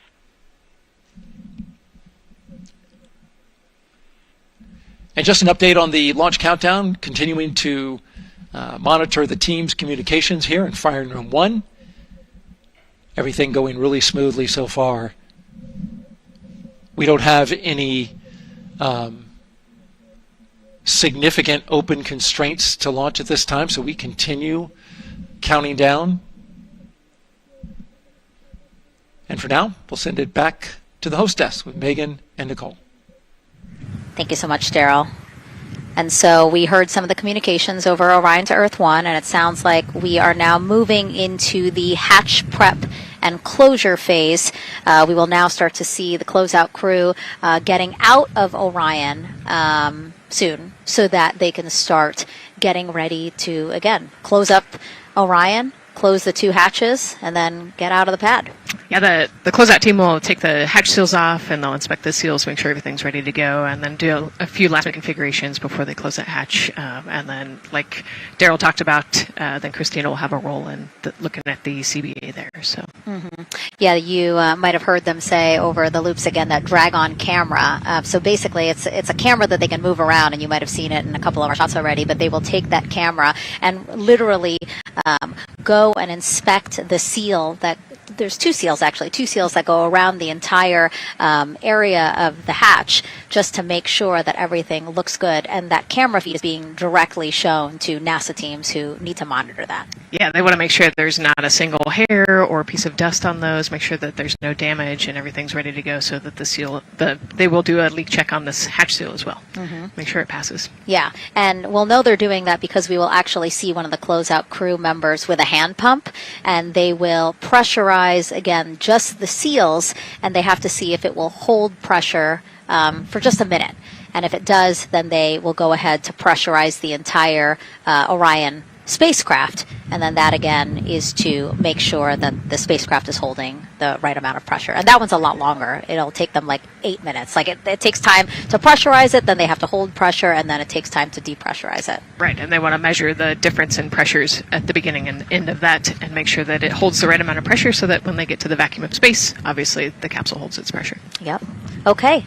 Well, again, as we continue to watch operations that are happening at the pad inside of Orion, why don't we go over to Banana Creek? It's one of our viewing locations here at Kennedy Space Center. They will have a spectacular view, and we actually have NASA's Leah Martin there chatting with a big group of people surrounded by a lot of folks on bleachers there. Hey, Megan, yeah, tons of people out here today, thousands of people gathering at Banana Creek to enjoy NASA's next big mission and humanity's next great leap today. It's a gorgeous day, and I'm joined here actually by some people who are probably the only people on center who are a little bit more excited than me to see this rocket lift up. Where are you from, and why are you here? So we're from the University of Tennessee, Knoxville. We're a group of 7 aerospace senior engineering students traveling here with Josh Dobbs, former quarterback of the University of Tennessee, with his extraordinary Dobbs Foundation. Now, you were actually telling me a little bit earlier, you're here local, you're from Orlando. What's it like being an aerospace engineer and then having the opportunity to come back here to the Space Coast and see this mission lift off today? It is absolutely amazing. I feel like the little 9-year-old girl inside me is so excited. Like, I'm from around here. I grew up watching launches in my backyard, and so this seems like such a full circle happy moment for me. Now, you are an aerospace engineer looking hopefully to join the workforce in the future. How does it feel to be here and see firsthand what that work does? It's just so cool to see what I've been working for the last 4 years and then the 12 years before that just actually be physically happening in front of me. It's something I never dreamed of as a kid.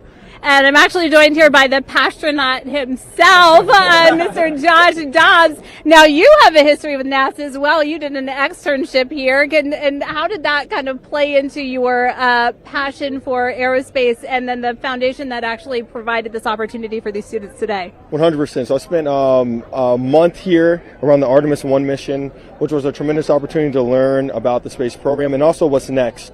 And so to be back here for Artemis II, and unfortunately Artemis 1 went in the middle of the season, so it's surreal to be here for Artemis 2. And with my foundation, like, the goal is to be able to take advantage of the opportunities that I've had and pass them along to the future of the industry and give them the opportunity to see what all their hard work can accumulate into. So it's an honor to be here. We're really appreciative of all the engineers and all the hard work that's gone into this moment, and we're excited to watch history happen today.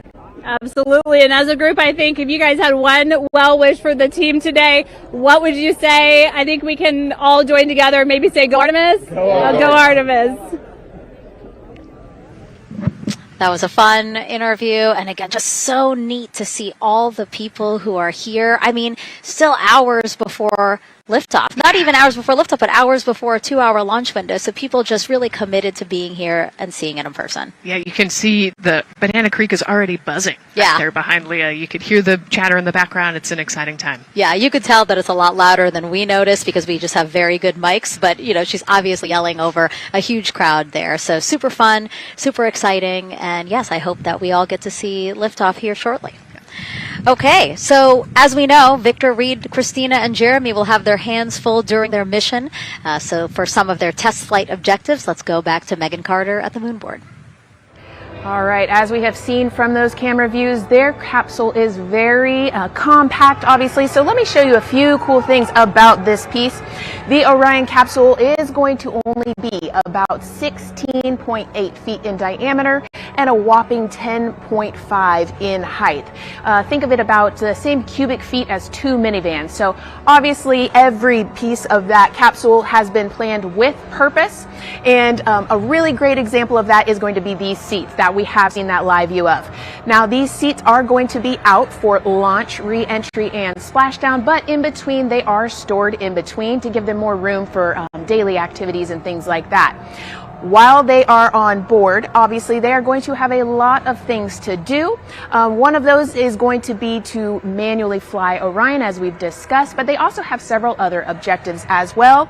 And they're going to be doing lots of system checkouts, checking out the service module, making sure everything is working correctly.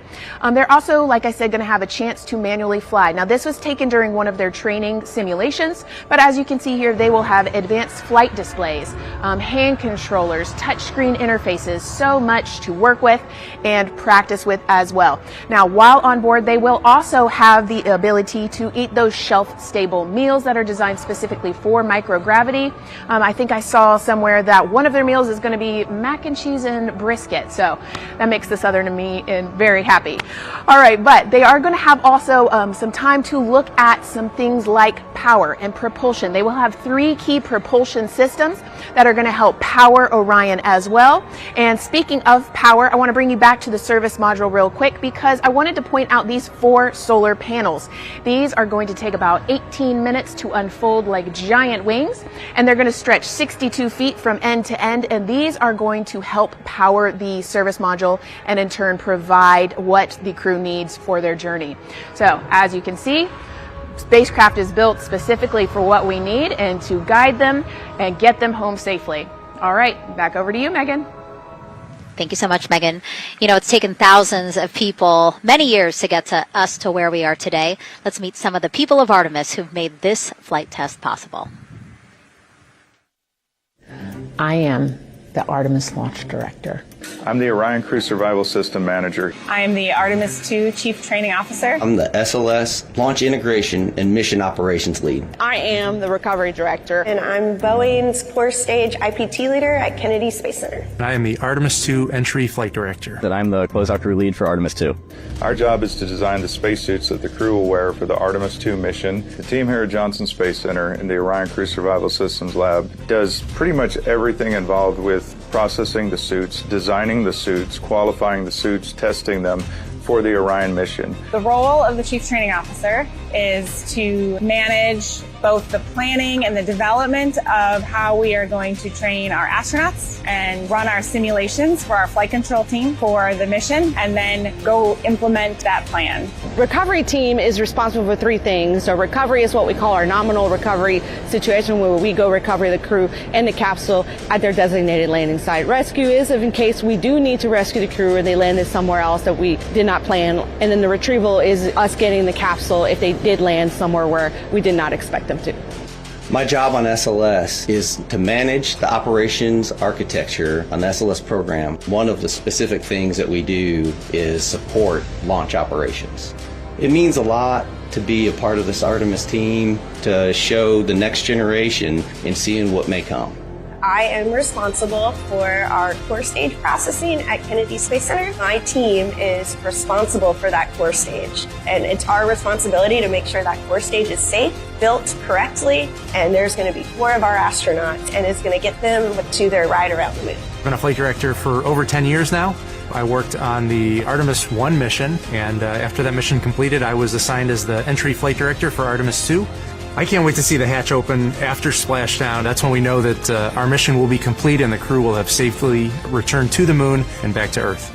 Closeout Crew is responsible for getting the astronauts up to the white room, getting their helmets and gloves on, getting them into the vehicle safely, connecting all their umbilicals, making sure they're ready to go for launch, and then closing the crew module hatch. The reason we do this is to expand mankind's knowledge. If I can be a part of that, doing anything, I want to do that. The launch director role really is to step back and kind of take that big picture view of launch. How are we doing on any NCs? How are we doing on our timelines, our procedures? Artemis II is a beginning. It's going to inspire a new generation. It's going to uncover science. It's going to serve as a pathway to places that we have never been before. And to meet more people of Artemis, you can head to the link we're going to put up on your screen there. Just, again, really nice to see all the faces that have put in the work, the time, the hours, the dedication to get us to today. Yeah, so many professionals that worked so hard on this mission. And what was really fun to see is, we interviewed Taylor Hose, closeout crew lead, as he said, and that's who we are now seeing inside of the White Room as they are getting ready to close out Orion and close one of 2 hatches. We have the side hatch of the crew module as well as the launch abort system hatch, correct? Yeah, the astronauts are in the capsule. They're ready to go, and now the White Room is very busy as they're getting ready to close both of those hatches. It's a great shot right there where you can see them. Almost looks like they're doing that hatch seal inspection that we talked about.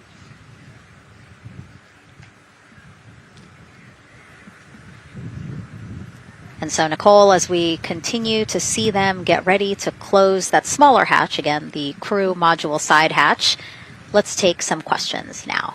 Sounds good. A lot has changed since Apollo, and I have a few questions about what's next. What part of the moon are we exploring through Artemis, and what are some of the key points that NASA needs to consider when planning missions like this? Were you expecting to see Scarlett Johansson? I think that took you. Took you aback. We've talked about this, but everybody has an interest in this mission. It's humanity trying to explore and go back to the moon. And I love this question. What part of the moon are we going to? Eventually we want to get to the polar regions, the South Pole specifically. We think that there are volatiles there, so water ice, something that can be harnessed as a resource as we create the permanent base on the moon and then try to get onto Mars. But getting to the moon is a tricky mission. We're going further than we have in a long time. And, you know, on the International Space Station, we're 250 miles from the Earth. And so we're pretty close.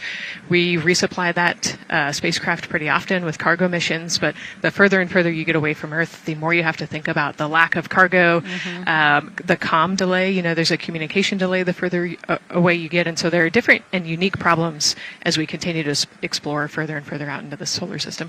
And there is so much to learn about the moon. So it's no surprise that, yes, even though our goal is to have a moon base at the lunar South Pole, the lunar South Pole is not the main focus of this lunar flyby. So instead, the crew is going to be focused on observing the far side of the moon.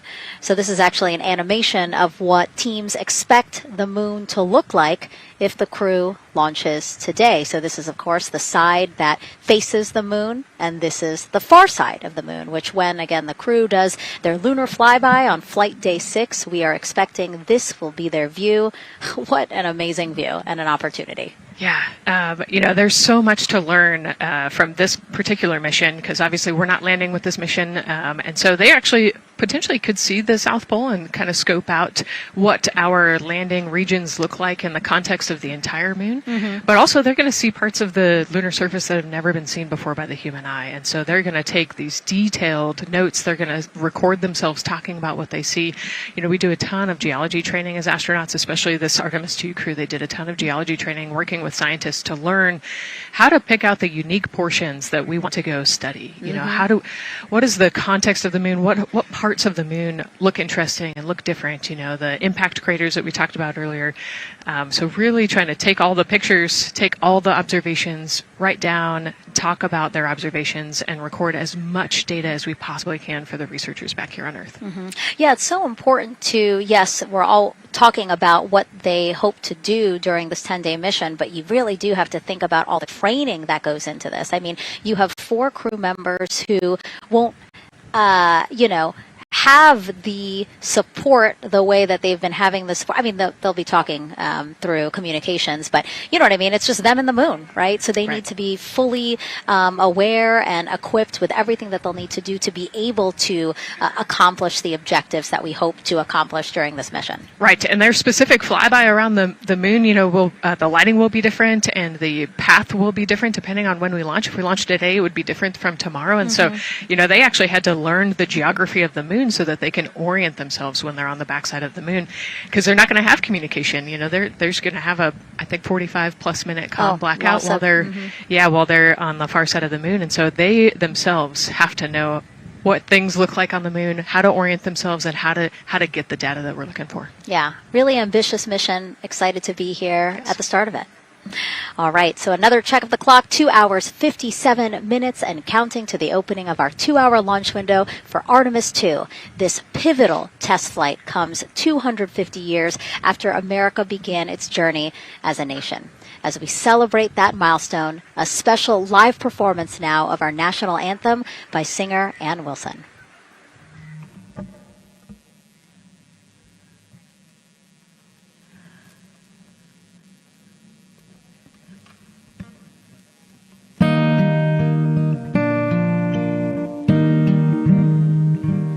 Oh, say, can you see by the dawn's early light what so proudly we held at the twilight's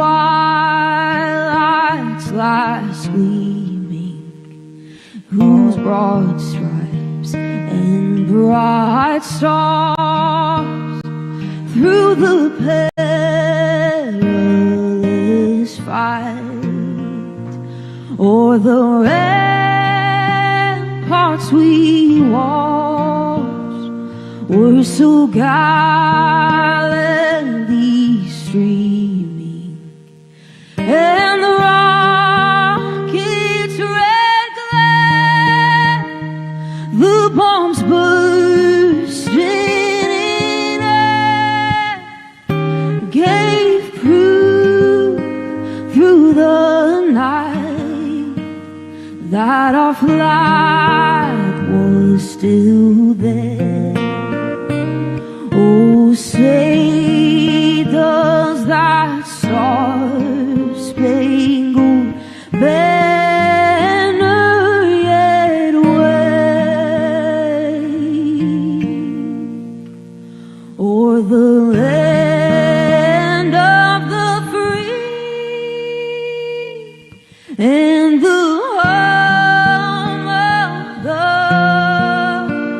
A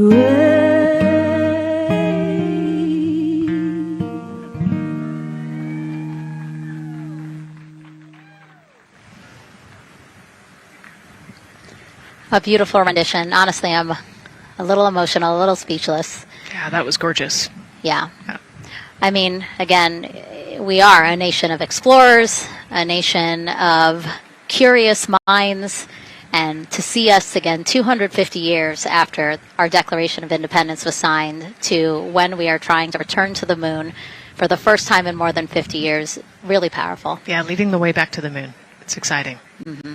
And that's so important to us. You know, we do want to be the leaders in exploration, but we definitely know we can't do that alone. You know, we often hear NASA leadership say that, you know, this is not something one nation can do. This is something that is a collaboration of nations, and that's why we have European countries. We also have Canada, again, joining us on this ambitious test flight. Yeah, of course, you know, it goes back to the old proverb, if you want to go fast, you go alone. If you want to go far, you go together. And we want to go far. We want to get onto Mars eventually, and so we're going to get to the moon first, and you can't do that alone.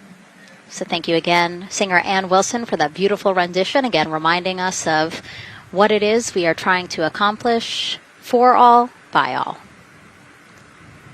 We are now back inside the White Room with the closeout crew. Again, backup astronaut Andre Douglas, number 2 there, just outside in the White Room, which is right outside Orion there, with the crew seated comfortably inside. As you can see, they've dimmed the lights a little bit. The crew has the opportunity to set the ambiance, if you will. They were given the opportunity to adjust the lighting as they see fit, again, just so that they can get comfortable. It's kind of like when we are on a plane and you get the opportunity to... Sure, yeah, you don't want the bright lights in your eyes. Also, you want to be able to see the screens well or see the, you know, the tablet on Jeremy's knee well, so they're going to adjust the lighting to what makes sense for the mission. And we saw in that very quick shot there, our best camera view of the 2 hatches is actually that drag-on camera, like we were saying, that kind of moves around. So sometimes it's hard to show that. So there you have it. You can see that the closeout crew has closed the side hatch. And so right now, that's a panel that they have to close out in order to then close the next hatch, which is the launch abort system hatch. And so, Nicole, can you just quickly, again, talk to people about the 2 hatches, again, crew module first, and then the launch abort system hatch? Yeah, so the crew module hatch is the one they're working on right now. They just got closed. You can see he's torquing those bolts down. And that is the hatch that completes the Orion capsule. And then you have the launch abort system, which actually is kind of almost a shell that goes around the capsule and holds onto the capsule during launch. And it has its own separate engines that can pull the capsule away from the rocket safely in the case of an off-nominal data point. So it's actually looking at roll rates and attitude and thrust and all sorts of different data in order to make sure the launch is safe. And if it's not, then the launch abort system will pull the crew module away and get them into a splashdown zone safely.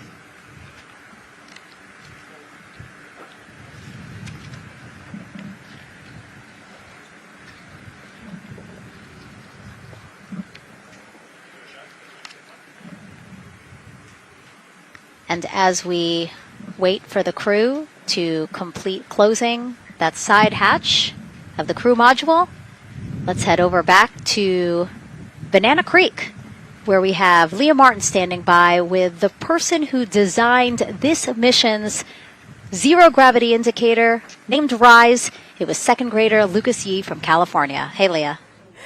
Hey, Megan. Yes, of the many special guests we have with us today, I think one of our most exciting guests is Lucas, who's joining us, like you said, all the way from California. He and his family actually worked this as a group project to design the zero gravity indicator. Lucas, can you tell us a little bit about your design? Yeah. So you named him RISE. Can you tell me why you picked that name? It was very remote, representing the Artemis II launch and Earthrise. And yeah, that's pretty much it. So were you really excited to find out that you won the competition and that your zero gravity indicator would be going to space? Yeah. So how does it feel? We're actually just across the river right now from Artemis. We can see it from where we're standing. How does it feel to know that design you created is actually currently on that rocket just a couple hours away from going to space? Really, really, really, really, really, really, really surprised and very happy. And very happy. Now, Mom, you were telling me on the way over here that it was kind of hitting you what was happening. Tell me a little bit about that. It's definitely very surreal to be here in person. It's definitely very surreal to be here in person. That Commander Weissman said that it's for all and by all, that we couldn't have said it better. We're just very grateful to be here. Super, super excited. And we're so excited to have you here too. Now, Oliver, this is your first launch too, is that right? Yeah, that's right. And how does it feel to be here just a little bit away from watching the first group of astronauts in your lifetime on their way to the moon? It feels like very, very happy and surprised. So if you had one word of encouragement or something to say to the crew who's sitting on that rocket right now, what would you say?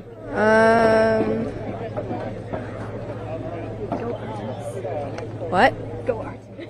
Go Artemis. Go Artemis. Thanks so much, Megan. I would say have a nice trip. Yeah. You would say have a nice trip? I did hear that answer. I would say have a nice trip. You know, Leah, that was a hard question. You know, it's really hard to come up with the spot what to say to the crew who's about to make history today. Yeah.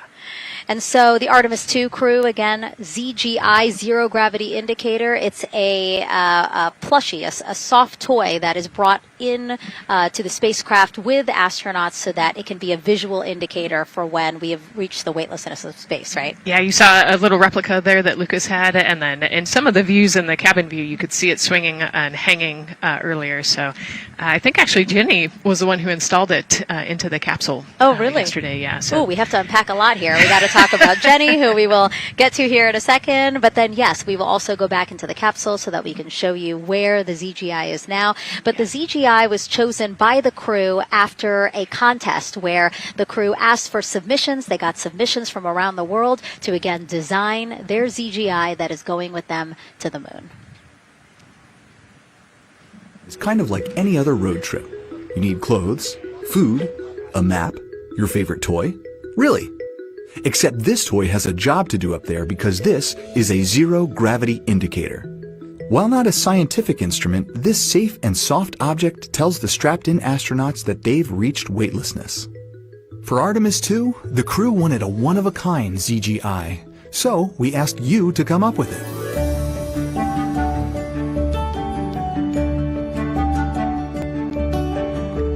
Thanks everyone for sending in your entries from around the world. Over 2,600 of you submitted. And we loved seeing all of your contributions. It was a really difficult decision because each design had a unique quality that stood out to our crew. In the end, we were able to narrow it down to a top 5 from Finland, Canada, Peru, and 2 from the United States, Kansas, and California. In the end, we went with one called Rise. It was a design inspired by the Earthrise photo taken on Apollo 8, which is very special to our crew.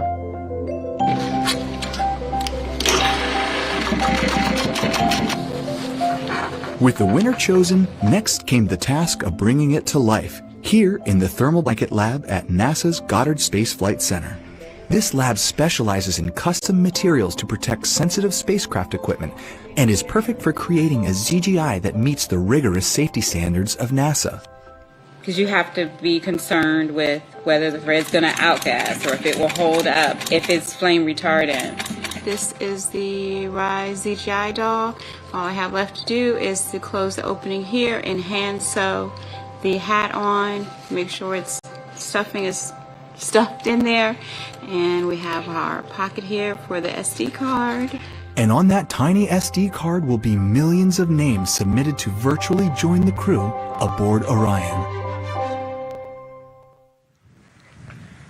Got Rise. Not the real one, obviously, but this is a replica. I mean, so clever for Lucas and his family to design. Yeah, I love that he replicated the famous picture that we all love of Earthrise, and then I love that the bill represents the space in between the moon and Earth. It's just such a cute and wonderful way to represent this mission. Yeah, and again, Earthrise, very important to this crew. It harkens back to the picture that was taken by the Apollo 8 crew where they saw Earthrise, and so very appropriate since, again, now here we are going to see Earthrise again with this mission. Yep. So yeah, so this is little Rise here. And then you heard in that video that there is an SD card that is zipped inside with the real ZGI with the crew. So get this, more than 5 million people submitted their names as part of NASA's Send Your Name to Space campaign. And actually, Christina said that her niece and nephew's names are inside that SD card. How cool is that? Her nieces and nephews are going to go with her. Yeah.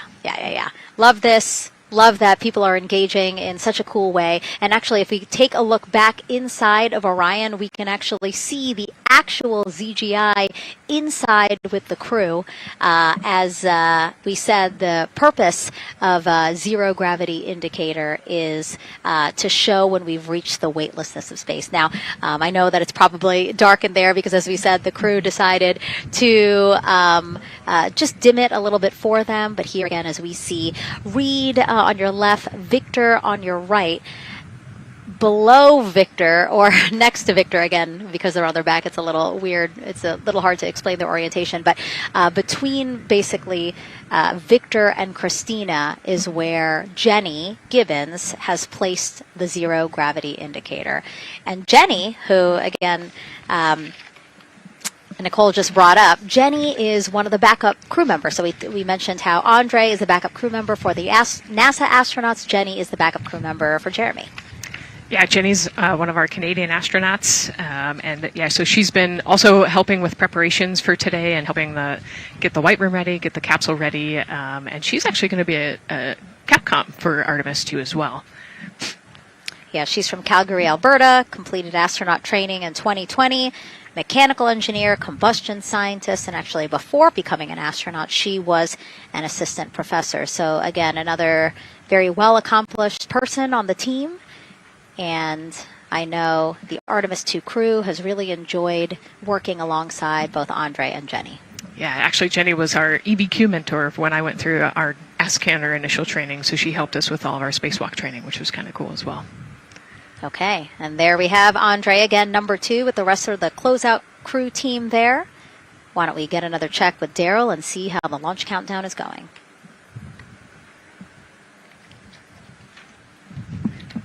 Still going quite smoothly here from Firing Room 1 here at the Kennedy Space Center.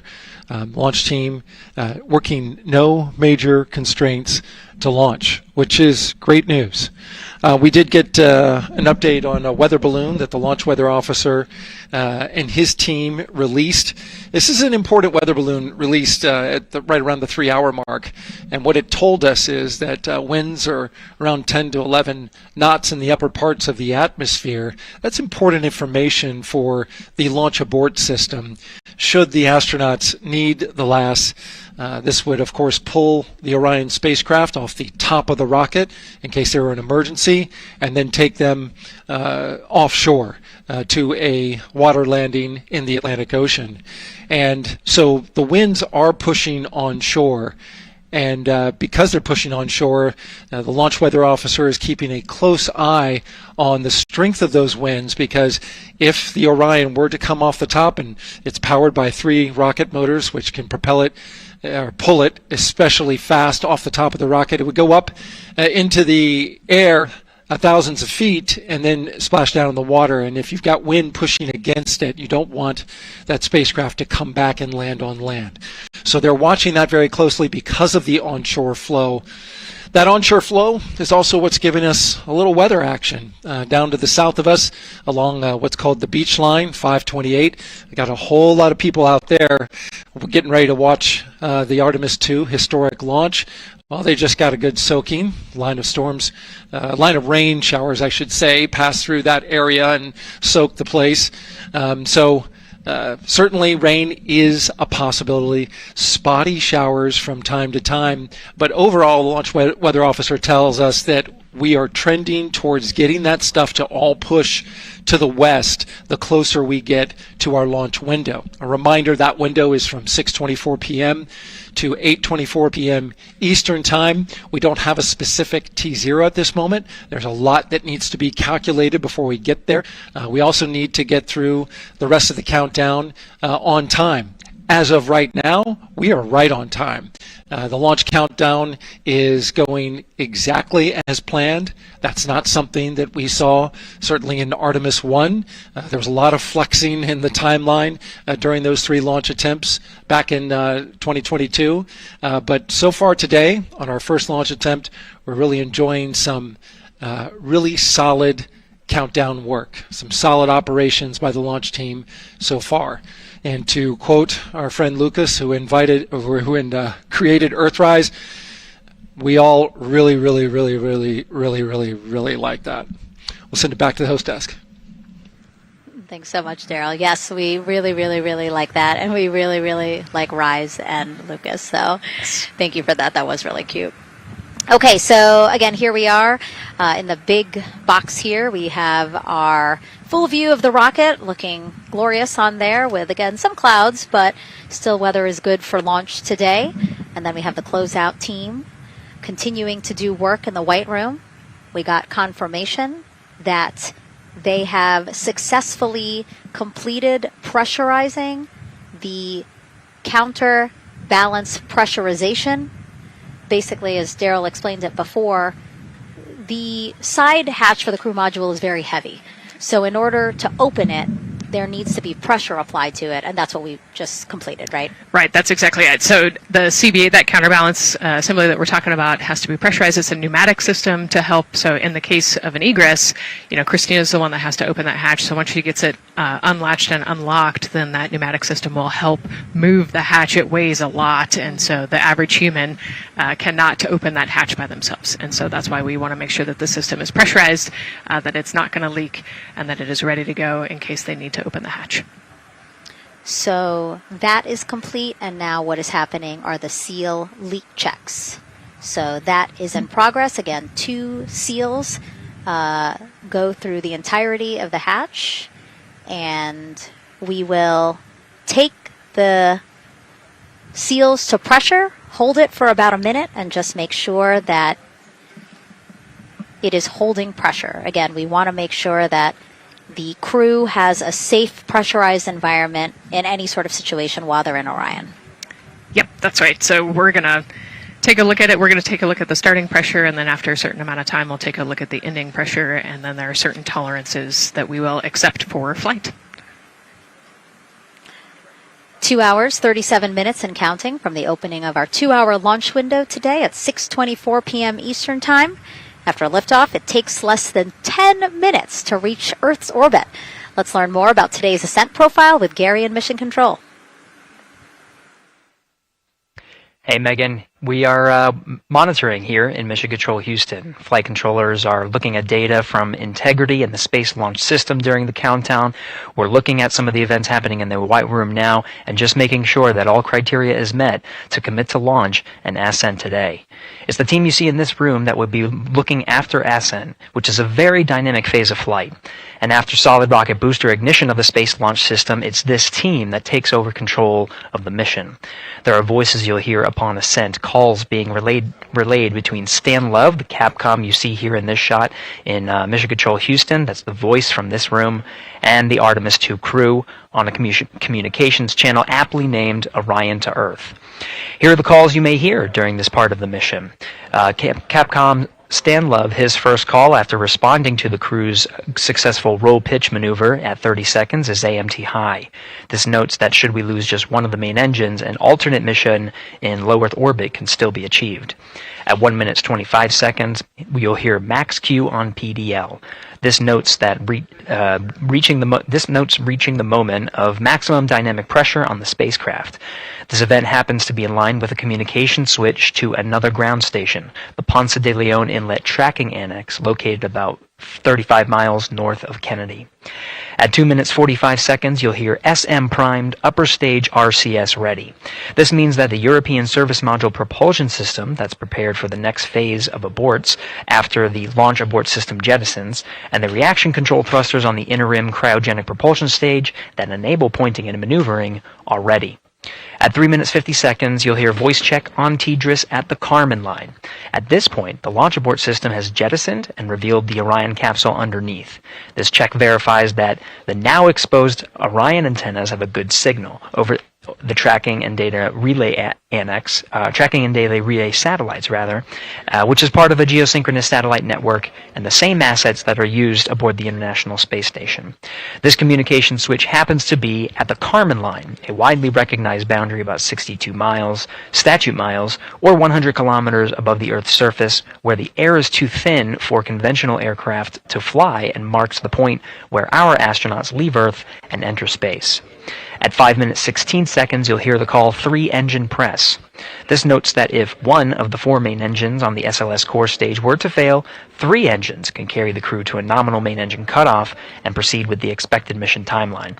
This is an important call that gives more assurance of continuing today's moon mission. At 7 minutes, you'll hear expect nominal shutdown. You'll hear this call should the main engine performance be as expected up to this point. Shutdown plans can vary and may impact G-forces experienced by the crew or future burn plans, but a nominal shutdown is more indicative of continuing the mission on the expected timeline. At 7 minutes 30 seconds, you'll hear AOA open. This notes crossing into a new abort profile. At this point, an abort would use Orion engines to escape the core stage, and the altitude and velocity are enough to make it one lap around the Earth and aim for a splashdown in the Pacific Ocean instead of the Atlantic. And then, of course, shortly after 8 minutes, you'll hear nominal MECO. You won't hear MECO right away. Teams here wait until the core stage has separated and the trajectory is confirmed as expected before that call to the crew. Now, this ascent profile is approximate, as there may be calls that move a few seconds depending on the trajectory, and of course these are the calls and times for a nominal trajectory. Teams in this room have been training extensively to prepare for any and all scenarios, and they are confident and ready to take this crew into space today. In today's pre-brief, the flight director, Judd Freeling, expressed his confidence to the team, citing the hundreds of simulations to prepare for this very moment. These are the calls you'll hear during Ascent less than 3 hours from now, but now we'll turn our attention to the countdown to launch and send it back to you, Megan, at the Space Coast. Thanks so much, Gary. Now, one of today's 4 astronauts, of course, Canadian Space Agency astronaut Jeremy Hansen. Let's go now to Jasmine with her next guest. Thanks so much, Megan. Yeah, we're joining you live now from the Operations Support Building here at Kennedy, where crowds are starting to gather, and we're honored to have Lisa Campbell of the Canadian Space Agency joining us. Lisa, Jeremy Hansen is about to make history as the first Canadian to venture to the moon. What does that milestone mean for your agency? Thanks so much, Jasmine. It's wonderful to be here. It's such a special moment, both for our astronaut colleague Jeremy Hansen, but also for Canada. We're here because of decades of public investment in space robotics, in space collaboration, and so for our country, we're very proud. He's so ready.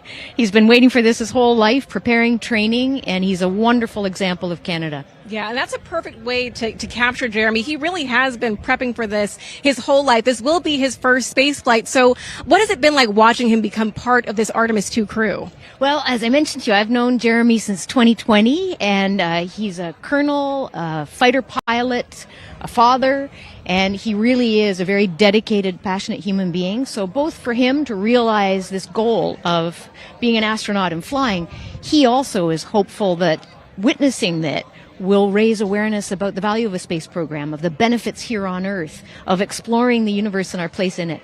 Wow, that's beautifully said. And really, this international collaboration has been going on for quite some time now. We've worked together in low Earth orbit and now going into deep space together. So why is it so important that we have these international partnerships? It makes us stronger. We can go faster and further together. Canada is one of the original signatories of the Artemis Accords, and Canada and the United States have been partnered for more than 60 years in space.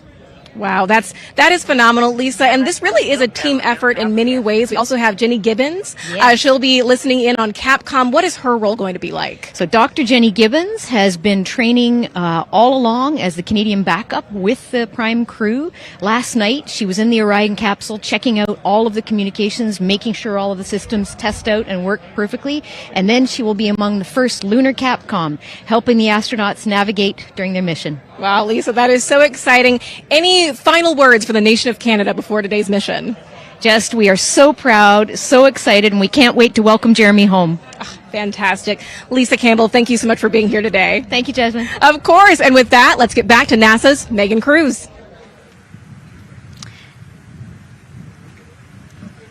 And right now, Go ahead. Command CBA press has been completed. Did you see any drop in pressure? And MS1, we saw just a little bit. It is just over 2,600 now. Copy. Thank you, ma'am. again, a call out to mission specialist Christina Cook. Again, it was her responsibility to monitor the pressure on the counterbalance system that will help open the side hatch. And she did report a drop in pressure, but it seems like it's within nominal limits. Right. They might have had a small drop, but you know, we have a starting pressure and an ending pressure, and as long as the difference isn't too high, then we will take that, and the engineers know exactly what they're looking for in terms of that delta pressure. And so again, that milestone on the checklist of things that have to happen before they launch today, that is complete. The crew, again, still inside comfortably as the closeout crew team work to close the side hatch. Again, a separate seal leak check, followed by a full cabin leak check, and then they will close the last abort system hatch. Lots to do still in the White Room and marching down the countdown timeline well. And so Bill, again, number 3 there, he is holding a silver flex hose.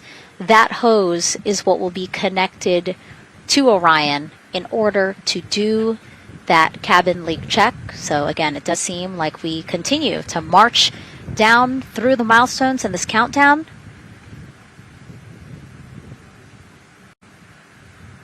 Hopefully lifting off today within our 2-hour launch window that opens at 6:24 p.m. Now, right now, people inside the Kennedy Space Center Visitors Complex are learning about this mission. There are great exhibits there about the rocket and Orion, and of course, our Megan Carter with the moon board. All right, Megan and Nicole, yeah, you mentioned that checklist before launch. That checklist is going to continue during the mission, as well as there are several vital objectives that we are hoping to accomplish with this mission. So we've talked about the rocket. We've talked a little bit about Orion. Obviously, during Artemis 1, we had that test flight, and there were no humans on board. That is our one big difference for this one, and we are going to have that crew this time. So what are they going to be up to during this mission? Let me tell you just a little bit. Now, for Artemis 1, like I mentioned, we were really focused on the SLS, making sure it had the power and capabilities that we needed. We were also checking out the Orion spacecraft in deep space environments, making sure that it was good to go. Now for Artemis 2, we are going to be taking the testing for Orion to the next level by adding that human component. So those test objectives are going to start even before launch. Like you mentioned, they are out there making their way through that checklist. But these objectives are going to start now, and that includes safety. So one really great example of safety is going to be something called the egress baskets.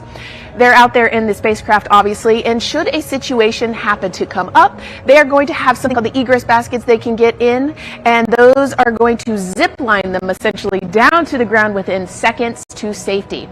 Another great example of those safety procedures are going to be the LAS, or the launch abort system that I mentioned earlier. Just a reminder, that's the one that can pull the crew and capsule away from any danger within a few minutes of into the launch.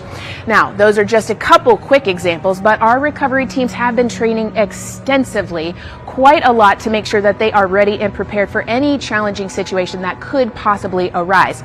All right, Several other objectives that we are going to be looking at are also going to be communication checkouts. That is going to be vital. I know we talked a little bit earlier about all the maneuvering that they're going to be able to do, but we want to make sure that they have full communication ability from space to ground so that we can fully support them here. We are also going to be checking out those life support systems. Obviously, we've talked a lot about the service module and what it is going to do for the crew, but we want to make sure that those life support systems are fully functioning, obviously, before we send them farther into deep space. That's going to be critical for them. So on top of being able to maneuver the spacecraft and check everything out, we are also going to be making sure that everything is fully functioning. So as you can see, big part of this mission is to make sure that the spacecraft, the hardware, and all the operations are working and that the data is going to make sense. And speaking of recovery, we are also going to have the opportunity at splashdown to recover that launch or that flight data, and we're going to be able to take that back, analyze it, and make sure there are if there are any enhancements we need or changes we need to make before our next missions, we'll be able to do so. So they're going to still lots to do. They're going to stay very busy, obviously. And with that, I will turn it back over to you, Megan. 2 hours, 25 minutes and counting, and the crowd, check it out, continues to grow at our Banana Creek viewing location. They will have a great view of launch, and we will go back now to Leah Martin, who's standing with her next guests. Hey, Megan. Yeah, we're surrounded by thousands of people, some here local from the Space Coast, but we actually have quite a few people who have traveled a pretty far distance to be with us today. I'm actually joined here by a group from the International Space Station Ambassadors Program who have come from all over the globe. Saku, you're here from Japan. You've come Val from Mexico, and then we have brother and sister Cosma and Jesko here who are visiting from Germany. You actually told me that you participated in the NASA Rover Challenge in Huntsville. How was that experience, and how is it kind of participating there in Alabama and then being here today? So it is an amazing experience because you meet so many young people with visions, with dreams, with ideas which inspire you and motivate you. And it's even better to be here now to see the SLS launch because we are going back to the moon, and that's what we're working for. Absolutely. And, you know, the Artemis missions, we talked a lot about the Artemis Accords and this being an international effort. You were actually telling me, Saku, that you're interested in becoming an astronaut with JAXA, pursuing your PhD to be able to do that. Tell me a little bit about that. Yes, actually, I applied for the Japanese Aerospace Agency, the astronaut selection like 2 years ago, and then I didn't make it all the way, but I'm still working on it, and hopefully I can be at the launch pad sometime, and then I hope to go back to the moon and Mars, and yeah, I'm working on it. Absolutely incredible. And Val, you're from Mexico. We were talking a little bit about women in space. This is a team who, you know, is predominantly made up of women. What is it like knowing that Christina is on that rocket right now, about to be the first woman to travel around the moon? I think that's such an amazing news. It's just so inspiring that we are taking the first black person and also the first woman to the moon. It's just the first step in humanity and a big step in equality as well. Megan, a lot of excitement here, not just in Florida, but from around the globe, and we're keeping our eye on that rocket, and we're ready to see it lift off. Thanks, Leah. Yeah, a lot of excitement, but also a lot of inspiration. Again, this is part of, or a big part of the reason why. 130.6. Good readback. Aux 1 voltage 131.3. I copy 131.3. Again, those numbers you hear, they're referring to specific steps in the launch countdown that the crew have to step through in order to get us to launch today. And so we were saying, yes, inspiration, a big part of why NASA does what it does. We want to go together and we want to explore together to learn more about ourselves and here on Earth. Yeah, humans, I think, naturally want to explore, and so going together, like Lisa said earlier, we're going to go farther and faster than we possibly can alone. And, you know, what a way to celebrate that today. Yeah. Going back to the moon in the first time in over half a century. And we have that great shot there in our small box of the rocket on the pad. And at the very top there, our Artemis II crew. Right now, we know that the crew has begun the closeout crew has begun doing that cabin leak check. So they are currently pressurizing the cabin, and it sounded like it would take about 6 to 8 minutes for them to get to pressure, and then they have to hold that pressure for 5 minutes, right? Yes, that's correct. Yeah, so there's quite a bit of volume. You know, we talked about it being a 6-person tent. I think it's 330 cubic feet. Don't quote me on that number, but you know, they have to pressurize that capsule, and then, like we talked about, take that initial pressure, wait 5 minutes, and take the second pressure. Yeah, and then it takes about 6 to 8 minutes again to depressurize the cabin. So this process will take a few minutes. Ascent switch configuration complete. OTC copies. Thank you. And then after the cabin leak checks, then they will finally close the last abort system hatch. So again, chugging along in the countdown, really excited to, again, continue to hear the crew's voice inside Orion, stepping through all the procedures. Yes, it's exciting to hear them making progress, right? It's all good news hearing the crew talk to the ground and working together to get to the launch. And what I think is really cool is that this is the first time NASA is going to have astronauts in low Earth orbit, but also in deep space at the moon. So here's a message from some of the crew aboard the International Space Station right now. Hello, Megan, and a big hello to everyone around the world counting down together to the launch of this historic flight test. If we weren't in microgravity, we would also be on the edge of our seats. Here on the International Space Station, all of us are honored to have the chance to wish our fellow explorers Godspeed. Throughout human history, the moon has sparked our imagination, curiosity, and wonder. With our return to the moon, we're not only going to be learning about its history, the history of our solar system and of our planet, but also about our place in the cosmos. We are so proud of the Artemis team and so excited for what you will see and learn on behalf of all of humanity during your trip around the moon. As we push the boundaries of exploration and expand our knowledge with scientific discovery, we advance our collective civilization together as one. Test flights are crucial to the mission of exploration. We all learn in test flight schools that the more challenging the missions are, the more incremental the tests should be. This Artemis II mission is one more increment on the way to further exploration. Thank you to the crew, our friends, for your dedication. And from the entire Expedition 74 crew, thank you to all of the teams that had a hand in getting the Artemis II mission to where it is today. Back to you, Megan, as the countdown continues. Oh, I love that so much. I just love seeing them there. And again, you have to remember the International Space Station is an orbiting lab. We learn so much there, and we're going to learn so much more from Artemis II, because this isn't just a test flight. It's an opportunity to learn more about the moon, deep space, and how humans can live and work so far from home. So here are some of the science objectives that NASA hopes to accomplish with Artemis II. Artemis II is our return of humans to the moon, flying around the moon on board Orion. But along with that, we're doing a lot of great science. One of the exciting things about the Artemis missions to the moon is that science is actually a fundamental pillar of why we explore, why we're going, what we're doing in Artemis. I think it's incredibly exciting that not only are we testing the vehicle, but we're testing science on board. Science where the astronauts are conducting experiments, science riding along with the astronauts. We have astronauts looking outside the window and really observing the lunar surface. It will help us understand the deep space environment. It will help us understand how that environment affects our astronauts, our systems, and life in general. So deep space is a challenge for us because you have to leave Earth's protective magnetic field. Here in low Earth orbit, the crew members are protected from some of the harmful radiation. Going to the moon, they'll no longer be protected, so they'll have a higher radiation exposure. Much like Artemis I, we have so many radiation sensors and detectors that are inside the capsule so that we can fully understand and appreciate the radiation environment for protecting our astronauts. In my hand here, I'm holding a tissue chip model. This is the exact design that's going to be flying alongside the astronauts. We'll be collecting samples from each of the crew members, and we can make these organ chips out of the astronauts themselves.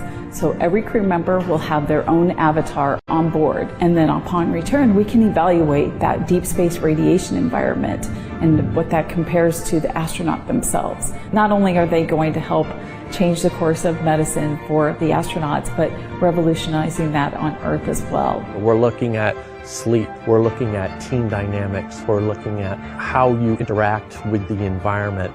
We're also looking at the immune system, so what are the biomarkers? We're using saliva as a method to study hormones and different things in your body that may change during a mission like this. And then finally, how do we function after microgravity, being close to the moon, then returning to Earth. Which will ultimately help us achieve our goal of getting humans to Mars. And then on top of that, we have an opportunity to look at the moon from deep space on the far side for the first time in over 50 years. Having human eyeballs and brains back around the moon is going to unlock a new generation of lunar science discovery. The human eyeball is capable of taking in so much data in just a split second. They'll be able to tackle impact history, volcanic history. They'll be able to look at how the albedo, or kind of the shade and hue of the moon and the color of the moon, can tell us something about how that terrain evolved over time. We're integrating science in ways that have never been integrated into human exploration before. We have a front room mission control flight controller position called the science officer. We have a brand new science back room where it's basically our brain trust of lunar scientists and geologists supporting the crews of the future. And Artemis II will allow us to really test how this works so that future missions are really set up for success. We'll also be deploying some CubeSats. They're small shoebox-sized spacecraft of their own. They're each provided by another country, one of our partners. As they conduct their research, they'll complement what we are doing at the moon with Orion. It is so incredibly exciting to be a part of this mission. It has been, really one of the privileges of a lifetime. I can see the work I'm doing benefit crew members right now and benefit the crew members in the future. So it's incredibly exciting. And it's very rewarding. As this rocket launches humanity off of the Earth, we'll be setting the stage through our science to prepare humanity to leave Earth and explore the solar system. And what we learned during this and future Artemis missions to the moon will eventually get us to Mars. Here's Jasmine Hopkins again, now with Nikki Fox, Associate Administrator of NASA's Science Mission Directorate. Thanks so much, Megan. Yes, we're back on the balcony now, joined by Dr. Nikki Fox. Nikki, in this nearly 10-day mission, we are covering a lot of science from CubeSats to tissue chips. What are you most looking forward to learning? Oh my goodness. I think for me, the most exciting thing is actually being able to interact with the crew while they are flying, doing this historic journey on the far side of the moon. They are going to be seeing pieces of the moon that no human eyes have seen before, which is really spectacular. It's going to be an interesting trajectory. Some of it is in darkness. Then at the terminator, so in darkness, they'll be able to look for like impact flashes and things when micrometeorites pummel that poor moon. And then at the terminator, they can see shadows and interesting things, which kind of gives you depth perception. And then, of course, in the sunlit, picking out everyone's favorite craters. Also, if we launch today or tomorrow, they will see a total solar eclipse from the Orion capsule. How cool is that? That is very cool. We are thrilled for this Artemis II crew to be able to see the moon in a way that we've never seen before. What is so unique about that far side? Why are we going there? I mean, honestly, it's just, it is unique. It's very different to the near side of the thing to see that as we're going past that. Absolutely. And Nikki, we are performing a lot of science at the moon this year, actually, not just Artemis II. Can you speak to the commercial lunar landers we're planning to send? Yes, we are very, very proud of our commercial partners as they take our payloads for us to the lunar surface. And very excited. Next one up is Blue Origin's Blue Moon Mark 1 going. It's got some science on it. It's got the scalps that went on the Blue Ghost, so we'll be able to sort of look at that plume as it's coming down onto the lunar surface, and then also the laser retroreflector that will be the array that's up there too. So even on that first test flight, packing it with science as much as we can. Wow, Nikki, so much science. It's hard to keep track of everything, but the unique thing about Artemis II is we're sending crew. Can you speak to the importance of the human element of science? Absolutely. I mean, we can program, like we do with our beautiful rovers on Mars, we can program them to do certain things, and it's what we think we need them to do. When you have an astronaut up there, they can make that sort of like really unique split-second decision. The thing I'm most looking forward to is when they think they're going to be looking here, is hearing one of them say, "Oh my goodness, look over there." And I think that's just incredible about how we do that. Also, flying our tissue chips with the astronauts, our Avatar experiment. Here we go, Avatar. Wow, look at that. And that's got the tissue chips samples that matched to the crew, so we'll be able to monitor the effects of microgravity and radiation on that human tissue as we prepare for more and more missions to the moon for longer and longer durations, and then off to Mars. Wow, Nikki, so much science ahead of us, but first we have to launch. Thank you so much for being here today. Thank you so much. Go Artemis. Oh, of course, go Artemis. And with that, let's turn it back over to the countdown with NASA's Megan Cruz. Nikki is so fun. She has so much energy and so much passion about the science. And again, yeah, it's just so important to remember that so much science is happening with this mission. It's not just to test out the hardware and the life support systems. Yeah, you saw the science video, and then we talked to Nikki Fox, and man, there's so much going on, right? We talked a little bit about the lunar observations that we're going to do, and then, she talked about, made a really great point about, the human eye can pick things out that a camera or a robot can't necessarily pick out. So that's why we're sending humans, but also we're not just doing the lunar observations. The Avatar, that's a really cool experiment. They took blood samples from the crew, and then they used those stem cells to make bone marrow and create those little Avatar chips, which is impressive. Feels like scientific, sci-fi movie stuff. But we're going to look at radiation. We're going to look at all sorts of different scientific experiments. We got the little CubeSats. We're going to go look at space weather. Lots going on. Yeah, even collecting some of the astronauts' saliva, you can learn a lot about the body through the saliva. So just really a lot in a small amount of time in a small capsule. Yeah, scientific discovery. That's why we go back to the moon. Yeah. And so again, her energy just so, oh my God, I can't find the word. So wonderful. Awesome. I don't know why I couldn't find the word. So anyway, yeah, just really, again, thank you, Dr. Nikki Fox and Jasmine. And so, Nicole, what about answering more questions? Let's do it. Okay, great. First one, what was the word I was trying to get at? No, I'm kidding. Let's have the first question up on the screen now.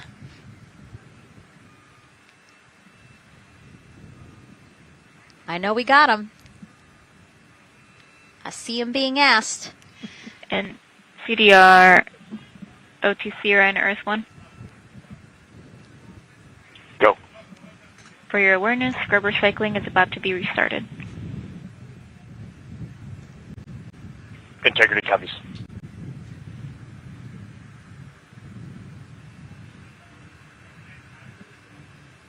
All right, let's try that again. Can we get the next social question, please? What are the G-forces experienced by the Artemis astronauts during launch and reentry? Ooh, these are actually pretty similar to, a Dragon launch or a shuttle launch. We have to accelerate to get out of the Earth's atmosphere, and then, we talked about the secondary burns that they will do to get away from Earth. But, for me personally, it kind of felt like we got slingshotted off the Earth is how I like to describe it. So, you get set back in your seat and the G forces are into your chest. CDR OTC around Earth 1. Go ahead. Moon leak check complete. The cabin is going to be vented to flight pressure momentarily. Integrity copies.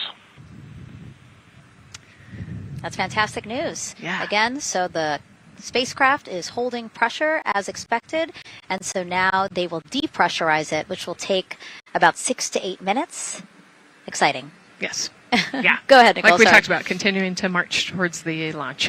So the G-forces are into your chest, and it's kind of a slow build, and you can get all the way up to 4.5 Gs into the chest during the launch, and often they have to back off on the thrust a little bit so that you don't get too high in the G-forces, and especially as we go through kind of max Q or that max aerodynamic force, so as they get through the thicker parts of the atmosphere.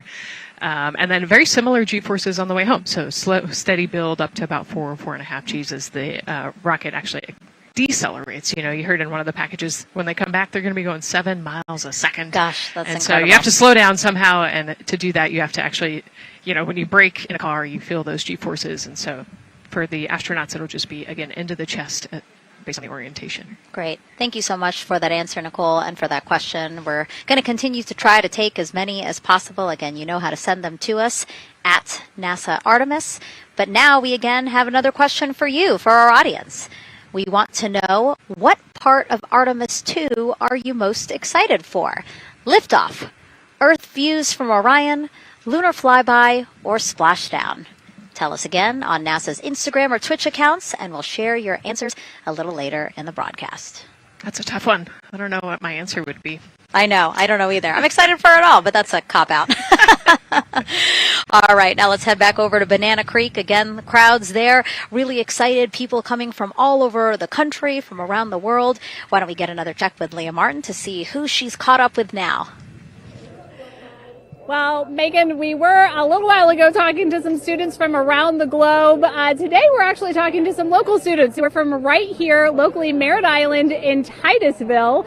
We talk a lot about the Artemis generation and about the students who are going to become the next generation of dreamers, of engineers, of scientists and technologists. And I'm actually standing with a group of those students here today. Our local high school has actually implemented a really neat new program in the spirit of being able to create these pipelines for employment and engagement. Can you tell me a little bit about what Merritt Island High School is doing? Sure. Well, this is a new program, first of its kind here at Florida, and basically what we're studying is astronautics and aviation, kind of blended the two together. We have flight simulators in our lab, but students are also learning about engineering, aerospace engineering, and we're trying to make all kinds of pathways available for them, trying to give them opportunities to see which pathway they might want to be interested in. So, yeah, it's just a great opportunity for them to learn about space. We just finished doing a whole model rocket build where the students took CAD software, developed their own rockets, put them together, and launched them right from our school. So it's very exciting. Incredible. And then another local high school, Titusville, you guys also have a similar but slightly different program. Yes, we do space mechatronics with advanced manufacturing, preparing students to build and manufacture things to do automation to build things on Mars and things like that, or locally too. Now, you told me that you're actually trying to figure out a little bit what you want to do when you're done your freshman in high school. What things are you learning in your class here that are really kind of tweaking your interest in the aeronautics field? So we're building a lot of things with like metal and how we're supposed to do it on the rockets. We're also doing computer programming, which would help with NASA and like programming and coding. Absolutely. And you were actually telling me that I think were telling me that you're interested in becoming a pilot. We talked a little bit about the pilot who is on board the rocket right now. How is this program preparing you for your future? I mean, it's teaching me everything that I know about aviation, and it's really inspiring that I get to learn it in a classroom, like locally as well. It's amazing. I love it. And then you were also telling me you're taking this class. What's the most interesting thing you've learned? I really like the whole design part of it, like actually like engineering, like because I want to be an engineer. Engineering the products we use when we build stuff, that's definitely my favorite part, learning how to use those kind of softwares. Absolutely. Well, Megan, when they're seasoned NASA employees, you'll be able to say that you saw them here first when they were still in high school. Back to you at the desk. I can also say that they have fans. Nicole Ayers here. As soon as that girl said that she wants to be a pilot, Nicole went,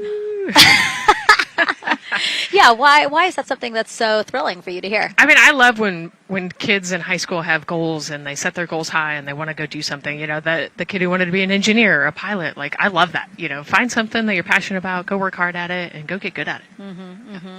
Yeah, and speaking of passion, I mean, we definitely have a whole bunch of people here passionate about what NASA is doing here. Again, the lawn behind us just filled with media from around the world, making sure that they can help tell our story to everyone who is interested in hearing it. So back here in Florida, of course, we have NASA leadership also keeping a close eye on launch operations. Let's go now to Jasmine Hopkins, who is standing by with Lori Glaze, Acting Associate Administrator of NASA's Exploration Systems Development. Thanks so much, Megan. Yeah, we're honored to welcome Dr. Lori Glaze to the balcony now. Lori, this is our very first time having crew on an Artemis mission. How does that feel, and how does that change our overall approach to the mission? It's a really good question, and it really came home today when we were watching the crew walk out, and then we saw them get into their van and go out to the pad, and we've been watching them getting into the crew module. And so we've really put an enormous amount of rigor into assuring the safety of our crew. One of the most important things on this mission, different from Artemis I, is we now have environmental controls and life support systems. One of the most important things we're going to do on this mission is test those out and make sure that we can keep our crew healthy and safe throughout their mission. We also on this mission have an activated launch abort system, which we had the system for Artemis I, but it wasn't active. But we definitely have that active on this mission. We want the ability, again, if something goes wrong, to be able to have that ability to abort and get them back to the ground again safe. Absolutely, Lori. I mean, as you're driving home, safety is paramount here at NASA, and your program is responsible for all of these Artemis elements. We have the Space Launch System, Orion, ground system. So how do you get everybody cohesively on the same page for a day like launch? And that's a great question, and it's really been wonderful to watch our teams working together. We have the ground systems, which are kind of the bookends of our mission. The ground systems help prepare us to get the rocket ready to take off. They're doing all of the loading of the tanks right now and getting the crew into Orion. And then at the back end, they'll be there to recover the crew when they land in the ocean. But they know that their job is to make sure that that rocket is ready to go and that the crew module is ready to go. And then the rocket itself, the space launch systems, they know that their job is to deliver the crew module to the right point in space so that they can conduct their mission. And then again, they have to make sure that everything is ready, that they set them on the trajectory that is going to bring them around the moon and set them up to land in the right place in the Pacific Ocean. And that's their job, and they know how important that is. And they have to work closely with Orion, which again, they also have to work with all the other teams to make sure that everything's working together. And then on top of that, our flight operations teams, all the people on the ground, they're all working together. They know this mission doesn't work unless every single part of the mission works. Right. Lori, there are so many things that have to work together today. We can't wait to see what happens next. Thank you so much for being here. It's my pleasure. Thank you. Of course. And with that, let's take it back to the countdown with NASA's Megan Cruz. Yeah, and speaking of the countdown, 1 hour, 59 minutes and counting until the opening of our 2-hour launch window at 6:24 p.m. Eastern Time. This is a shot of Jetty Park. It's a nearby popular viewing location of rocket launches, and it is so great to see how many people are here. I mean, this is a Wednesday. Like, people had to take time off of school and off of work, but it's something that they felt like they wanted to do, to be here. Yeah, I think just based on the chatter on the airplane ride yesterday, half of my airplane ride. Oh, no way, really? They were coming to see the launch. Everybody's excited and traveling from all over the world to come see this launch. And it really is a great day. We had some sprinkles here in the crowd, but for the most part, I mean, just a beautiful day to witness history. It is, yeah, a little bit of sprinkles, but for the most part, the clouds are staying away, and you can see the blue sky behind us, so hoping for good weather in a couple hours. Absolutely. And so Dr. Lori Glaze mentioned what we learned from the Artemis II mission helps pave the way to sustained human presence on the lunar surface. So what are the objectives of this mission to eventually accomplish that? Let's check in with Gary in Mission Control for more. Thank you, Megan. Yes, the Ascent teams are here in Mission Control Houston, working through their steps to prepare for a go for launch. Right up here on the front board, we're watching the teams in the White Room work through their checklist and closing the hatch as we verify ours, working as one NASA team. What Dr. Glaze said about working across the teams throughout the nation is true. It takes one NASA team to bring everything together and accomplish the mission objectives. The Artemis II is designed as the first crewed test flight of NASA's Artemis campaign, sending astronauts into lunar space to validate systems, operations, and human performance ahead of a more complex lunar landing missions. NASA has identified an extensive list of mission and flight test objectives objectives that serve as a checklist to verify the capabilities needed to land humans on the moon. For the Artemis II mission, there are 5 overarching priorities that cover the mission and flight test objectives. First is, of course, the crew. As the first crewed mission inside the Orion spacecraft, this mission serves to demonstrate the capability of safely sustain the flight crew throughout the mission, including launch, the deep space component, and return. Number 2 is systems. This mission brings it all together to validate the performance of all ground and flight systems needed for a long-term lunar campaign, from launch infrastructure to spacecraft operations in deep space. Third is hardware and data. We'll be gathering performance data as much as possible over the deep space network, but we also aim to retrieve onboard data and hardware after splashdown to gather additional insight and improve future Artemis missions. Fourth is emergency operations. The crew and flight control team will be testing emergency systems such as abort procedures, rescue operations, and contingency responses. During the flight, astronauts will rehearse a number of these procedures to ensure that in the event of a real emergency, the planned procedures and operations are sound. And finally, there's subsystem validation. Engineers will be verifying subsystems across the board to ensure reliability across life support, propulsion, avionics, and navigation systems aboard the Orion spacecraft. Human spaceflight is a complicated endeavor that requires precision and confidence across all disciplines.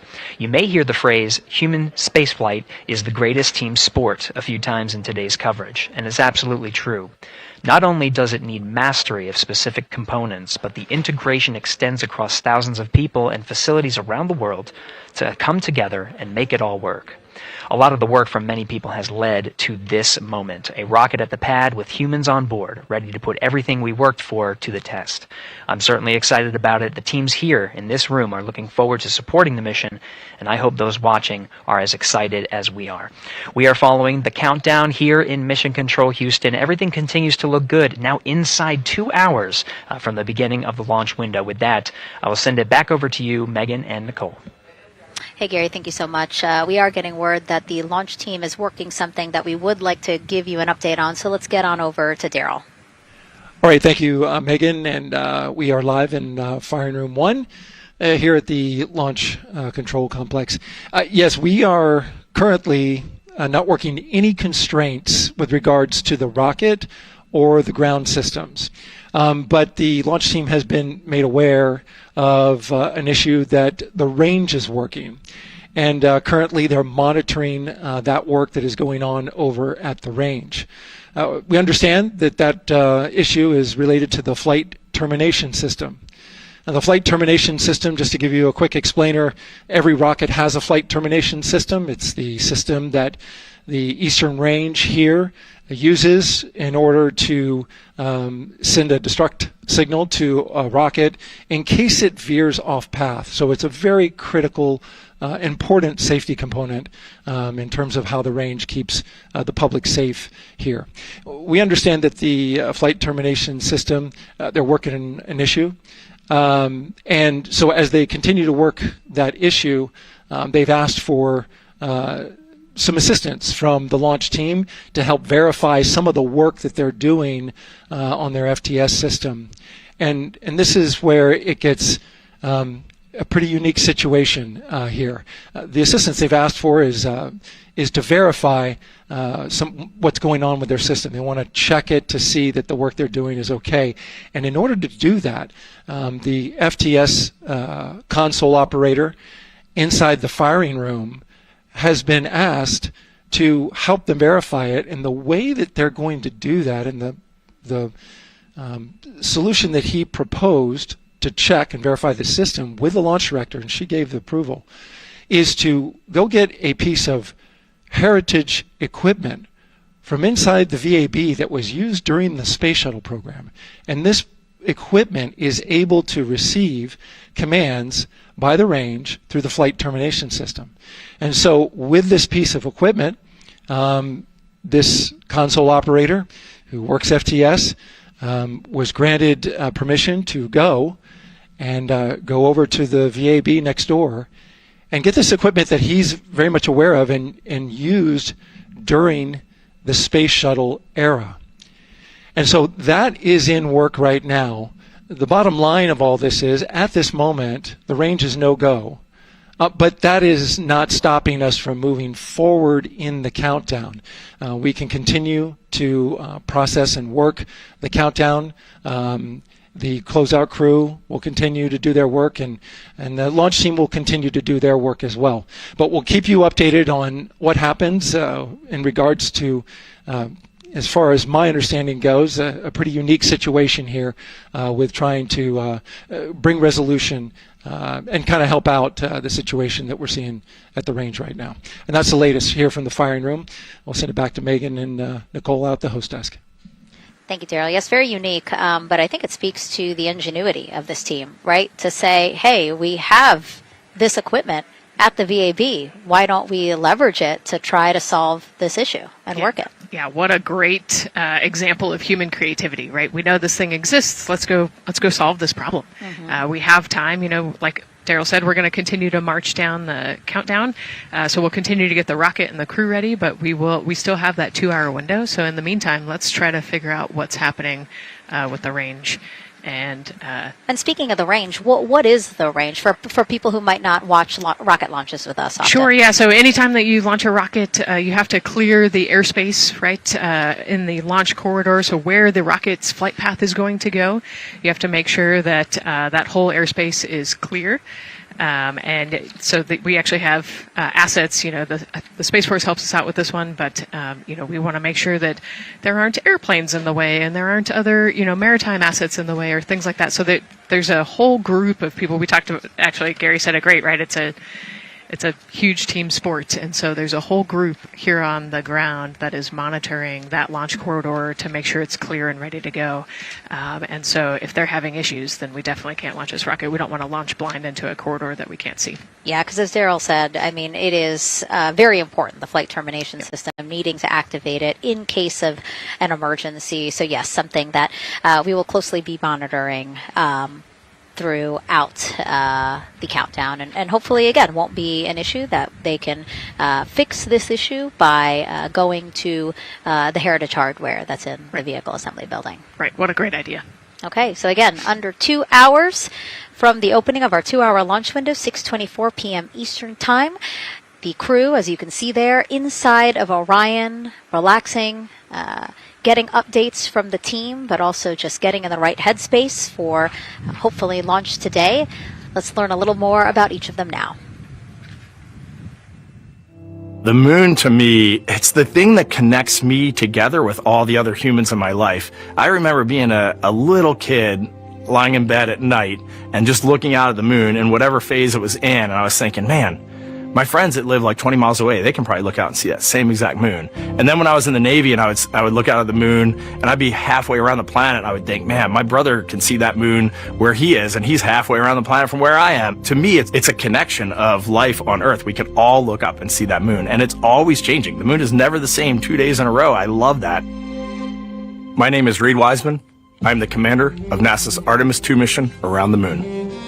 I grew up in a little town just north of Baltimore, Maryland, about 20 miles north of the city. There was a National Guard base nearby my house, and there were A-10 aircraft that would fly over every now and then. I just would look up at them and be like, man, I want to be up there. I want to go do that. And then my brother went to the Naval Academy, and I would go every year and watch the Blue Angels fly during commencement. And that just started to grow and grow and grow. For a while, I wanted to join the Air Force, and then I realized Navy flies as well, and they fly from ships in the middle of the ocean. And that was it, like, done deal for me. That is exactly what I wanted to do for my career.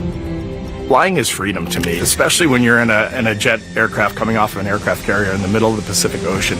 Nearest land is over 1,500 miles away. So when you come off of that aircraft carrier, you are truly just alone with yourself out there. It is a magical experience to be out there all by yourself in an aircraft over the Pacific. It's free. I think anybody who accomplishes something that they set their mind out to, there's no one thing that does it for them. It's a combination of everything. I mean, the way my parents raised me, the way my brother and I, the way our relationship developed over time, my friends, being in the marching band, going to college, setting my own course, learning how to live on my own, being mentored along the way, being, kept on the path to success, but being given the freedom to, make excursions and fail every now and then and regroup and carry on. I think all those things come together in the end to get you where you are. I've had to overcome, I'm a human being. I've had to overcome a lot of fears. I'm pretty scared of heights. I joked about that on the International Space Station, but it turns out I'm only scared like at the edge of a building. When you're up on the International Space Station, even though you're 250 miles up, I never had that feeling of falling or that I was, at risk up there. I just kind of loved the feeling of floating and looking down at Earth. There have been challenges all throughout my life. By far, the biggest challenge was losing my wife in 2020 to cancer and now raising two daughters who are grown up now, but that's been the biggest challenge by far I've ever had to face. It is not easy. Being an only parent, trying to work a full-time job, and raising two kids is something that I think about every single day. I'm very proud of the work I've done. I haven't always done it well, but I've always shown up and tried as hard as I possibly can. I do wonder what it's going to be like when we are really far from Earth and can see it. The sensation of being so far away from everything that you know. I had that sensation on the space station the first time I got to sit in the cupola for a really long time. So I can only imagine what that's going to be like from 200,000 plus miles away. My name is Victor Glover, and I'm the pilot for NASA's Artemis II mission around the moon. When I was in 4th grade, I was 10 years old. And that's when the Challenger accident happened. And it helped me understand how the general public felt about the astronaut corps, right? Like, these are the people that we want to be. And that just gave me an easy thing to strive toward. The biggest fear that I've had to overcome in my life is doubting myself. Going to college when no one in my family had gone to college was a huge risk. I had more confidence in my athletic ability than in my academic abilities. I could play football with those college students that I saw on TV. But my classmates that I saw in the lab and around the University Union, I didn't know if I had what they had. I think addressing that self-doubt was a part of, swinging for the fence and trying to go get an engineering degree, not just go to college, but get an engineering degree and then go do something challenging and technical like flying. Apollo is known for sending humans to the moon. Artemis has an opportunity to continue the Apollo story, but I actually think it's important for this story to stand on its own. Artemis is a new program, and we're trying to do new things. And it's great to compare and contrast. When you look at our spaceship, you can see parts that were designed, built, and integrated in another country. When you look at our crew, you see that our crew is international. There are also men and women. And I just think that comparing and contrasting makes the story even richer. The piloting role specifically, I will have an hour and a half or so where I get to fly the spacecraft by hand. We haven't flown that many spaceships. And so the ability to fly one actually in space on a test mission is just a really unique opportunity. I can't tell you how I'm going to feel when we fly by the moon and see the moon up close and the Earth from 250,000 miles away, but I don't use the word excited because I'm focused. What we do, this is very serious and it's very risky, and we are all intimately familiar with that risk. And so if we go out there and we're successful and we can pass that baton on to Artemis III, that's something to really be excited about. I tell a story, which is one that my dad told me before the Apollo missions when he was just a very little boy. He was looking up at the moon with his mom, and his mom said to him, "Don't worry, Ronnie, we'll never get there." Fast forward maybe 70 years later, it's his daughter that's actually going there. And I think that long arc is something that we can all learn from. The idea that the seemingly impossible becomes possible if you just believe in it and are willing to work hard and come together to achieve it. My name is Christina Cook, and I'm a mission specialist for NASA's Artemis II mission around the moon. When I look back at my dreams as a kid, I definitely never thought I would actually get here. I was very pragmatic. Even though I'm a dreamer, I knew that the odds were way against me again, so I might as well do something I'm loving in the meantime. I definitely loved science and math in school and, did pretty well in those things, but I also loved being active. I was always outside. I loved things that made me feel small. I loved looking at the night sky, oftentimes between the pine tree branches, or I loved the ocean. North Carolina also has mountains, and when we go there, I just love the vastness of all of those things. I loved how they made me feel and what they made me think about, and the vastness of the universe and how much out there was to learn. I'm drawn to exploring. I'm drawn to challenges that involve both mental and physical, and I'd much rather be solving problems wearing a whole lot of equipment and in a harsh environment, and that's just something I've carried with me ever since I was a kid. Thinking about the fears or challenges that I've had to overcome, there are just so many. I mean, basically, it's just been, that has been the journey. I always say to people, do what scares you, and that means I have to follow my own advice. So doing what scares me meant getting on a plane and going to the Antarctic, getting on a plane and going to study abroad in Ghana, applying to become an astronaut, opening the EVA hatch in the airlock and going out of it into the darkness, strapping myself onto a rocket. And so for me, I think that no matter what the challenge, recognizing that if people believe in you and you believe they believe in you, the challenges seem always a little bit easier. To me, the moon, it represents history. It is a witness plate. Everything that's ever happened to the moon is still written on the moon. Every single person has looked at the moon their entire lives. We see the same moon. That's something really special. It's just the epitome of a symbol of something that's in each of our hearts, but that's also represents exploration and reaching. I have this very distinct memory of seeing an image of an astronaut standing on the moon. It's burnt in my brain because I went back to it so many times in my childhood, and I would look at that image, and I know it had a huge impact on me that humans had walked on the moon. My name is Colonel Jeremy Hansen. I'm an astronaut with the Canadian Space Agency, and I'm a mission specialist on NASA's Artemis II mission around the moon. My elementary school years, I grew up on a farm outside of London, Ontario. I spent as much time as I could with my dad on the farm. I learned the value of hard work, for example. If I wanted to go to work with Dad, it was going to be a long day, and I was going to have to not complain, or I wasn't going to get to go the next day. I had a treehouse. I had a vivid imagination. And I changed my treehouse into a spaceship. I made all these dials and controls. I had circuit breakers for switches that I found in the barn. And I was exploring space in my imagination. The most important thing I did to get to where I wanted to go in life, which was flying fighter jets and eventually becoming an astronaut, is I shared those desires with other people. And it turns out, just like you don't go to the moon on your own, if you could, I would have done it a long time ago in my treehouse as a kid. You have to go as a team. I think the biggest impediment to achieving my goals was, of course, myself. And I think that's a common human experience. There are many times where just little things would get in my way, and my immediate interpretation of that was, well, now that goal is out the window. You know, people must have lifted me back up, and somewhere in the back of my head, that persistence came through. And I think that's a common human experience, to doubt ourselves. I've come to this, I guess, realization that I believe that we all have gifts to contribute, and the goal is to figure out how to use your energy towards adding positively to humanity's existence on this planet. But I love it when humanity sets big goals, like sending humans to the surface of the moon with an eye to eventually going to Mars, because when we do that, we can bring together genius from not just even in one country, but around the world.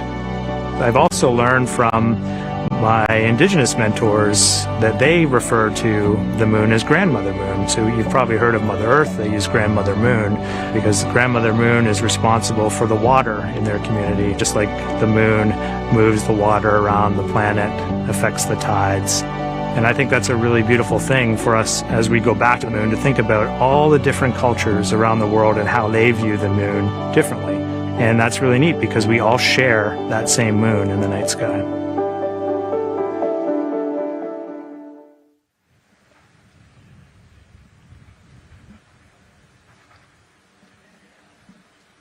One hour, 38 minutes and counting until the opening of the Artemis II launch window today, 6:24 p.m. Eastern Time. And we are looking at the rocket and Orion out on the pad, historic launch pad 39B here at Kennedy Space Center. What a great view, Nicole. Yes, it is. You know, we can see the clouds out in front of us, but they are to the west. And you can see that there's some blue sky peeking through behind that rocket, which is good news. And more people continue to come on center here. About a couple of hours ago, folks with special passes to come on center were allowed to start driving on with family and friends. And of course, we have media growing by the moment here at the press site here at Kennedy Space Center, setting up their cameras, setting up tents, interviewing folks. Again, this great jib shot that we have from our camera here showing all the interest that we have here at the press site. And actually, even to the right of us, so camera left, no, sorry, the right of your screen, left of us, plenty of other people there, set up with their own tents, broadcasting to their own viewers. And so again, just really cool to see everybody wanting to share in this moment. Yeah, how many media tents we can see from here. It's a beautiful thing. Yeah. I think it's important to share this message with the whole world. Yeah. And so let's take a look now at people who are watching in other parts of the country. We have this shot here from the U.S. Space and Rocket Center in Huntsville, Alabama. Oh, man, look Just at that. kidding. Museum of Flight, Seattle, Washington. So sorry. Hello to you over there. Sorry, I thought that you were in Alabama. But here you are from Seattle, Washington. Again, the Museum of Flight. They must have had a special event to bring people there to watch, as well as a special event here. Now, correctly, the U.S. Space and Rocket Center, Huntsville, Alabama. Of course, they would have a lot of people here, and I'm sure this crowd will grow when we get closer to launch. Marshall, the home of the SLS rocket. Yes. Yeah, this is a great shot. You can see all the people there, and obviously you've got quite a few artifacts in there as well. Oh, now they know. Yeah, now they know. They're on the broadcast. That's funny. Awesome. Hey, listen, it's all right. We can sit and chill until we wait for the opening of the window. No, There they there they are. Yeah. Everybody's excited. Thank you guys for Love it. showing us your excitement. I know deep down it was in there. It's just that you felt like sitting at the moment, and that's all right. There's a little delay. Yeah, that's all right. Well, thanks so much to those supporting these watch parties and bringing them to us live here. Actually, our video paths are taking quite a circuitous route to be able to bring those live views in from Seattle as well as Alabama, but we're glad that we can be able to share it with you in the broadcast now. And so why are we going to the moon? Why does NASA want to build a moon base there? Here's Megan Carter again with our moon board. All right. Thank you, Megan. Yeah, so we are right around that hour-and-a-half mark, hopefully for that launch. It's going to be very exciting. So they are going to have a few days to be around the low Earth orbit, and then they'll be heading on to the moon. So yes, let's talk what will be happening. Why are we going to the moon? So obviously this is not going to be a landing, as we've discussed. They are going to be coming with 4,000 to 6,000 feet around the moon's surface, and this is going to connect us directly to our past. Those Apollo missions did have 6 lunar landings, and the Artemis campaign is looking to build on that past by going back to the moon, staying longer, and then going farther. So how are we going to do that, and why? We have obviously talked a little bit about that lunar South Pole, and we are focused specifically on the far side of the moon for this one for a specific reason. You might have guessed we're going to be looking for some resources especially, and that's going to be water or water ice. That is going to be giving us some really critical pieces for future missions. And as you can see here, we have identified 9 potential landing zones. So this is going to be a critical objective for our crew. Depending on when they launch, it will determine what is going to be visible, but we do have these 9 landing zones right here around the Shackleton crater. And as you can see here, a lot of that area is deep and dark, and that is where we are going to be looking for that water ice, because that is obviously going to give us not just water to drink, but as we know, that can actually be converted into our propellant potentially, that hydrogen and oxygen. So that is going to make the moon a critical place for that moon base, because we want to think of it essentially as a backpacking trip. If you have your tent and your hiking boots and your camping stove and all your gear, you don't want to take that out and be on the trail for the first day and then try everything out you're going to test things out a little bit closer to home before you go out on that adventure. And that kind of goes for us as well. So the moon is going to be critical for us in the future steps towards our lunar landings, and then also for going farther on to Mars in the future. It's going to set us up for that deep space exploration, and we can't wait to see what they see once they get to that flyby. But for now, we are, like I said, getting closer. So I'm going to turn it back over to you, Megan. Exciting stuff. Again, the idea of accomplishing a moon base, like as we've been saying, sometimes things just seem like science fiction, and it's amazing that we're making it science fact. Yes, yeah, we're going back. We're going to scout it out, and then on the future Artemis missions, we're going to put boots back on the moon for the first time in over half a century. But we're going to stay, and we're going to learn from the moon, and we're going to, as Megan talked about, the water ice, and harness that resource, and not only learn from the moon about Earth and about the solar system, but also figure out how we get to Mars from the moon. And so what we're seeing now back inside the White Room with the closeout team, they are removing basically fixtures that protected the crew module hatch while they did work around it, right, Nicole? Yep.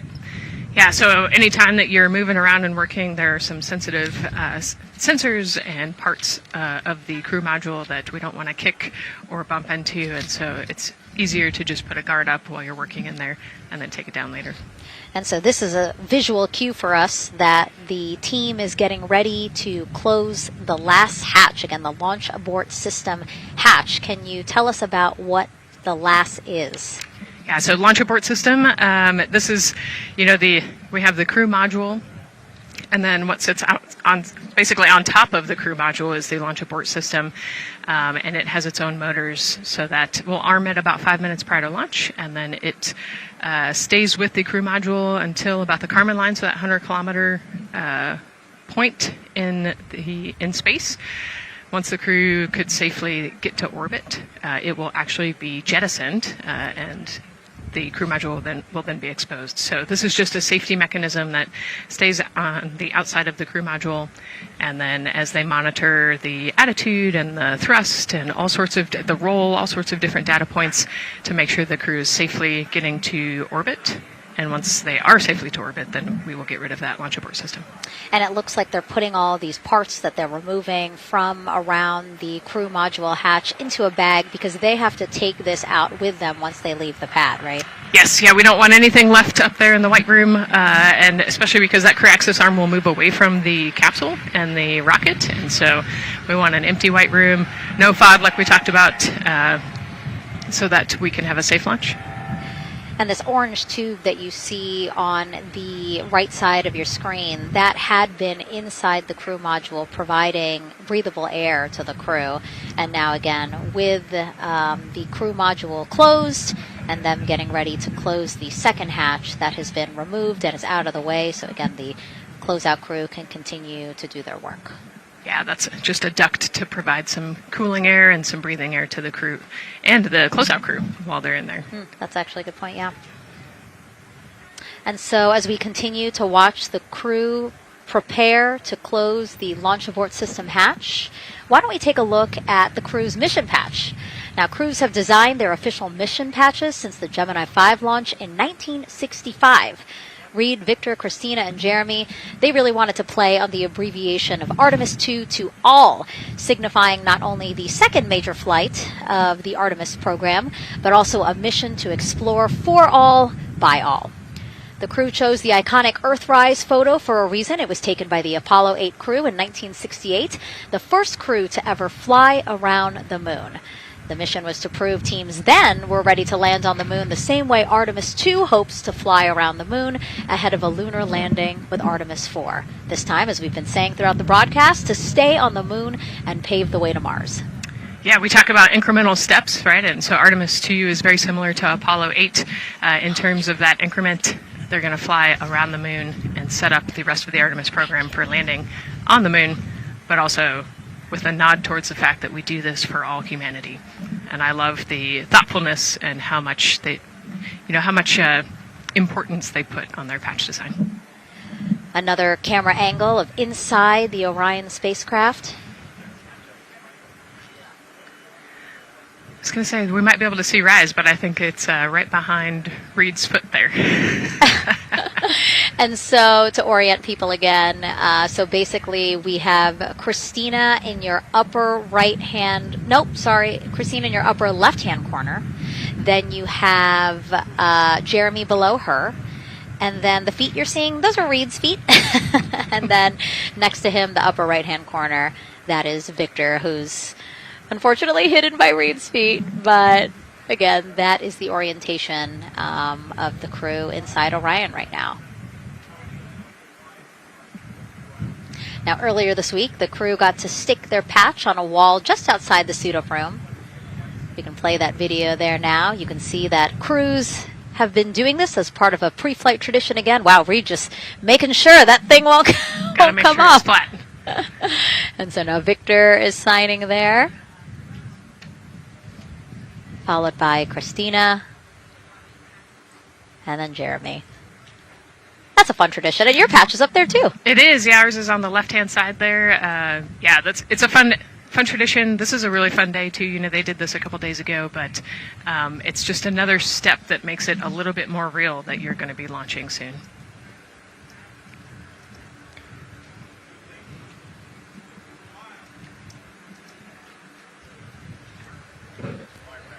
Again, we talked a little bit about this before. The basically like a computer there on Jeremy's leg, a way for him to just check out the data, see some of the data that also Reed and Victor are getting to see, but in those much bigger displays for Orion. Right, yeah, it's basically a tablet on his leg, and it's actually plugged into a cord nearby that allows him to have a screen repeater so he can see what they're looking at. And it looks like he's taking notes. Can you talk a little bit about what that is? It's part of, all of them have like a little procedural book, right? Right, yeah, so they have what we call a knee board, and they'll have blank pages to take notes on. They might have a cue card or procedures, or they can be kind of custom built to what each crew member wants for their knee board. This mission, of course, built by people and companies in all 50 states, as we've been saying throughout the broadcast, and with our international partners as well. Let's take a look at some of the people playing such a big role in today's test flight. What we're doing here is a collaborative effort of hundreds of thousands of people. This is about the parts, the hardware, the software, the services, all coming together to make that mission possible. My dream for this space program is that we would not just push the boundaries, but that we push them together. And liftoff of Artemis I. We rise together, back to the moon and beyond. It takes a team to do great things. And Artemis has an incredible team. We have international partners. We have commercial partners and industry partners. It takes unity to accomplish great things, and that's what this mission's all about.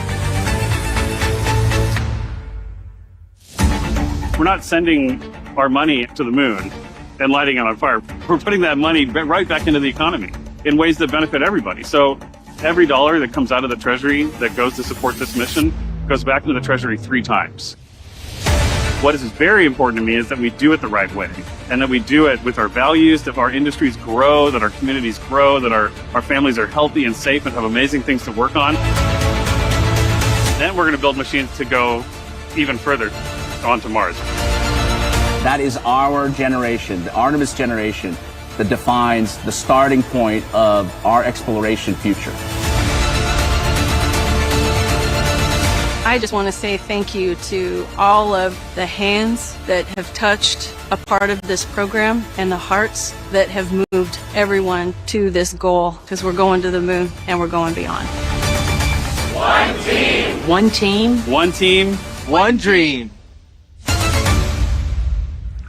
What I really like about that package is, again, just reminding people that this is spurring so many jobs across the country. Yeah, across the country and across the world, right? The whole world has a part of this. The Artemis Accords are signed by over 40, 50 different countries. And so, yeah, we're taking all of the taxpayers' money and we're putting it right back into the jobs here in the U.S. And the money too, when we have more disposable income because we have good paying jobs, that's money that goes back into our economy as disposable income. So really it is just an ecosystem that NASA is proud to be a part of. Right. Not only is it about the money and the economy, right, but it's also about the science and what we're going to learn and exploration. We, on top of all of those things, we benefit the economy as well. Mm-hmm.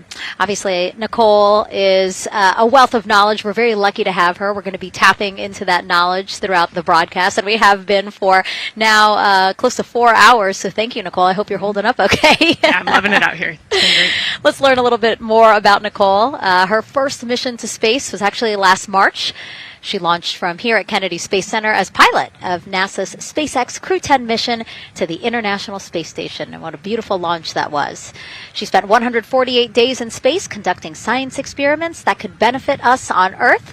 For example, one studied the physics of liquids, which could help researchers deliver medicines more effectively. She also conducted an almost 6-hour spacewalk to help upgrade the orbiting lab's power system. Nicole is a lieutenant colonel in the U.S. Air Force and flew one of its most advanced aircraft. She was born in San Diego, California, and is a twin.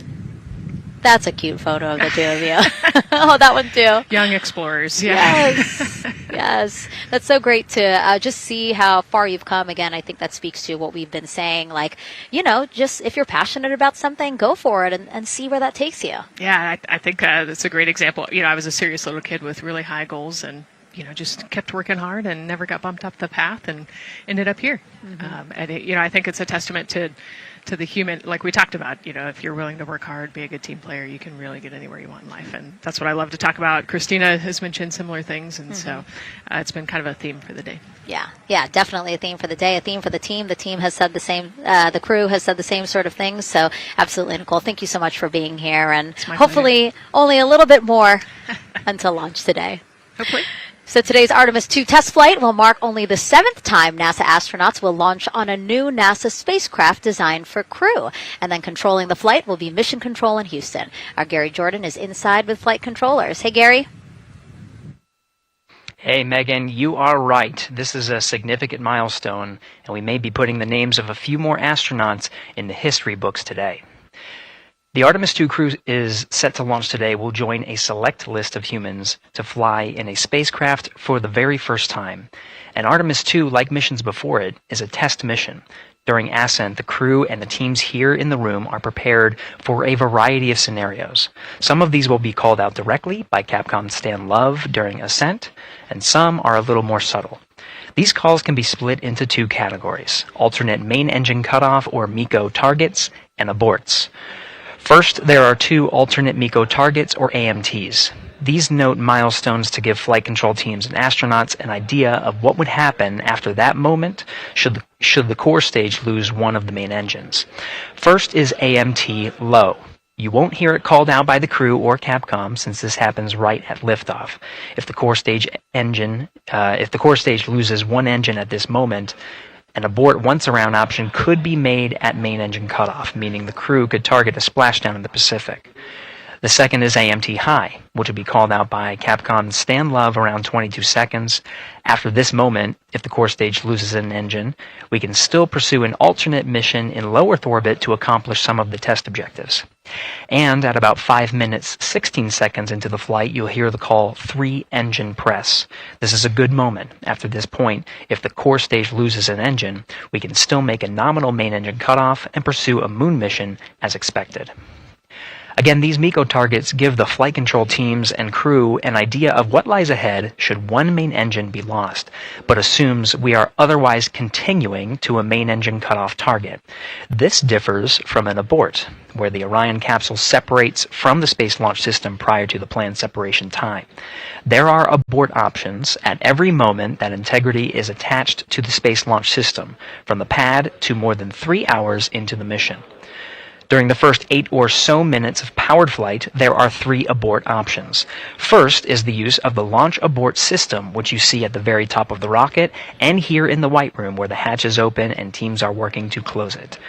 This particular abort capability can be used from here at the pad through roughly 3 minutes and 22 seconds into the flight.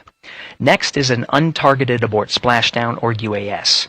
This uses Orion's service module engines to escape the SLS and becomes available immediately after the launch abort system jettisons. Third is an abort once around, or AOA. You'll hear a Capcom Stan Love call AOA open around 7 minutes 30 seconds into the flight.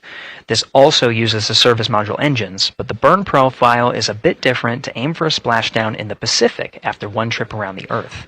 NASA's expedited recovery teams are staged off the coast of San Diego to get to the crew and integrity quickly for this abort option.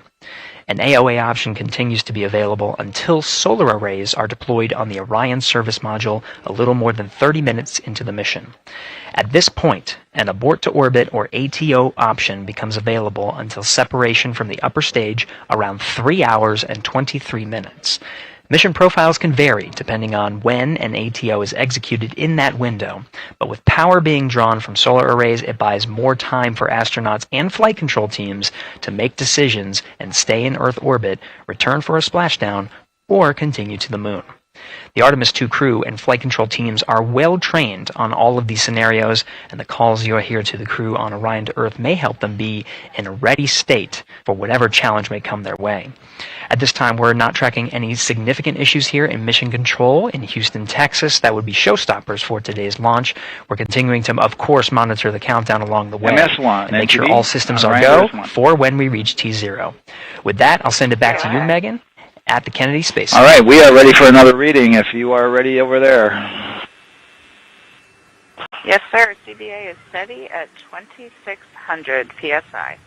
All right, copy that. And you know, the more times we ask you to do that, the closer we get to launch, so that's a good thing. Copy.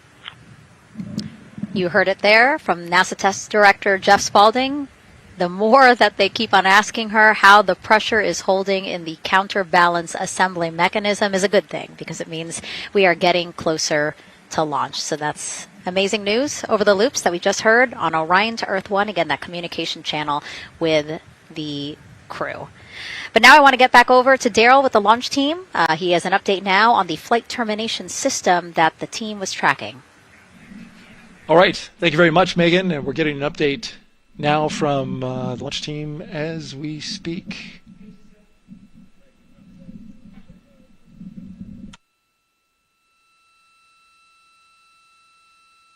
All right, stand by 1 second.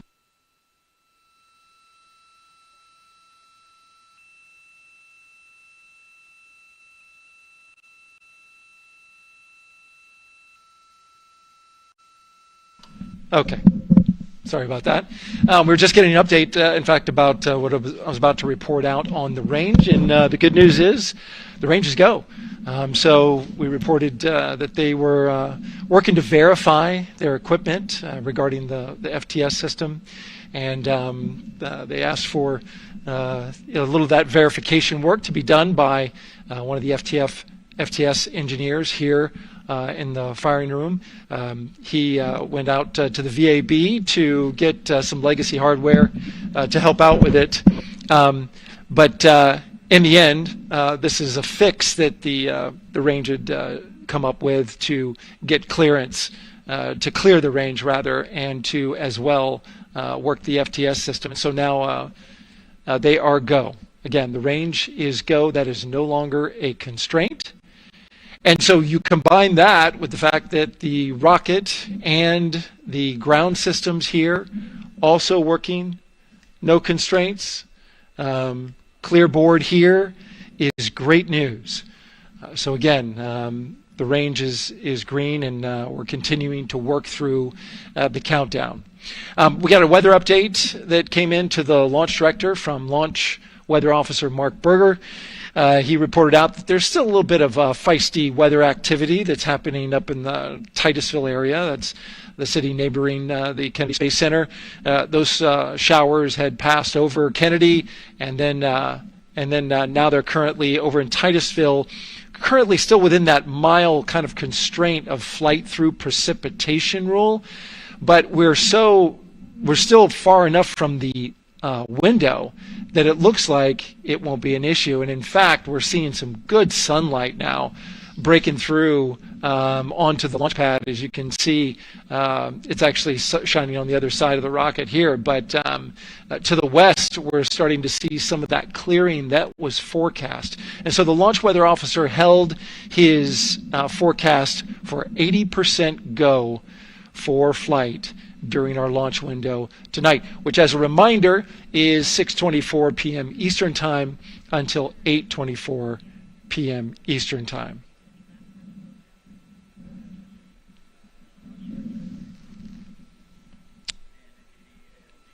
And we're also hearing that the last hatch closure, as you can see in the bottom corner of your screen, they're starting to work on that. That's the launch abort system hatch. There are two hatches, the crew hatch and the launch abort system hatch. And the closeout crew that you see right there, right on time with their work as they go to shut. And you can see it in motion right now, that launch abort system hatch. That's the latest from the firing room. We'll send it back to the host desk. Thank you so much, Daryl. Great news all around. And yes, we did just see them close the last hatch. And now we are looking at a live view of Banana Creek. Lots of people there, I'm sure, relieved to hear that that issue with the flight termination system has been resolved. And we are go for launch. Go for launch from the range. Go for weather. And go from all of them, I would imagine. Yes, it's going to be exciting. The crowd is building. And as Daryl said, you can start to see the sun poking out here, and we can see all the clouds are moving north and moving away from us. So it's all good news. And so as we know, we have our Leah Martin down there at the Banana Creek viewing location, and she's standing by with some other guests. Hey, Megan, I don't know if you heard that huge cheer just now. Have you heard a big rumble? As soon as Daryl said that the range was clear for launch, everybody clapped. It was super excited as we get to these final countdowns. Standing next to me, I have Hudson and Maddox, the son of brothers here. And I asked you a little bit earlier, how excited are you to be here for launch? What did you say? I'm very excited. It's our mom's birthday, and, you know, not a better way to celebrate right now. I asked you on a scale of 1 to 10, how excited are you? Would you say? 11. Yeah, 11. I'm very excited. Super excited. Yeah. So, Megan, we've been watching the launch broadcast here and hearing some of the questions that you and Nicole have been asking and answering. And I actually wanted to ask these two kids, if you could take a 10-day trip around the moon and take 3 people with you, who'd you take with you? Well, I'd take my dad and my mom. And, I mean, I don't know. Probably my best friend. I'd just say one of my friends, you know. Oh, one of your friends. So brother got left out. Who would you take? That was just what I was thinking. My dad and my mom and my best friend. That's a pretty good answer. Your brother can get his own trip to space, right? Yeah. So I'm actually joined here also by Dad. Now, you were sharing with me that a lot of the work that you've been doing over the last several months has been prepping the launch teams, our engineering teams, our ground systems teams to get ready for launch, to be mindful and to be in this moment. How does it feel to be standing here knowing that the people you've worked so closely with are doing what they're passionate about, or doing what they were born to do, moments away from launching this rocket? I mean, this is an exceptionally happy moment for us and all of us and the people that are, you know, about to take off on this historic trip here. And I'm grateful to know that we've helped in some way, shape, or form to help them stay steady and calm, you know, in such an exciting time within the agency. And so to just be here and witness it and know that, you know, they've got some tools to help them stay calm and steady is everything to us. So. Fantastic. Well, Megan, we are standing by ready to go, and we're ready to cheer this team on. Thanks so much, guys. And yes, Leo, we did hear that cheer. That was very exciting. I think the vibe over there is they're celebrating, they're having fun. And here, once they heard that we're go for launch, everybody had to run back to the camera and work. It's a little bit of a different vibe, but I definitely think that people are excited, especially as we see now live inside of the White Room at the launch pad. The closeout crew has closed the launch abort system hatch. You saw there, we took it live. Took a lot of them. I think all of them, except for one. I think it took 3 or 4 of them to push that hatch door close. And then they felt around the perimeter of the door to make sure that everything was sitting just right. Right, yeah, we talked about how heavy the crew module hatch is. This hatch is just as heavy probably, and so, they're working the closure here and working those connections, and you can see, there's still 3, 4, 5 people that we can see in the white room. It takes a lot of people to get these hatches closed and this rocket ready to launch. Mm-hmm. And so the next step in the countdown is that this team will start closing out the white room. So basically disconnecting things, stowing things, making sure that when they leave, there is nothing that isn't supposed to be there. And really, then at that point, it's just all 4 of the crew member, Victor, Reed, Christina, and Jeremy by themselves at the top of the launch pad. Yeah, and then eventually that crew access arm will move away, and then it'll really just be them up on top of that rocket. Mm-hmm. Yeah, your eyes lit up when I said that. That's exciting. It is. It is.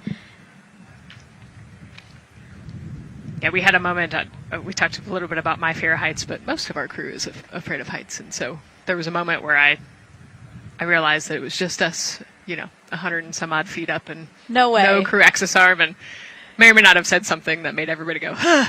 Were you wondering to yourself, how did I get here? We're pretty far up. That crew again bringing that drag-on camera. That camera is a handheld camera that is a live look for teams who are remotely watching these operations closely. Again, verifying that things are as they should be before the crew starts, the closeout crew starts leaving the white room. You see them checking their procedures.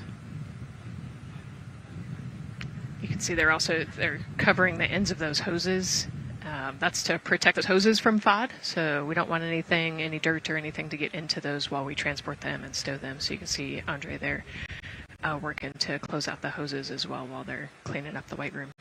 And so they'll tape that close. You just saw number 5. Number 5 holding some tools. Again, we'll stow those away.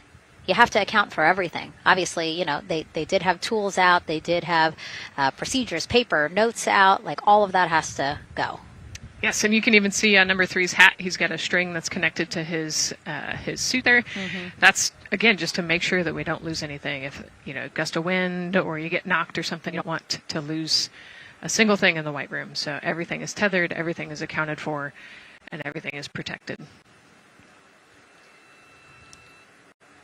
The crew now, another live view of them inside Orion. Jeremy, Christina,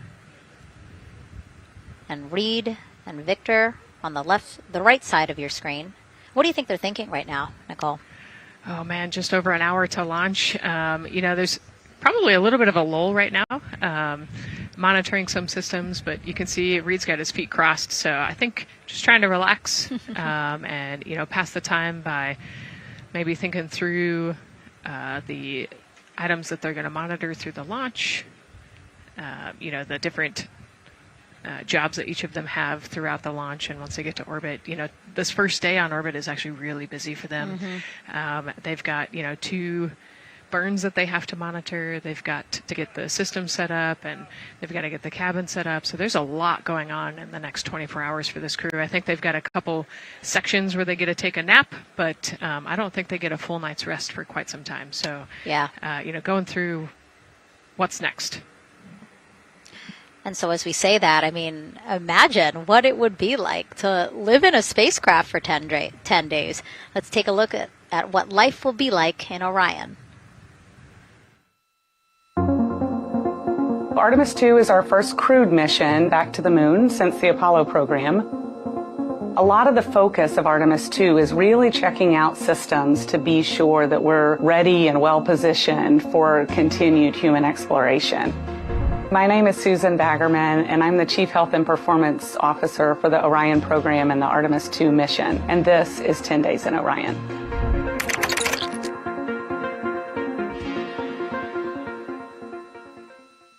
For this mission, the crew will launch in the Orion spacecraft on top of the Space Launch System rocket, or the SLS rocket. Once they've launched and achieved orbit, they'll continue on checking out many of the different critical Orion systems, check out some of the critical medical systems, and be sure that we understand how the crew would do that successfully within the volume of Orion. We also have, of course, systems to feed the crew. They have a potable water dispenser that they'll check out. And then we also have a food warmer, kind of looks like a suitcase that the crew can use to heat their food. They're also going to check out the flywheel system. We'll have the crew perform some initial exercises. Part of that is to ensure that the flywheel is actually working, but part of it is actually to be sure that our environmental control systems are actually working. For sleeping, the crew will sleep in sleeping bags. Some crew members like to be very tightly bound up, and some like to float very free. They'll use the toilet for the first time and be sure that it's able to flush. While they're on their journey, they'll do some testing that they quickly don their suit just to be sure that we would be ready in the future for an emergency. They'll also check out our radiation shelter. If we were to have a solar particle event, we would be asking them to take stowage out of the stowage bay and put it in some specific locations on the vehicle, basically for it to serve as shielding.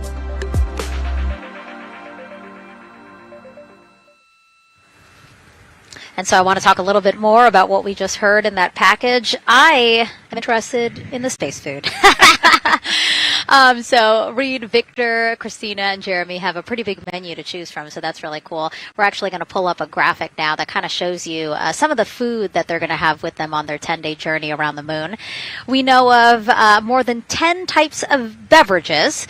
There's coffee, a mango peach smoothie, apple cider, lemonade. So those all sound delicious. And now I've just remembered I haven't eaten lunch. They're actually not too bad. I actually have a mango peach smoothie with me today. No way. Yeah. So you can see they come in these little packets here, but it's just kind of a dried powder that you add water to. So this would actually, you'd add 175 milliliters of water and let it sit for 2 to 5 minutes, and then you can stick a straw in it. You saw in that package they put a straw on the top septum portion there, and then you can drink it. And so this is the packaging. This is food that you brought up with you, or that you had while you were at the ISS. Yes, yeah. Actually, this is all food that we have available to us on the standard, what we call the standard menu on the space station. And so, actually, the graphic there showed quite a bit of the standard menu that they're going to take with them. So, yeah, let's pull space it back food up, is space actually. food. Yeah, we can. We can use the food that we have been using. You know, our food lab at Johnson Space Center actually creates that food, and then they stabilize it and they package it for us and everything. So they do a really wonderful job out there. We've got different types of food. You know, you can see I've got this is a soup, tomato basil soup, so thermal stabilized. It's already hydrated, so you just throw it in that food warmer that we talked about, and then you can eat it. But then we also I have some shrimp cocktail here that's, you know, irradiated, so it's in a package that protects it. I'll show you. I've got a brownie too. That's probably my favorite one. But are we eating it? We might, if you're. Yes. Look, see, they want us to eat. I don't know what happened, but it worked out. Is what we were saying here. So it's in an outer package to help protect it against, you know, radiation, and then it's in this inner package. And so this cosmic brownie, actually, the trick, Anne McLean, my crewmate, taught me. The trick is you got to put this in the food warmer and get it nice and warm, and then you can get it. But so what we do is we just take scissors and you open it up, and then it comes right out. So these brownies are nice because they don't have a ton of crumbs, and so you can actually just eat it pretty easily in space. You know, if you imagine, that would not happen in space. It would not fall. But yeah, so we've got all sorts of things that you can actually eat. The menu's pretty good and pretty diverse on the space station, and then as you saw, pretty diverse for Orion. Nice. Yeah, that's amazing. And again, here's a look at the crowd that's starting to continue to grow here as we get closer and closer to launch. We are now under an hour from the opening of our 2-hour launch window at 6:24 p.m. Eastern Time. And so let's take some questions from social media. We haven't taken some of those for a while. You put that brownie away, Nicole, or I'm going to steal it. Nicole, we have another celebrity who submitted a question. Let's take a look. Okay. A quick question for the Artemis crew. What food from Earth would you bring with you into space? And why would it be lasagna? Because that's the greatest food. Again, not really a question. Yeah. Because he was like, it's lasagna. It's got to be lasagna. You know, there is lasagna on Space Station, and it wasn't too bad. Probably not my favorite food of all, but Yeah, lasagna's not a bad option. It's a high calorie meal. If you're trying to, carb load for a spacewalk or something, it's a great option. Yeah, I remember Christina saying that her favorite food on the menu, and actually, she was saying that she was getting in trouble because people kept on saying, "You can't eat mac and cheese every day, Christina." We mentioned the mac and cheese and brisket earlier. Man, I would put those two on a tortilla. That would be great. That sounds delicious, delicious. Well, thank you so much, everyone, for sending in those questions. For everyone from a 5-year-old that we got a question from to all the way to Roy Woods Jr. there, a comedian. So thank you so much. And if you're just joining us, welcome to the Space Coast of Florida, where we are counting down to liftoff of Artemis II. You see a beautiful aerial shot there of our rocket on the pad. For the first time in more than 50 years, we are sending humans to fly around the moon and back, and we're taking you all of you with us on this next chapter of human spaceflight. I'm NASA's Megan Cruz, and this is NASA astronaut Nicole Ayers. Great to have you here, Nicole. Yes, this has been a beautiful day. Excited. We're continuing to march towards this launch. Yeah, and if all goes as planned, this crew could travel farther from Earth than any other humans before them and see parts of the moon no one has ever laid eyes on. How exciting. Yes. Exciting is an understatement, I think. That's true. We're going to see the far side of the moon for the first time by humans in a long time. It's important. And as the crowd again builds behind us, more activity that you're seeing here at the Kennedy Space Center press site. We also have a ton of people gathering around the world to watch this history-making moment. So let's take a look at those watch parties now. Oh. That crowd has grown. We checked with them probably like 30 minutes ago, and it was half that. But again, as we get closer and closer to launch, we are seeing more and more people gather together, wanting to experience this together and not just in a vacuum at home, Yes, this is so exciting. Look at all of those people. Man. And now here we are back in Seattle, the Museum of Flight. Again, people gathered there to show their kid. We see someone walking in the second row there. His first crewed launch to the moon. How exciting. That is exciting. Hello, everyone. Woo. Oh, that's so great. And now let's get you up to speed on what's happened so far. Again, we are now within an hour of the opening of our launch window. So what has been happening so far today? Well, a lot. After waking up and grabbing a bite to eat, our Artemis II crew suited up inside the historic crew quarters, a tradition that dates back decades. Teams helped them into their custom Orion crew survival suits, and just like other crews before them, they gathered around a table for a card game to pass the time, but to also burn off any lingering bad luck before they walked in the footsteps of every NASA astronaut launching from Kennedy Space Center since Apollo 7 in 1968. They walked outside the Neil Armstrong Operations and Checkout Building to greet a crowd of family, friends, supporters before getting into their Astrovan for their security-escorted ride out to historic Launch Complex 39B. They got a close-up look at the SLS rocket, then walked across the crew access arm and climbed one by one inside their Orion spacecraft. After that, teams conducted final checks with the crew before closing both hatches, the crew module hatch, as well as what you're seeing there, the launch abort system hatch. And now we are back live at the pad where the closeout crew is getting ready to leave the White Room. They are now tethered, Nicole, because they are about to move some pieces that connect the Orion spacecraft to the White Room, correct? Yes, there's kind of what I would call a shroud. You can see them working that there. So it is actually connected so that way the gap between the crew access arm and the crew module, and well, I guess that's the LAS there, is covered. But they're about to remove that so that the crew access arm is not connected to the rocket in any way so that it can retract here in the next few minutes. And for how we're looking with the launch countdown milestones, let's go to Daryl Nail in the Launch Control Center. All right, thank you very much, Megan. And as you can see there, the finishing touches, as you've been talking about, to the LAS, which brings me to that subject because we currently are hearing the launch team is working an issue that was reported out with the LAS. At least there's an issue apparently with a battery on the LAS. the engineer who is in charge of the launch abort system, sits on console here, reported that a temperature for one of the 2 last batteries is out of range. And although it's not a constraint for launch right now, it would be when that temperature is checked inside of T-minus 6 minutes, which is inside of terminal count. So right now the team is working some troubleshooting on this issue. Going to follow, of course, along closely with what they learn. But again, a battery temp for one of the 2 batteries on the LAS is out of spec, and the team is working to understand, first of all, whether or not this may be a sensor issue, or is there an issue with the battery itself. So again, looking into it, troubleshooting and researching as we speak. With regards to the weather, we did get some good news there. Launch Weather Officer Mark Berger reporting to the launch director that the weather chances have now improved for the window. We are up to 90% go, which is great news. Again, 90% go. That is up from the 80% that we started when we had the first weather forecast come out officially 3 days ago. And so that is great. And for anybody who's here in the launch area knows that is certainly viewable. They can see that by just looking up. So we're getting some good clearing as forecast.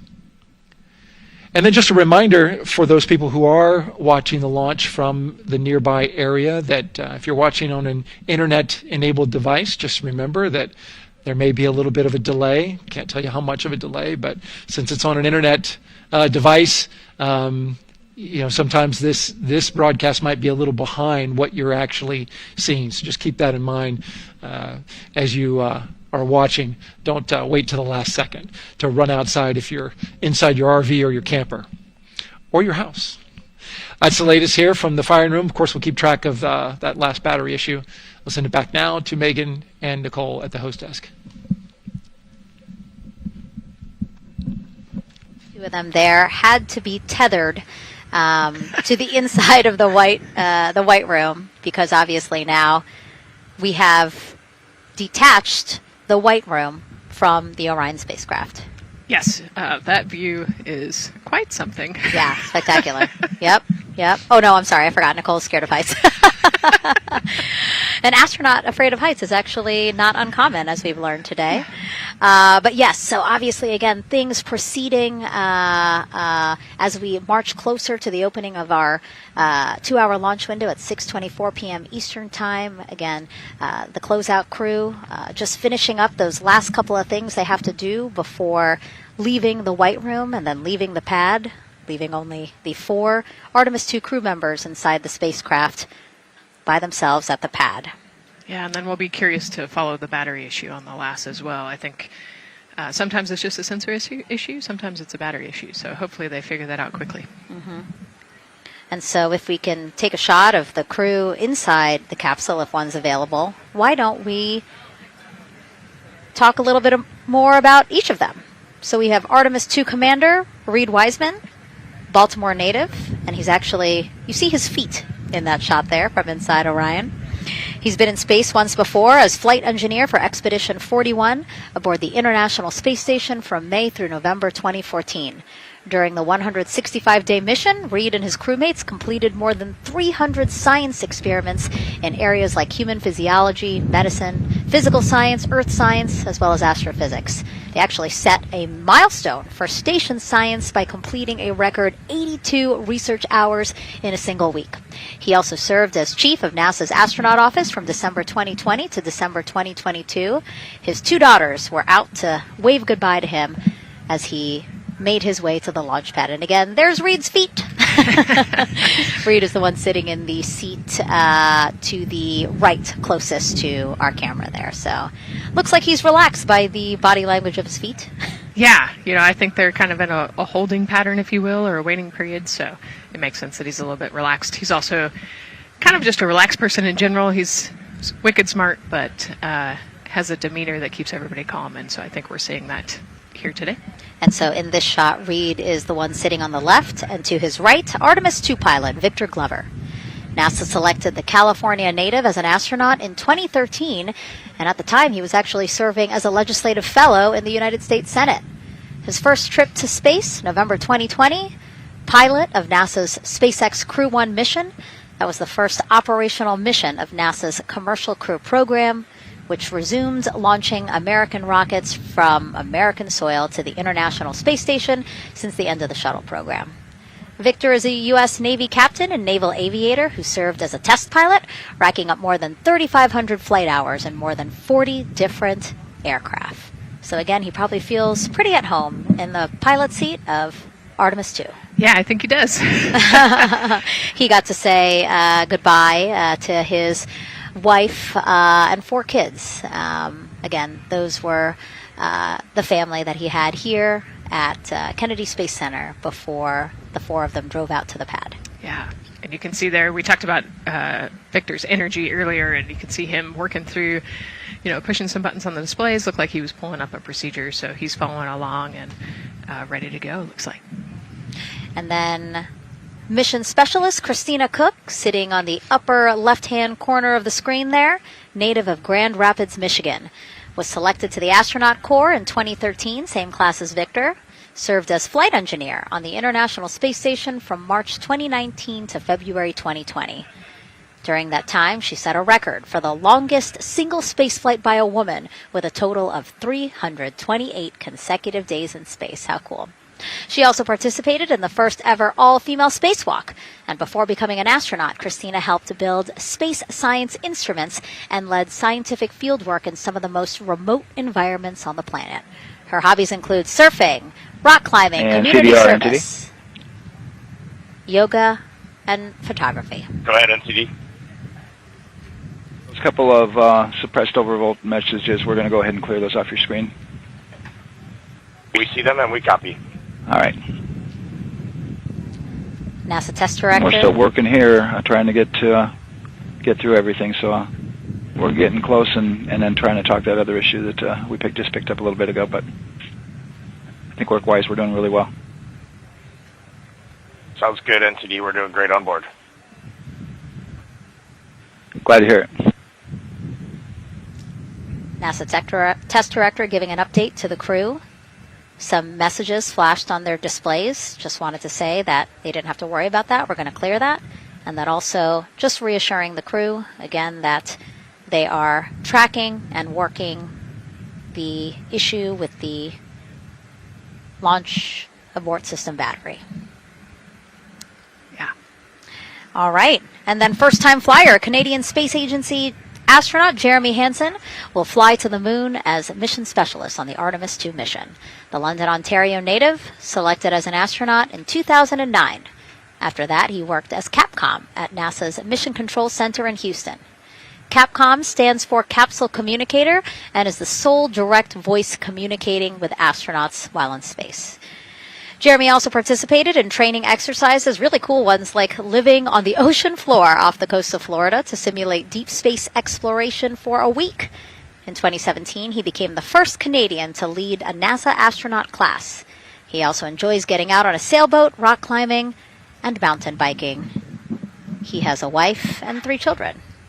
And he's the one that you see bottom left-hand corner of your screen.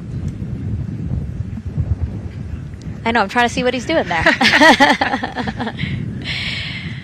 Christina's looking too. And so there is your Artemis II crew inside the Orion spacecraft. And this is actually the 7th time NASA astronauts will launch on a new NASA spacecraft designed for crew. And if you're wondering about the first 6 crewed test flights, here they are.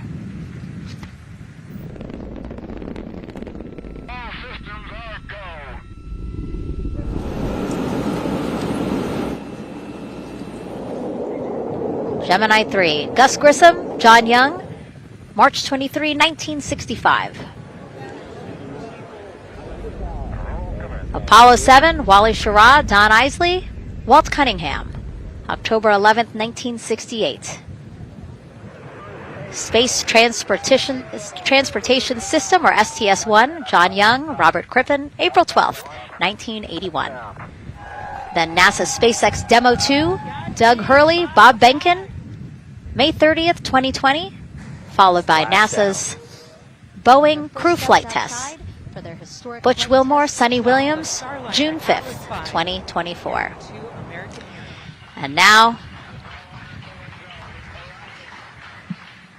Artemis II with Reed, Victor, Christina, and Jeremy. It is really surprising, honestly, to hear that through all these decades, through all these launches we've had, this is only our 7th new vehicle that we're testing for crew. Yeah, you know, we have so many different missions that we think about and we talk about, but really 7 vehicles that we've tested and that we're flying. You know, I like to think of spaceflight really as a permanent test, right? We have, you know, hundreds of missions or so. You know, an airplane that gets tested and then flown has thousands of data points. And so really spaceflight is always going to be in the test field. And I think it's important to remember that, especially as we put humans on rockets that we never have before, or for the 7th time we start a new vehicle and a new mission. Just getting word now that White Room closeouts are complete. And so the closeout crew is preparing to leave the pad. It's exciting stuff. We are making good time, and the closeout crew is doing really well.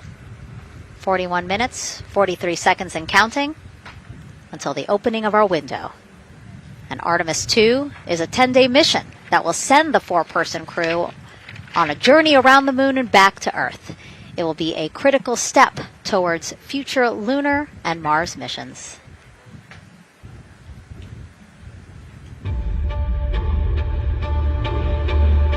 We're going back to the moon because it's the next step in our journey to Mars. We need to go explore the moon. There's vast regions of unexplored areas with the coldest, darkest places in our solar system. This is a test mission, and when we get off the planet, we might come right back home. We might spend 3 or 4 days around Earth. We might go to the moon. That's where we want to go, but it is a test mission, and we are ready for every scenario as we ride this amazing space launch system and the Orion spacecraft. But another reason we're going back to the moon is to fulfill NASA's mission, which is to explore the unknown in air and space, to innovate for the benefit of humanity, and to inspire the world through discovery. And when we succeed and when we accomplish the things that we set out to accomplish, that inspiration not only can set up new things to happen, but it also is a reminder in tough times that we're capable of doing great things when we work together.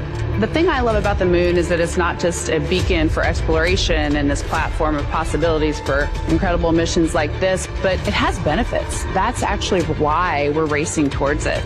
Those benefits are really wide in nature. You have everything from innovation, technology development, not only for future missions going deeper into the solar system, but technologies that come back to Earth. You have inspiration, a whole generation of people starting this pipeline of STEM workers and manufacturers and operators that are excited to see what you can do when you work hard and you come together as a team. When I think about the 4 of us flying around the far side of the moon, seeing that Earth rise, taking images and video and sending them back to you, the feeling that I have inside is hope. We know that Artemis II is not the solution for humanity on planet Earth, but it is a contribution in the positive column. We hope that just for a moment that people will pause and say, wow, it's extraordinary when you look back upon the Earth with over 8 billion people. And you see this concrete example of what humanity can do, this extraordinary thing when we set big goals to achieve them.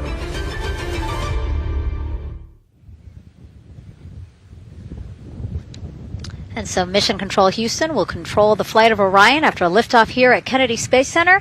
Here's Gary Jordan, who's embedded with that team. Gary, you might have to pause because we did just hear a call out to the commander in Orion. Will do, Megan. I think that was Commander Reed Wiseman responding to prepare for some of the next steps. We are now holding at the T-minus 10-minute hold. Expected a 30-minute hold. So we are well on the countdown. We are well on the timeline to meet this L- time and launch towards the beginning of the window, but continuing to track progress along the way. Again, I'm here with the Artemis II flight control teams in Mission Control Houston. The team in the room behind me has been monitoring the countdown and verifying their own mission-specific launch criteria of the Space Launch System, the Orion spacecraft integrity, and its crew.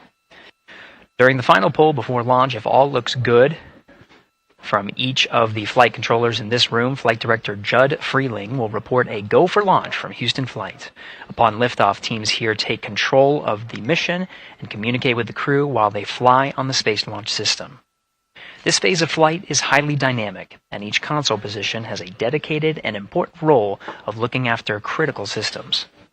You'll hear calls from Capcom and NASA astronaut Stan Love in this room to the Artemis II crew as milestones are reached during the more than 8 minutes of powered flight on the core stage. Liftoff and Ascent are just the beginning. This room will be staffed around the clock over the next 10 days to oversee every moment of the mission through splashdown. Here from the Johnson Space Center, we'll be streaming the mission live 24/7 so anyone can follow the crew's journey, take peeks inside the spacecraft, and share the experience of a lunar flyby with astronauts looking down at the moon's surface. Teams here have been rehearsing tirelessly in simulations to throw every conceivable and inconceivable scenario their way. We are ready and eager to begin the Artemis II mission.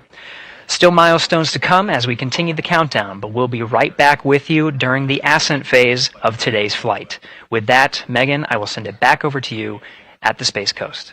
Thanks so much, Gary. Under 37 minutes until the opening of our 2-hour launch window, 6:24 p.m. Eastern. I've never been more excited for a time. But why don't we send it back over to Megan Carter with the Moon Board to learn more about what happens after ascent. Absolutely. I am definitely also getting excited. Things feel like they're starting to pick up a little pace here.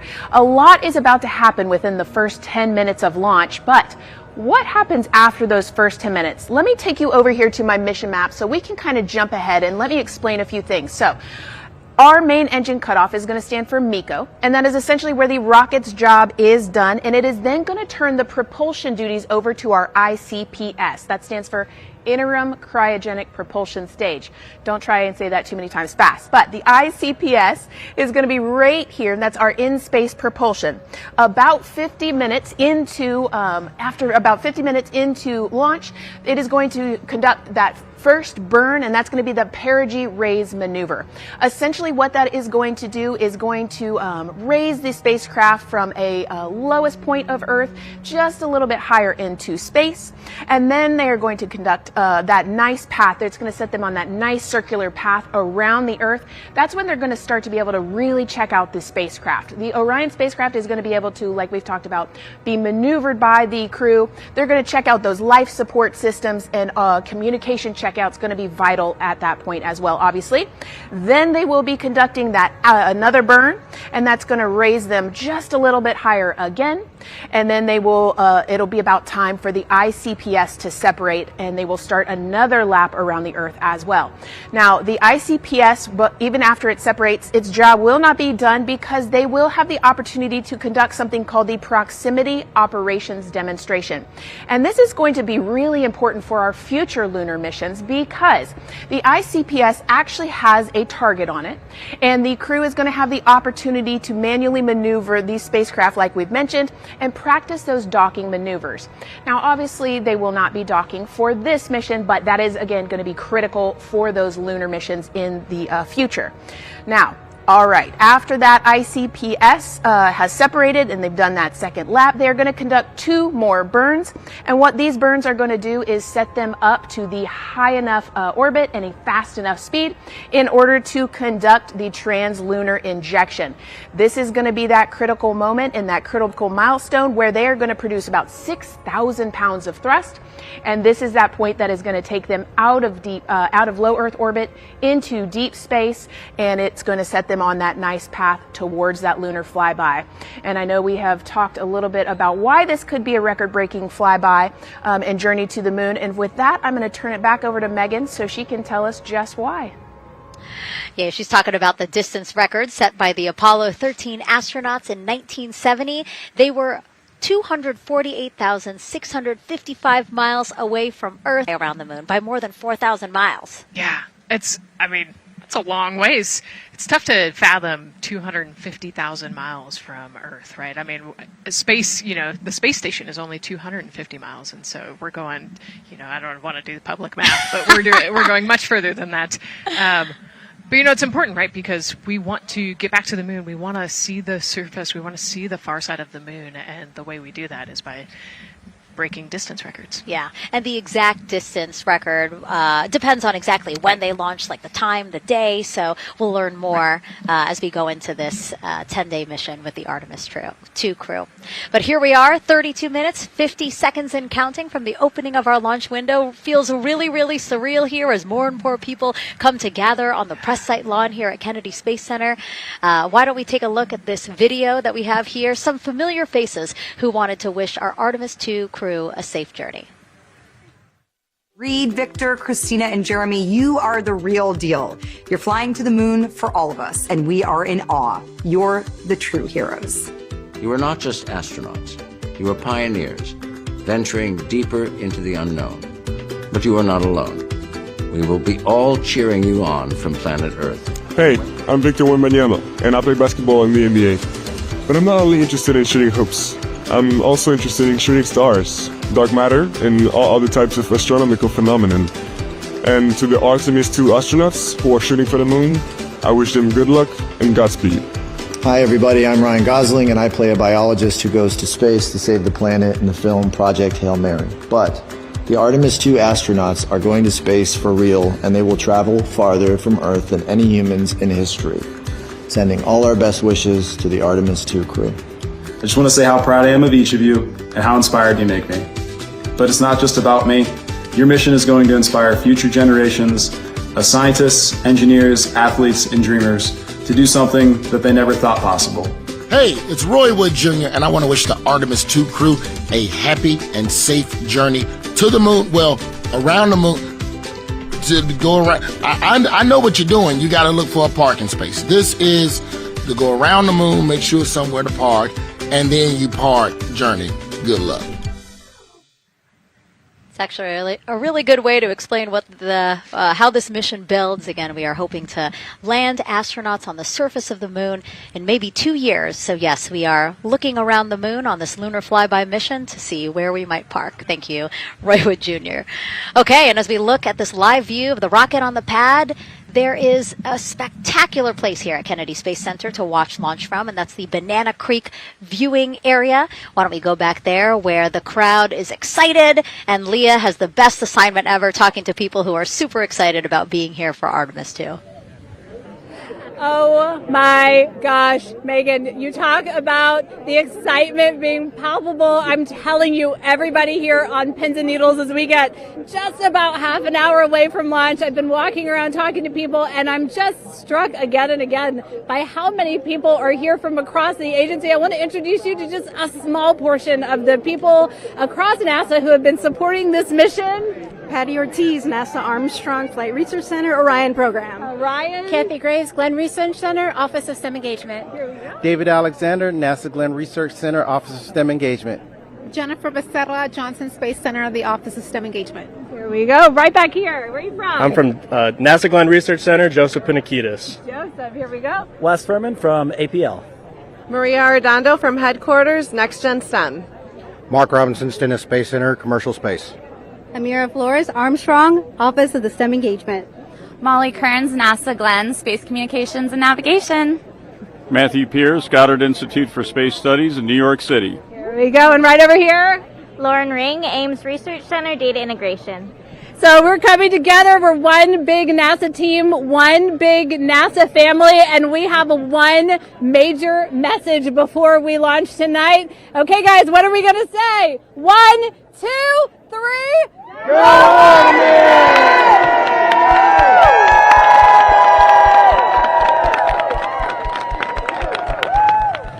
Oh my gosh, that made me so emotional. That was so inspiring to see. I mean, wow, yeah, that was great.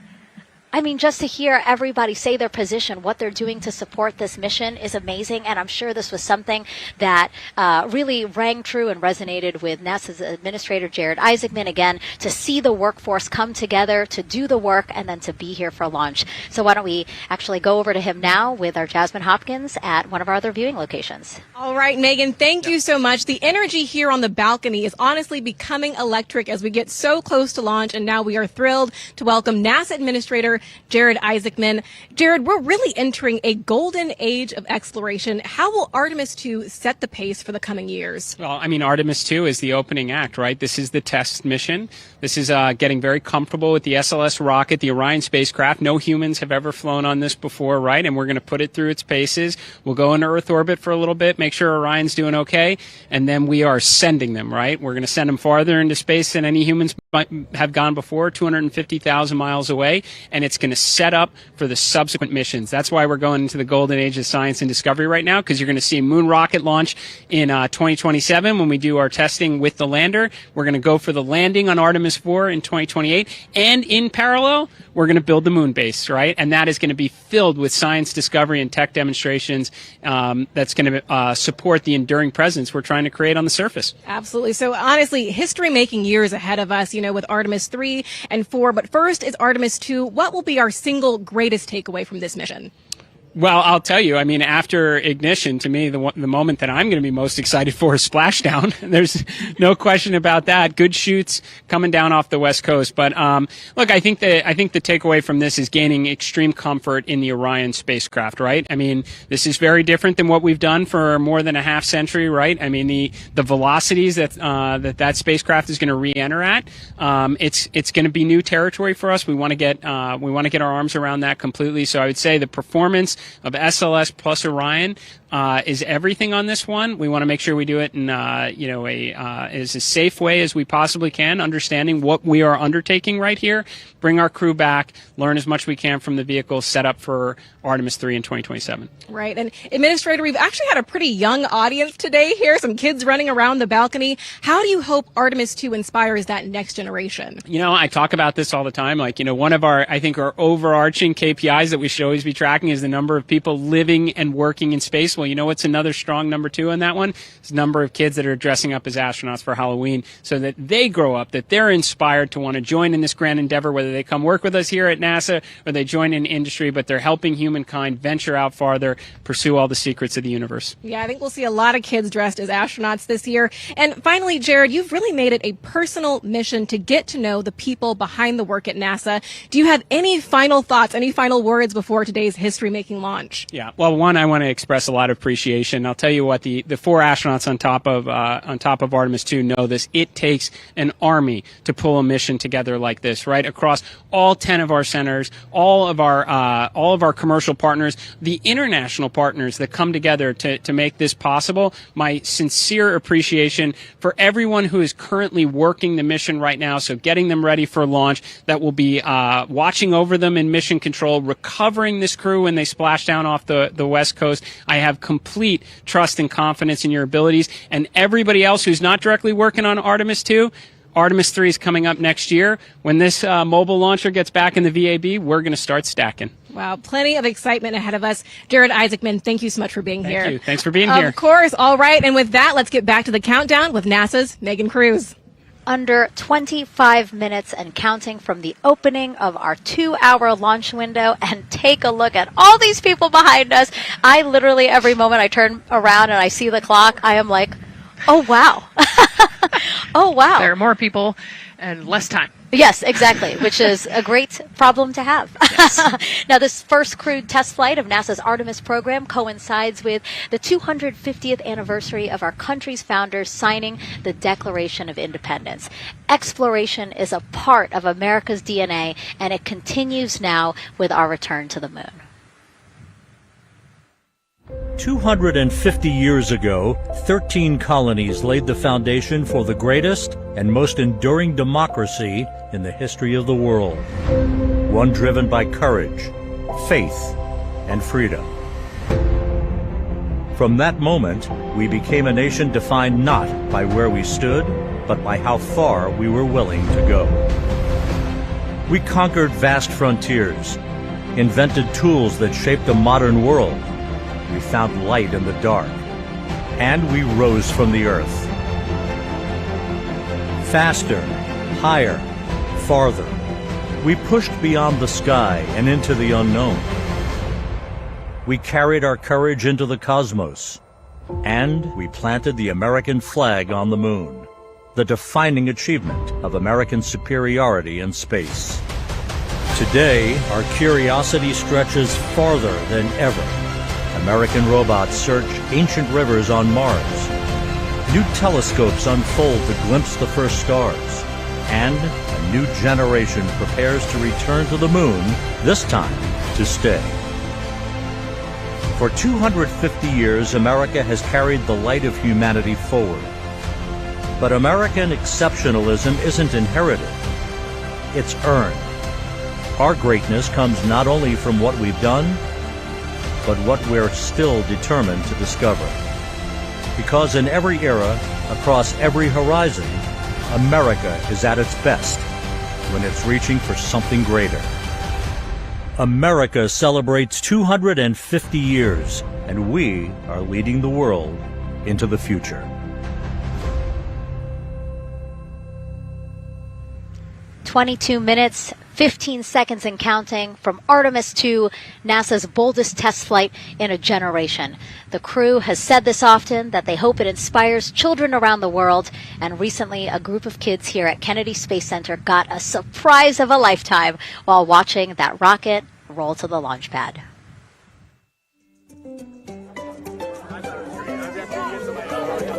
So tell me what color it is. Orange! Orange! And who's going to be on that rocket? We're going to be on that rocket. We're going to be on that rocket! I can make it a little bit longer. Did you see it? Okay, so everybody's looking at the rocket because it is kind of cool and impressive. One of the coolest things happening over there right now, though, is it's on top of a giant tractor. Doesn't all food come in like tubes? It's in these like little plastic bags. You have to like rehydrate it. Sushi. There's not. I haven't seen sushi in space. It's probably hard to keep that back. Constructed sushi mashed together. My favorite part was this one little girl. She had a question. She had patiently held her hand for a long time, and Christina turns to her and says, "Okay, what's your question?" She just goes, "I forgot."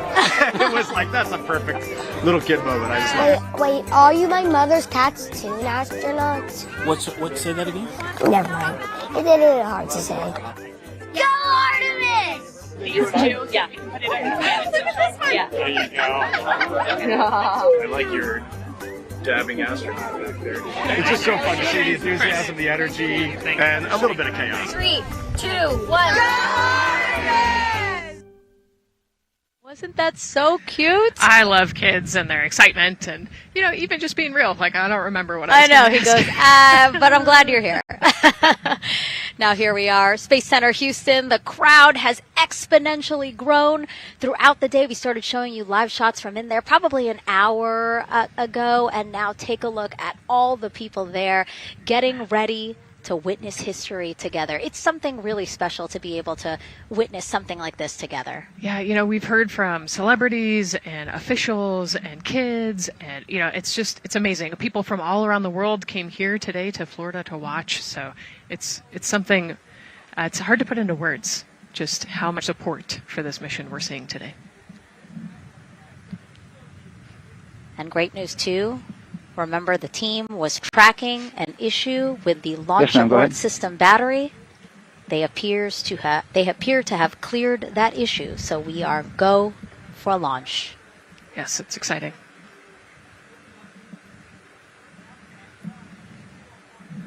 U.S. Space and Rocket Center here, Huntsville, Alabama, waving to the Artemis II crew sitting right there inside Orion.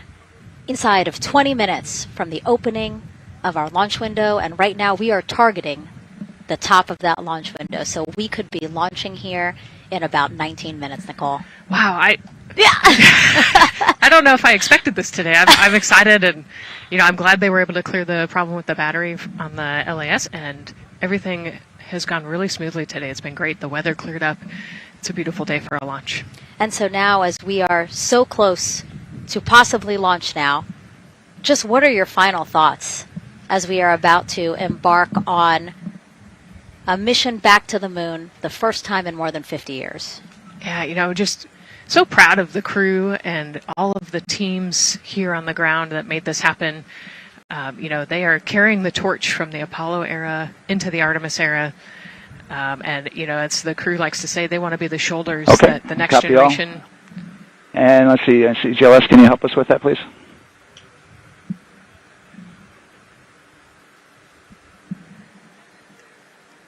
They want to be the crew wants to be the shoulders that the next generation can climb on. 001.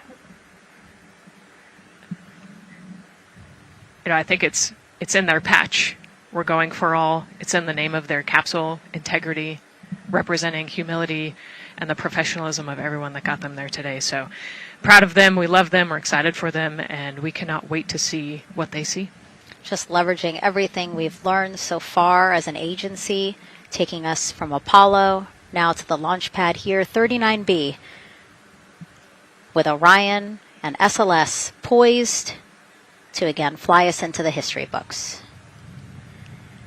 And before we leave you now here at the host desk to get back into operations, we just wanted to answer one question for you guys. We asked you earlier on today, what are you most excited for? And we asked you to go vote on Instagram and Twitch. Instagram, you guys said launch.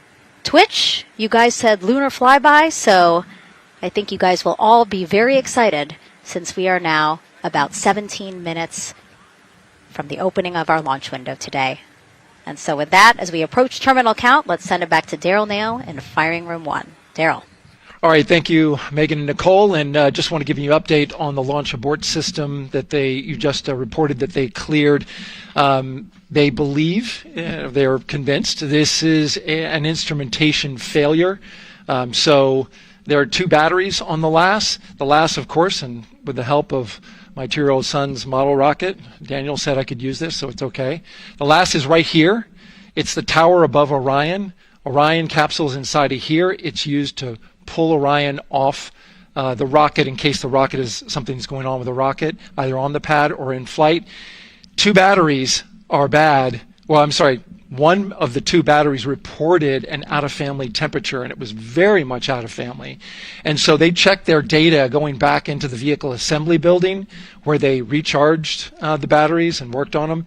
And they have good, solid data, they reported, that tells them that this is an instrumentation failure, that there's something wrong with the sensor. And so they took it before the mission management team, which has to accept the risk, any changes to launch commit criteria, which this would be one, and they all fully accepted it. So now we are clear as far as that constraint is concerned. And one quick thing as we count down now, we are getting into the final minutes before liftoff. There's a 2-hour window. We haven't quite set the T0 yet, but this is a list of the cutouts. There are 150 cutouts that are included for this 2-hour launch window, and that's important. They're in very small print. That's important because there's basically 16 minutes inside this window that they cannot launch, and these are because of small things flying in orbit. There's a lot more things in orbit than there were back in Artemis 1 when we had 35 to 40 cutouts. For that reason, because of these 156 cutouts, they're going to be managing the launch window as we go forward. So they may have to wait out one of these cutouts. They range in time between 2 seconds to 23 seconds, but you'll hear the NASA test director talk through that. We're getting ready to merge that loop from NASA test director Jeff Spaulding.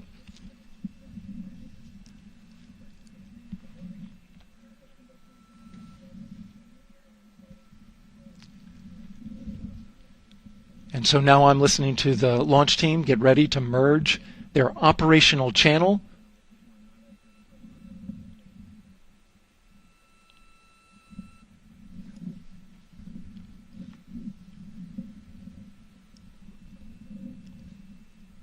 We're now entering one of the most consequential phases of launch day, and that's terminal count, the final 10 minutes. And OTC NTD N212 for comm check. Good comm. Help me. I hear the same. STC? GTC? GTC is on 212. All right, copy that. NASA Test Director Jeff Spaulding confirming communications with his team.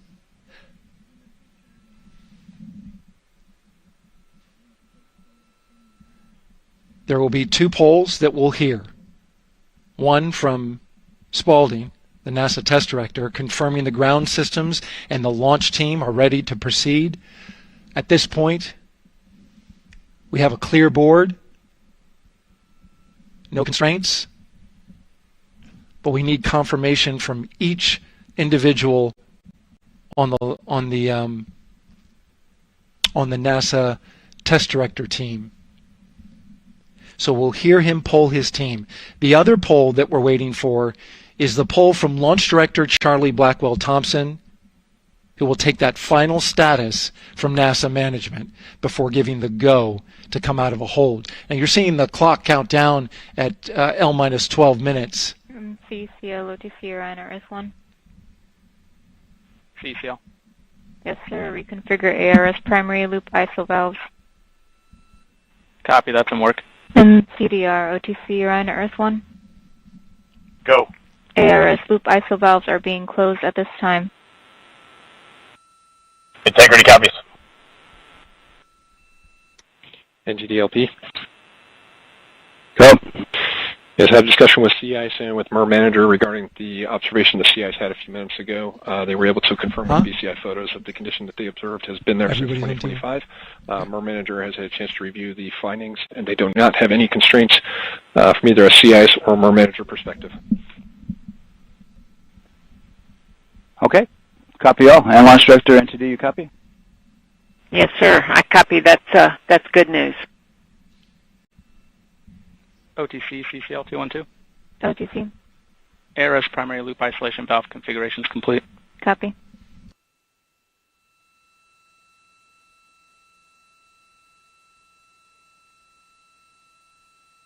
And CGLS NTD, cancel pending, please. TLS copies, and that's complete. All right, and for all personnel, we got a little bit more work to do before we pick up the clock, and we're about a little over a minute from getting to T-minus 10 minutes. But we've canceled the resume time there, and then we'll pick it up after we get through all of our work and anything else that we need to do to get through the remainder of count. So we'll continue working that to get to our T0 today. So when we get to about 50 seconds from now, we'll extend that hold. CVSE OTC. CVSE 400-290, looking to verify that we are configured for Ascent. Yep, give me about 2 more minutes. I'm going to start CMA2 streaming. Copy. NTD, COSE, hold requested. Copy that. I have an LCC violation of O-CT-004, S-band transponder anomaly. This was a transient LCC violation, so transponder 1 had a demodulated SNR estimate that went down to 2 dBm. When it should have been between 10 and 13, it is now back up to 12, but we did lose that for just a moment. It does not appear that we lost our sync or carrier lock, which would be indicative that we lost our lock with the vehicle. So at this point, recommendation would still be go. However, we do have a pre-planned contingency procedure if we want to look at that. But again, this was transient, so we're back in a nominal range. All right, let's see. LPE NTD? Yeah, we're not seeing that hit. So I guess the question for COSE, was that less than 3 samples? Is that below our persistence? Stand by. Let me look. It did look like it did persist for several seconds on mine, but let me take a look at the number of samples. Could I get a repeat on the affected LCC, please? Yes, ma'am. That's going to be O-CT-004. Thank you.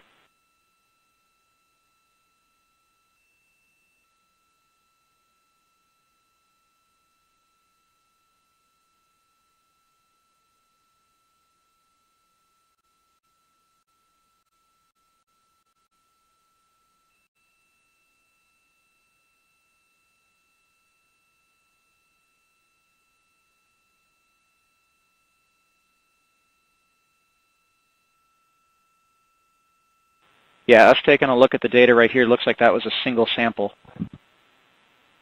Yeah, copy that. RFTS does report that they also lost lock for about 5 seconds. So I would love to ask KUS and see if they also lost lock with the vehicle for any extended amount of period.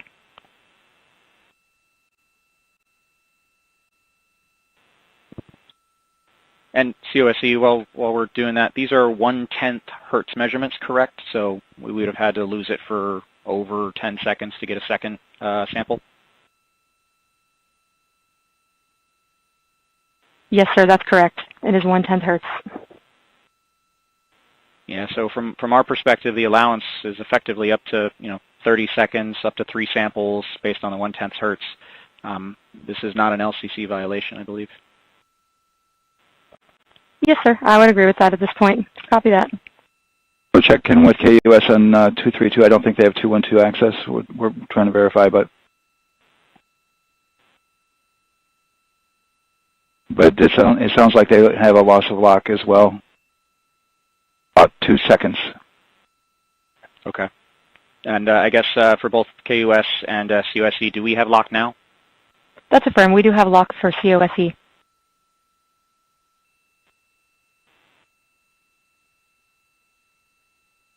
Yeah, so from the integration console perspective, we did have a temporary loss there within the allowable, and per the requirement, let's go.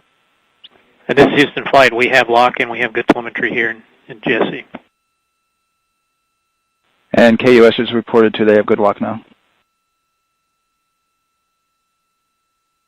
So with all of that, OSC, then are we in a go configuration per your LCC? Yes, sir. Recommendation would be go.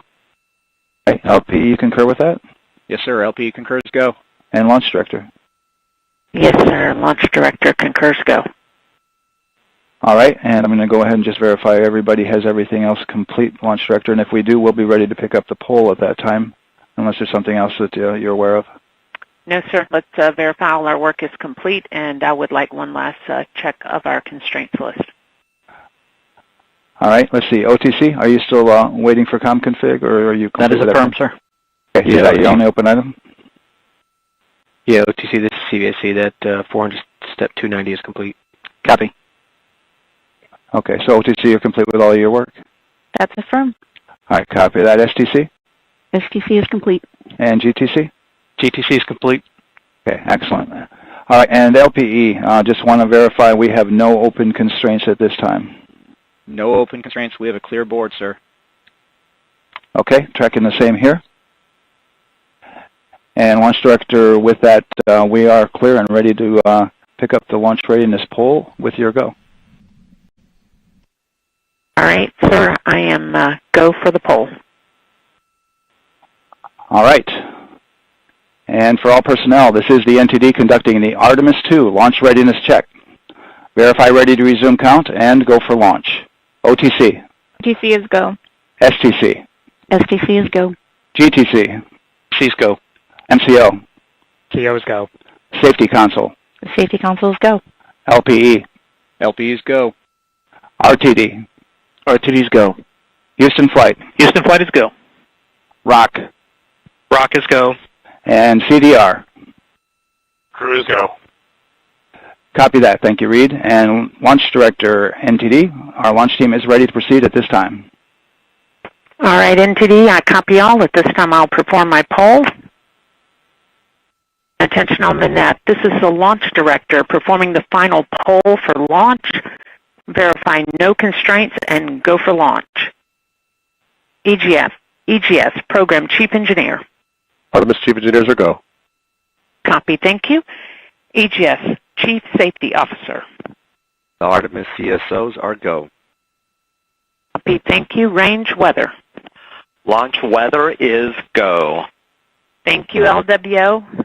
And Artemis MMT Chair. MMT's go. Thank you, John. And Integrity Launch Director. Good to hear your voice, Charlie. PLT. Thank you, Charlie. This is Victor. We are going for our families. MS1. This is Christina. We are going for our teammates. MS2. This is Jeremy. We are going for all humanity. All right, Charlie, your Artemis II crew is go for launch. Full send. I copy that. Reed, Victor, Christina, and Jeremy, on this historic mission, you take with you the heart of this Artemis team, the daring spirit of the American people and our partners across the globe, and the hopes and dreams of a new generation. Good luck. Godspeed, Artemis II. Let's go.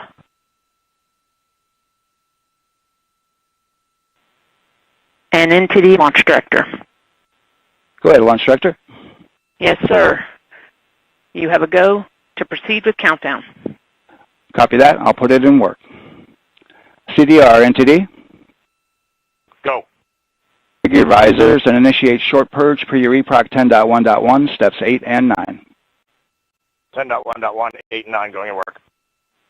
Copy. CVSE NTD. Start and verify recordings of our Orion cameras. Copy. Okay. Well, there you heard it. RSR NTD. RSR. They're getting ready to start terminal count. SNAR rotation enable at this time, please. It's currently at T-minus 10 minutes. Once we wrap up this last bit of work, SNA arm rotation enable complete.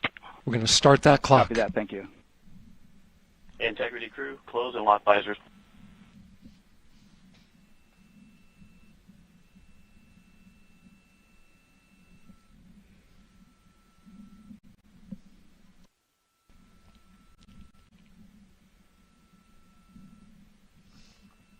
You heard an issue, worked in real time with telemetry lock on the Orion. It was transitory. It was very short. They checked the data, confirmed that they had a good lock. This was with the S-band transmitter on the Orion. Worked through that issue, looked at the data, and cleared it. All with the world watching. Impressive work by the launch team. So we have a 2-hour window, which starts in just a few minutes at 6:24 p.m. Eastern Time and goes until 8:24 p.m. Eastern Time. And ECL NTD will be waiting for your verification on the short purge. ECL copies. And for all personnel, once we get that short purge verification, we'll verify that we are clear to go, and then we'll proceed with the terminal count.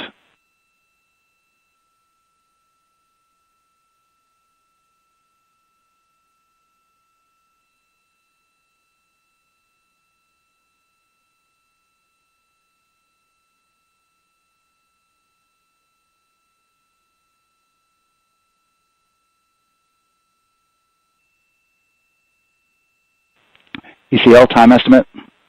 About a minute. Copy.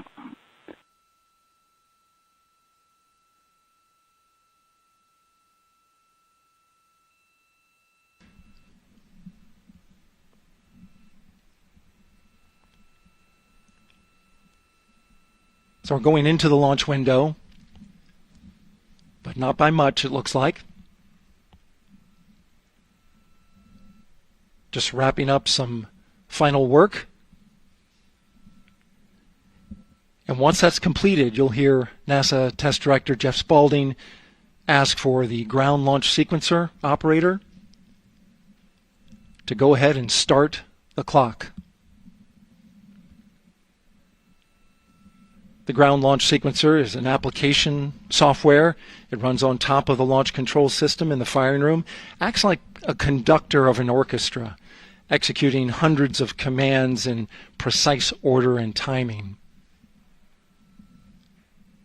It's all autonomous. NTD CCL 212, short purge initiation is verified. All right, copy that, and we're verifying our constraints.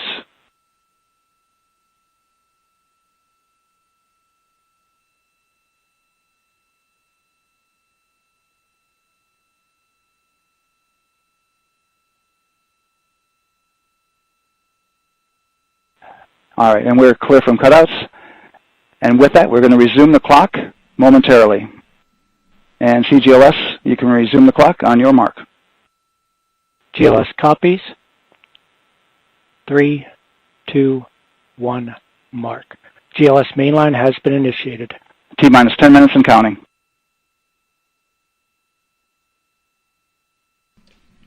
And that begins terminal count. Our new T0 is 6:35 p.m. Eastern Time. 6:35 p.m. Eastern Time. We are now counting down to liftoff of Artemis II.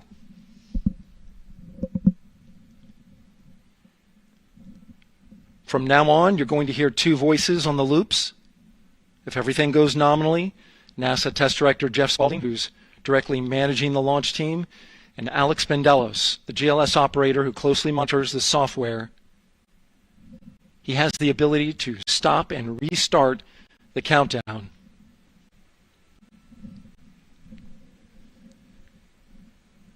A lot of people ask about whether there's a launch button. There certainly is not. Flight and rock.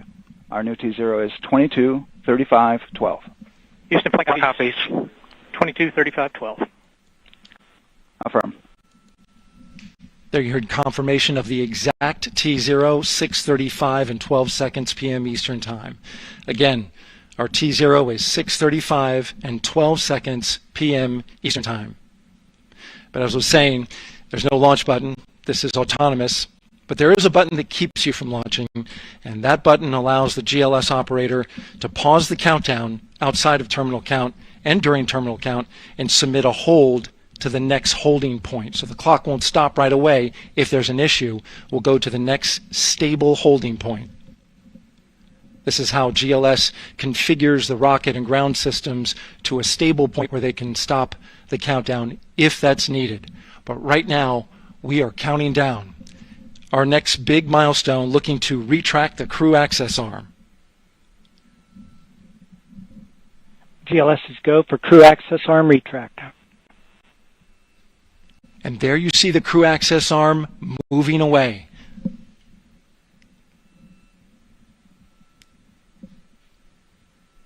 That's the path that the astronauts took to ingress into the rocket.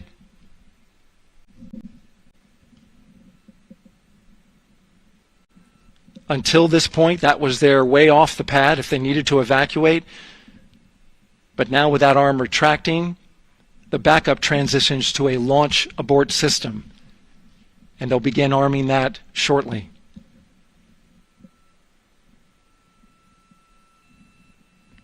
Of course, the launch abort system, great shot there of the crew access arm retracting away.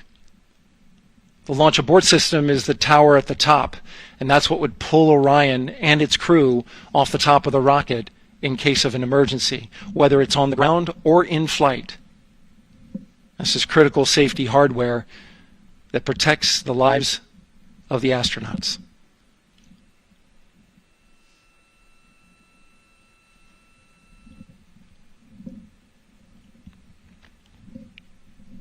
Starting at T-minus 6 minutes, the GLS will start bringing that and other high-energy systems online, starting with core stage pressurization.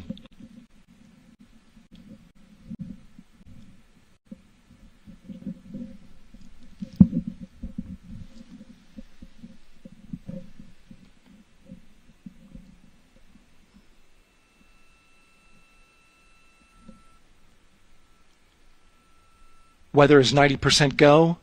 The range is go. All systems are go.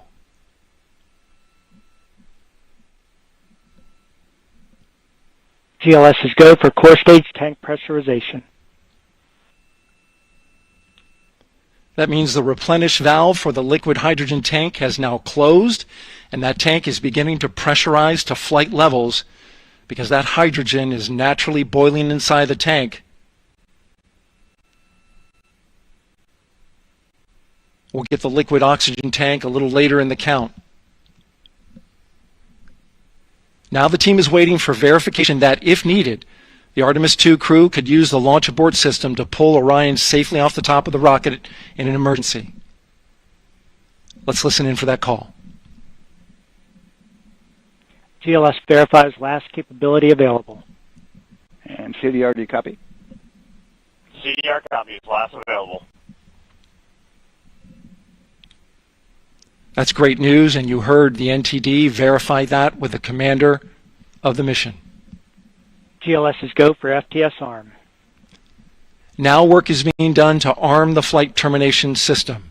This is so the range safety can send a flight termination command if the rocket flies too far off track. There's a brief built-in delay so the launch abort system has time to pull the astronauts to safety go for first. LH2 high flow bleed check. All right, the high flow bleed check. That's so the cryo team gets verification that the RS-25 engines, all 4 of them, are in the proper temperature range for launch.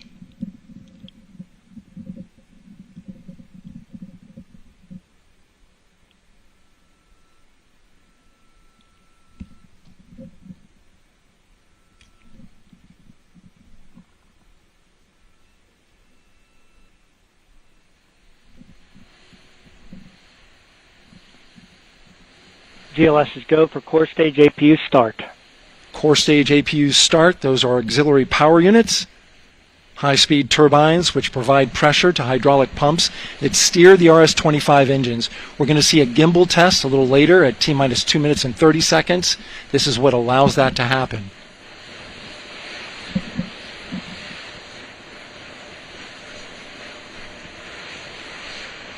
Coming up in about 20 seconds, we're listening for go for purge sequence 4. That's a helium purge of the 4 core stage engines downstream of the propellant valve. This gets all the air and moisture out of there.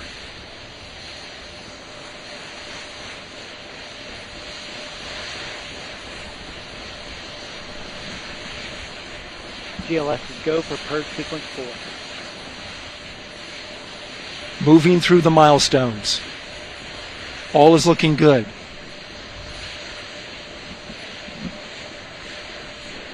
Coming up in just a few seconds, we're going to get that thrust vector control actuator test. This is a gimbaling of the engines.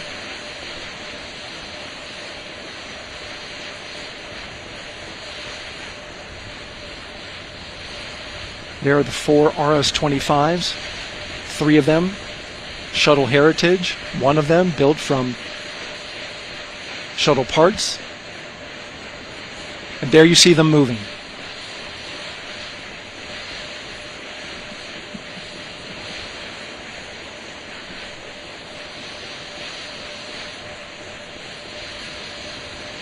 Now we're going to start moving the power from both the upper stage and the lower stage of the rocket to internal, taking ground power away and now going to battery power. GLS is go for upper stage to internal power. All right, power is removed from the rocket's upper stage, the ICPS, and it's been switched to battery. Same milestone for the lower core stage coming up at T-minus 1 minute and 30 seconds. Right now, the 4-person Artemis II crew is 248,000 miles away from the moon. And if all goes well, they will fly by it in 6 days. GLS is go for core stage to internal power.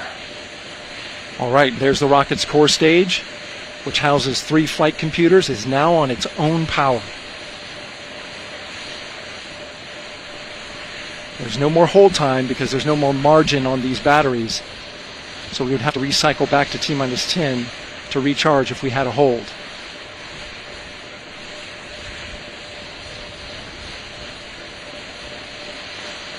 One minute. Right now the rocket does not know what the T0 is, but coming up at T-minus 33 seconds, control shifts from the ground launch sequencer to the rocket's onboard autonomous launch sequencer, or ALS. The rocket will count itself down, but honor any holds that could come from the ground. Now, shortly after liftoff, Houston will take control of the rocket, and my colleague Gary Jordan will take over commentary. GLS is go for ALS. Great call out. The rocket is on its own. 4 brave explorers ready to ride the most powerful rocket NASA has ever launched. Sound suppression water is flowing. 15. And here we go. 10, 9, 8, 7. RS-25 engines lit. 4, 3, 2, 1. Booster ignition. And liftoff. The crew of Artemis II now bound for the moon. Humanity's next great voyage begins.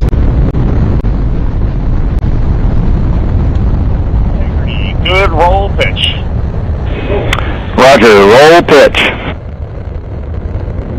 Houston now controlling the flight of Integrity on the Artemis II mission around the moon. Integrity, AMT high. AMT high. On time passing 30 seconds after the flights. Integrity passes the alternate MECO. Target milestone. Mission Control Houston seeing good performance on the 4 main engines. Space Launch System core stage. Integrity, 3 miles in altitude. Traveling more than 1,200 miles per hour.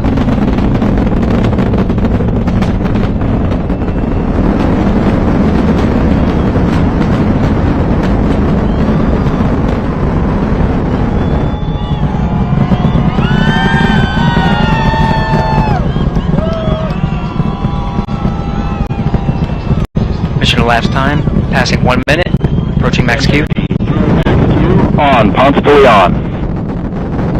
Stan, we have you loud and clear on Ponce de Leon. Have you the same? Communication signal transport confirmed as Integrity and its crew go supersonic. Approaching 90 seconds into the Artemis II mission. Integrity is 14 miles in altitude, 8 miles downrange, traveling more than 2,600 miles per hour.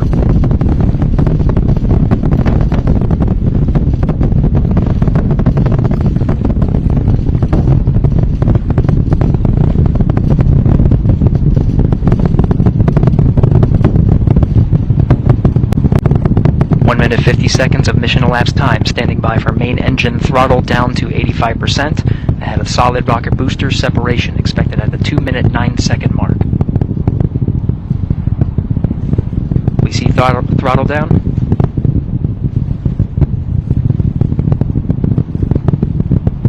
Confirmed separation. Main engines throttling up, guidance converged.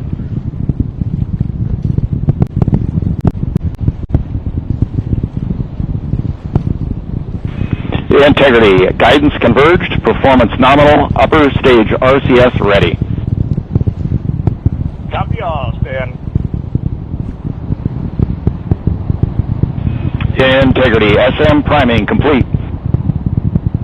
SM priming complete. 2 minutes 45 seconds of mission elapsed time into the Artemis II mission. Thrusters on Integrity and upper stage confirmed in a ready state, ahead of service module fairing separation.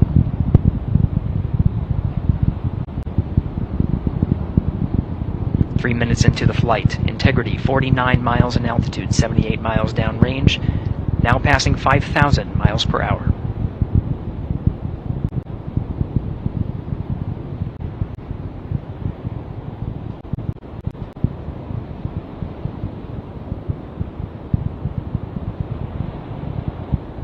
Standing by for launch abort system jettison. Houston Integrity, good last jettison, great view. Copy jettison, Team Eco 8+02. We see the same on board, Stan. And Houston has you loud and clear on Tidris at the Kármán line. Outstanding, Stan, we have you the same. 3 minutes 50 seconds into the flight of Artemis II, Wiseman, Glover, Cook, and Hansen cross the boundary to space with good comm checks. GPS signals acquired after last jettison now working on internal checks to verify accuracy. Flight Dynamics Officer analyzed the time of main engine cutoff, confirmed at 8 minutes 2 seconds, time of MECO.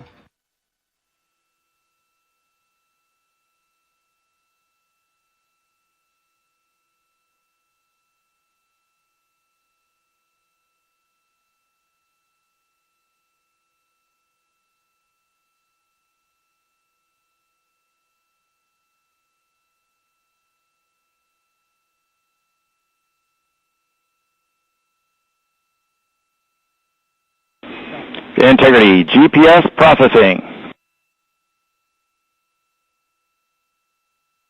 Outstanding, Stan. We see the same, and we have a beautiful moonrise. We're headed right at it.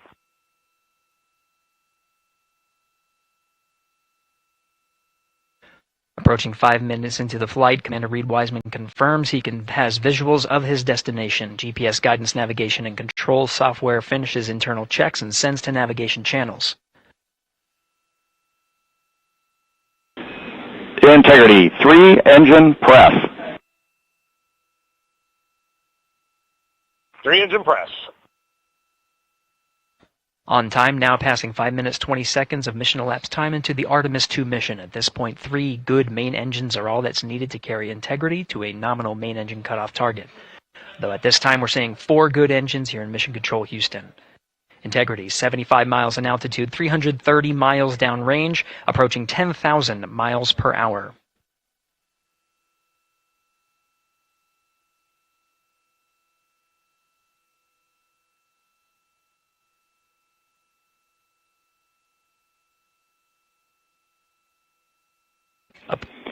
Integrity, looking good at 6 minutes.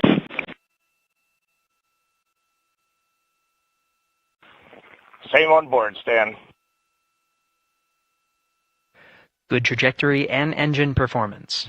Booster officer will soon report the shutdown plan to Flight Director Judd Friedling, expected at the 7-minute mark.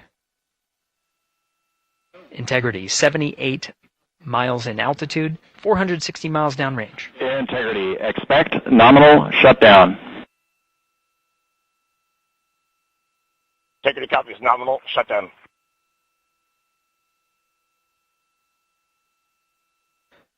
Six minutes 40 seconds of mission elapsed time. Shutdown plan is as expected. Again, the time of MECO was confirmed at 8 minutes 2 seconds into the flight.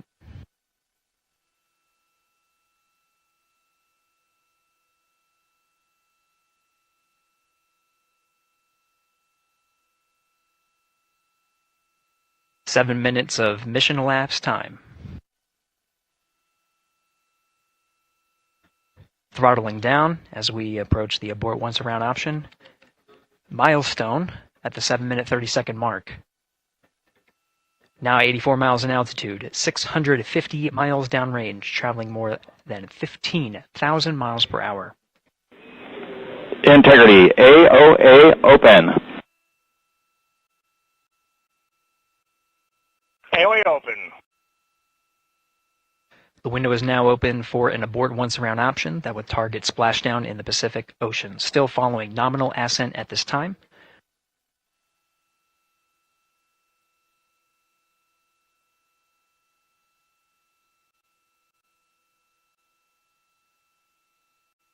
About 10 seconds remaining until the main engine cutoff of the Space Launch System core stage. Standing by for confirmation of MECO and core stage separation.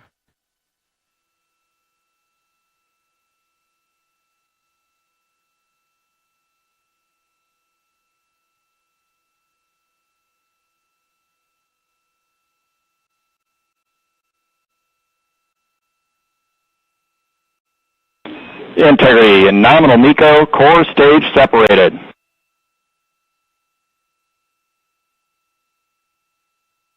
We see the same on board, Stan.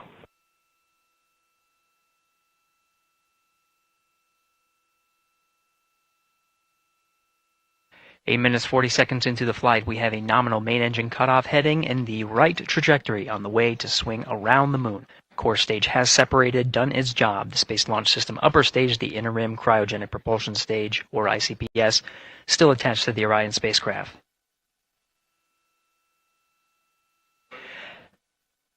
Nine minutes of mission elapsed time. Integrity crew of Reed Wiseman, Victor Glover, Christina Cook, and Jeremy Hansen now in orbit around the Earth at the beginning of their journey to the moon.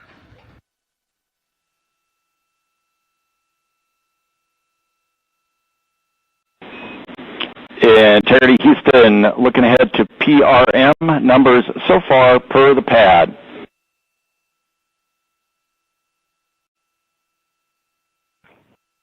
Copy that, Stan. Numbers for the pad.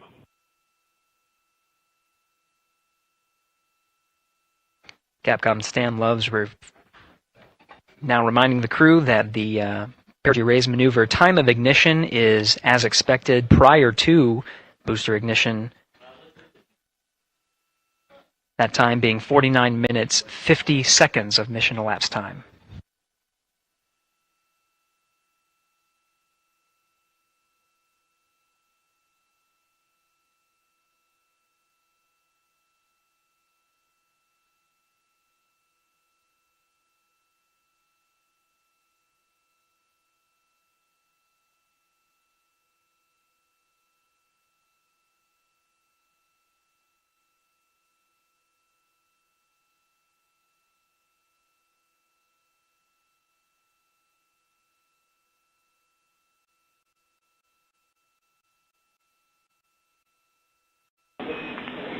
Integrity, good. Neds deploy.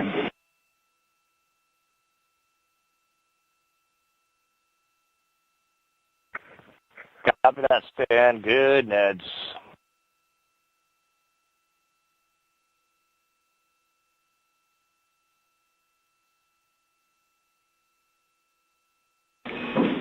And Integrity Houston for PWD setup. Just a reminder, halfway open on the secondary. We copy that, Stan. Halfway open.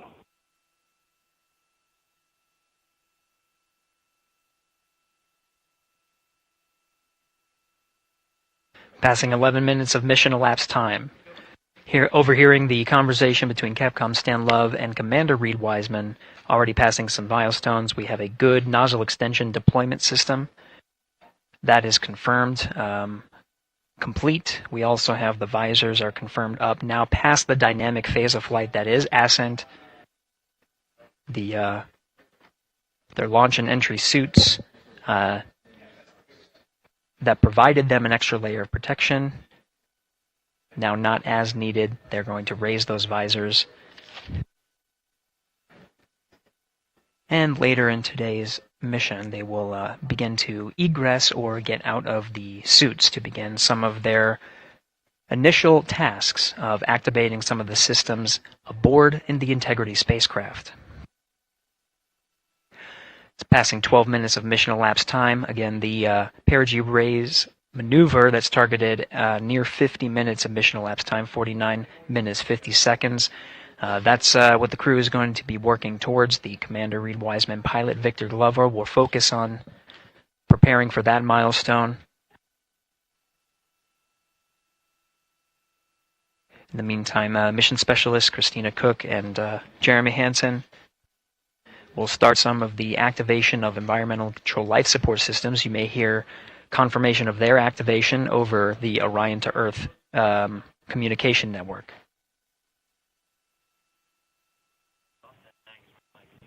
Houston, C3 aux power back in auto. Copy C3 aux, and we're 2 minutes to maneuver.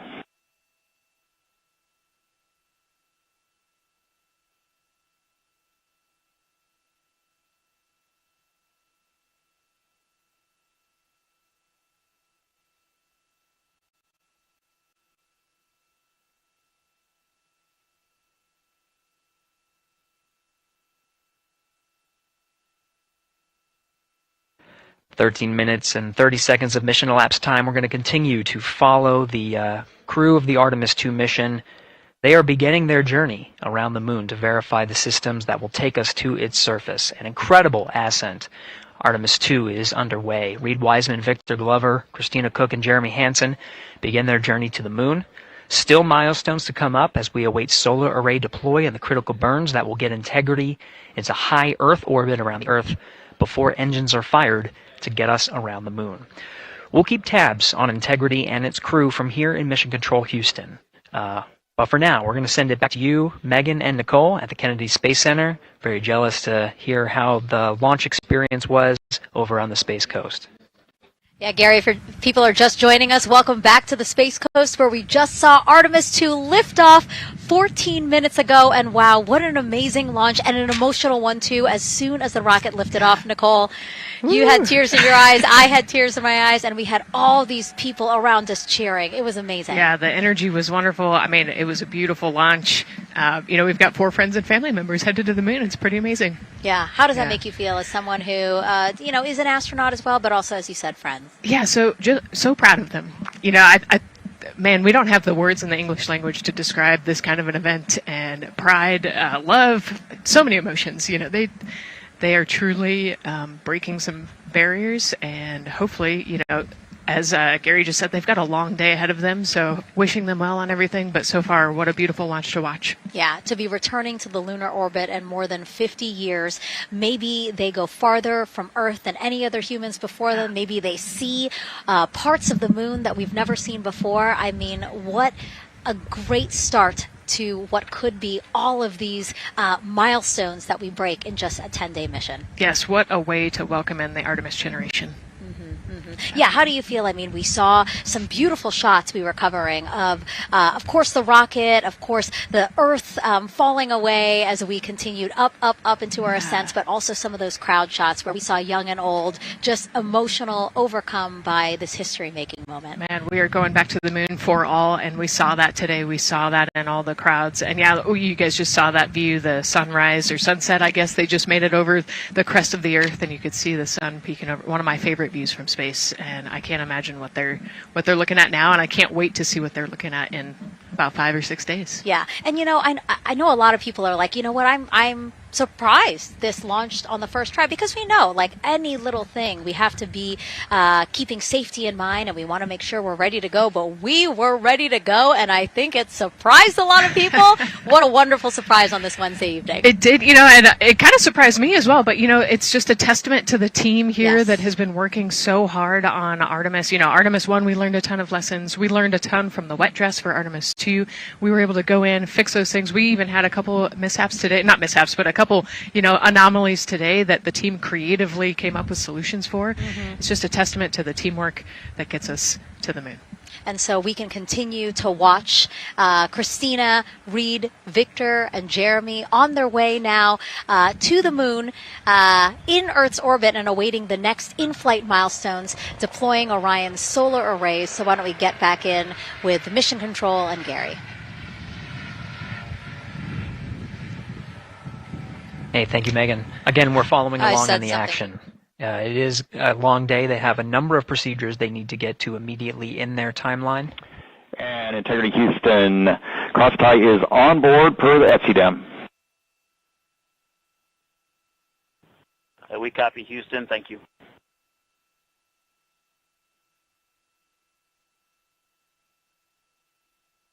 CrossTie referring to flight controllers here initiating a connection between some of the batteries aboard the Orion spacecraft, allowing for an even distribution of power. This is the flight control teams that took us through Ascent of the Artemis II mission today. Right now we're, as you see, passing 18 minutes of mission elapsed time. The Orion spacecraft integrity and the interim cryogenic propulsion system are maneuvering tail to sun. It is in this orientation, this attitude. Integrity anywhere, so not momentary prop caution.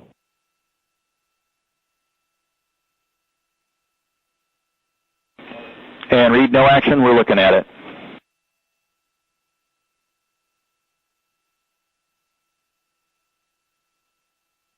Commander Reed Wiseman verifying what is being routed to his displays aboard Integrity.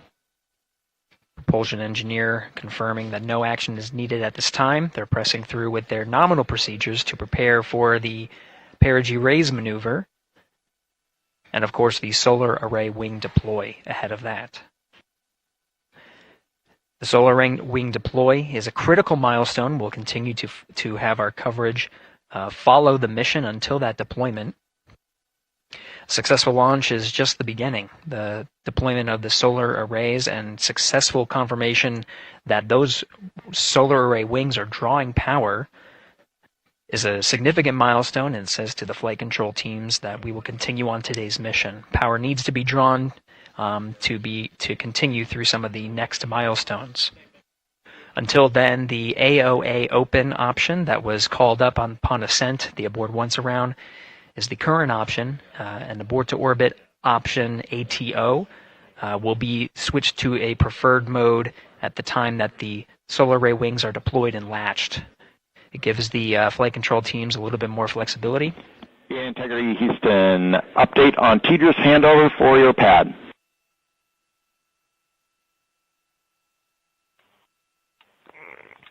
Give us just 1 minute. And Stan, you can read it. Ike is ready to copy. Roger. TDRS handover east to west expected 1 second earlier at 5:1 minutes 26 seconds.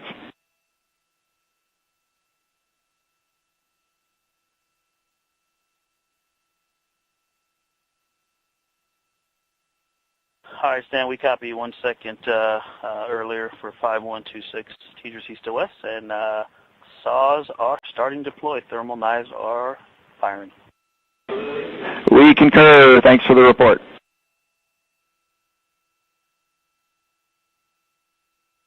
Readback of the reports that you just heard on the Orion to Earth network.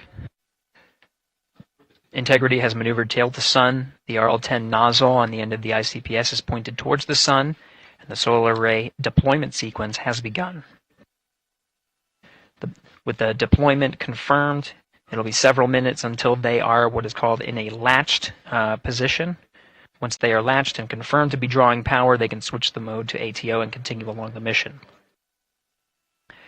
The teacher's handover at the pad, that message meant the crew was provided some preliminary numbers of when to expect handovers between the tracking and data relay satellites. Currently orbiting Earth at an altitude of 545 statute miles above the Earth, they are in a near-Earth network communication system. The tracking and data relay satellites, geosynchronous satellites that are stationed about 23,000 miles above the Earth. After the apogee rays burn, that occurs later today, the burn itself will put them in an altitude that surpasses the range of the tracking and data relay satellites, and they will transition to the deep space network today. And Integrity, for prompt messages, we see 2 temperature measurements right near the line. It's that momentary message you saw earlier. We're going to suppress those. It's CM helium heater 2 T1 and heater 1 T1. They're going suppressed. Integrity, thank you. We see the same.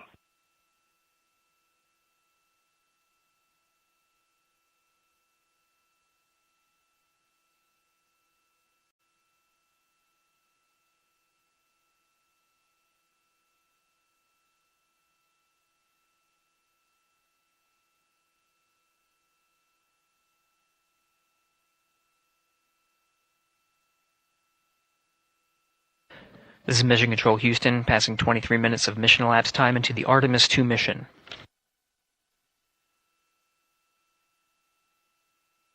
This is after a launch that began at 5:35 and 12 seconds Central Time, 6:35 and 12 seconds p.m. Eastern Time. Right now, the orientation you're seeing from our arrow visualization that translates some of the telemetry that we're getting from the spacecraft and puts it into a model so you can follow along on some of the milestones that we are following here. The RL-10 nozzle that you see at the left end of your screen, though it is currently not firing, that nozzle is pointed towards the sun, and the solar arrays are currently deploying. From this visualization, they look fully stowed in a position. Integrity, we are happy to report that Jeremy has the O2 sensors on. Copy O2 sensors.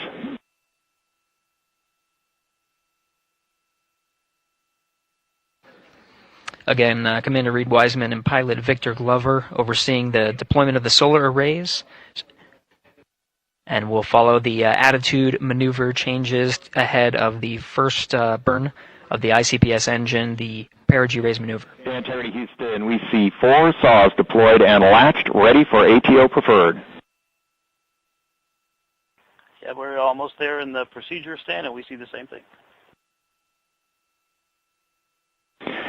And Integrity Houston, we are seeing a 7-second miscompare between the MET on Orion and ICPS. We'd like you to read us the MET from your center status bar and for the ICPS on StackSum.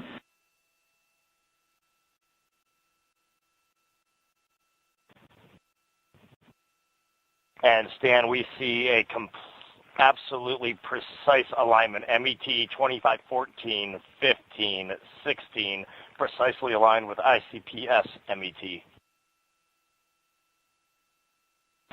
Copy. Thank you for that. We'll investigate a ground issue. And Houston Integrity, ATO preferred set. Copy. ATO preferred.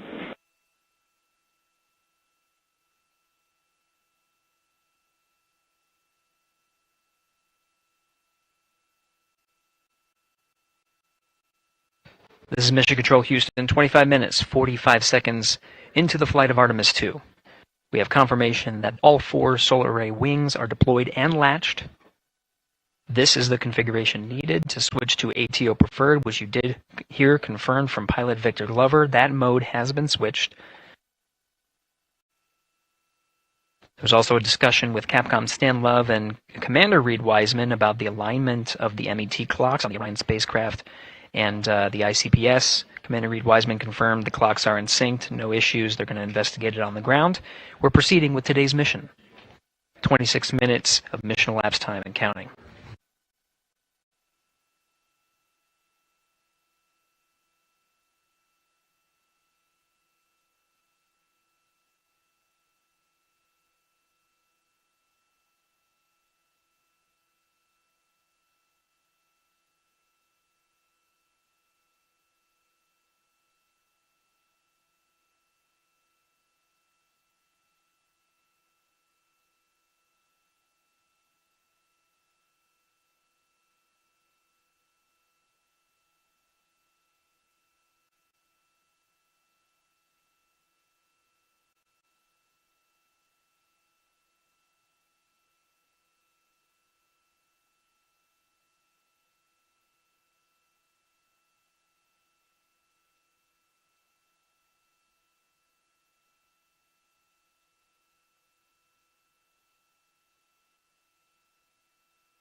This is Mission Control Houston. We're approaching 28 minutes of mission elapsed time into the Artemis II mission.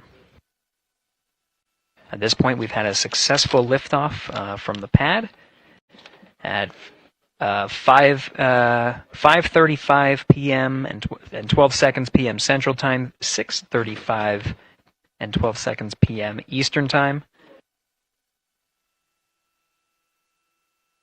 We've had a good main engine cutoff, core stage separation, and a good trajectory to begin today's mission.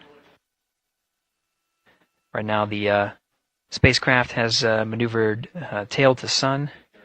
We're standing by for another maneuver to maneuver into the burn attitude. This is where the RL-10 engine of the ICPS is pointed in the correct orientation for the perigee raise maneuver. We did hear confirmation that the perigee raise maneuver time of ignition has been confirmed per the pad, which means it was the predicted time prior to liftoff. Integrity for GNC, we're taking channel 1 to unfiltered and to BFS. Okay, Stan, we're watching. Go ahead.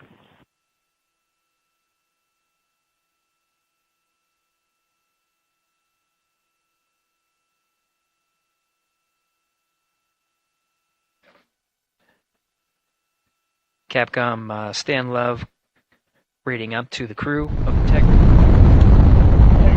Good roll pitch. Roger, roll pitch. Houston now controlling the flight of Integrity on the Artemis II mission around the moon. Integrity, AMT high. AMT high. On time passing 30 seconds onto the lights. Integrity passes the alternate beacon. Target milestone. Mission Control Houston seeing good performance on the 4 main engines. Space Launch System core stage. Integrity, 3 miles in altitude. Traveling more than 1,200 miles per hour.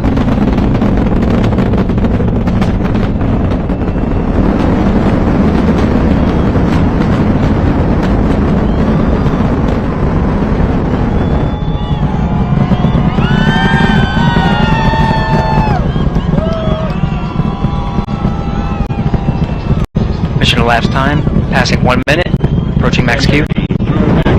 On, Ponce de Leon. Stan, we have you loud and clear on Ponce de Leon. Have you the same? Communication signal transport confirmed as Integrity and its crew go supersonic. Approaching 90 seconds into the Artemis II mission. integrity is 14 miles in altitude, 8 miles downrange, traveling more than 2,600 miles per hour.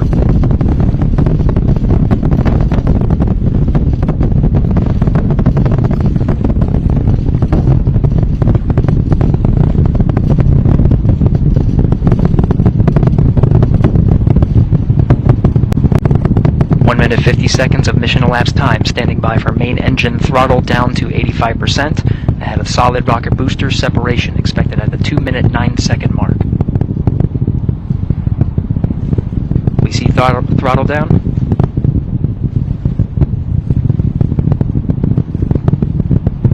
Confirmed separation. Main engine's throttling up, guidance converged.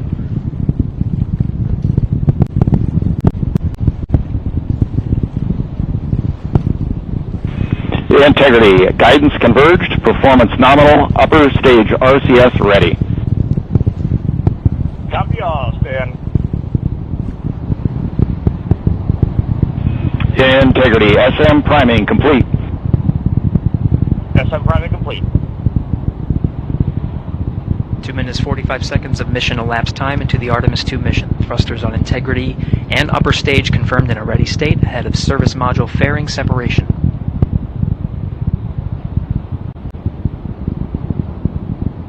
3 minutes into the flight. Integrity, 49 miles in altitude, 78 miles downrange, now passing 5,000 miles per hour.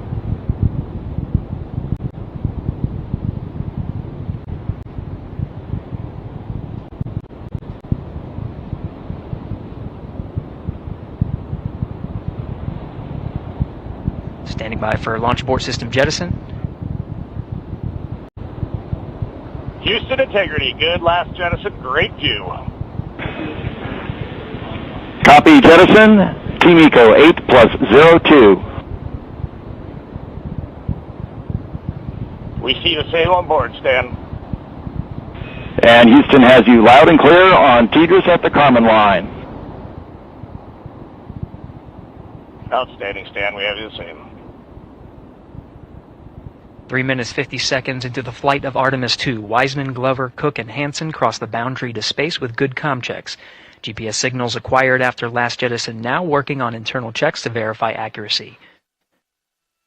Flight Dynamics Officer analyzed the time of main engine cutoff, confirmed at 8 minutes 2 seconds, time of MECO.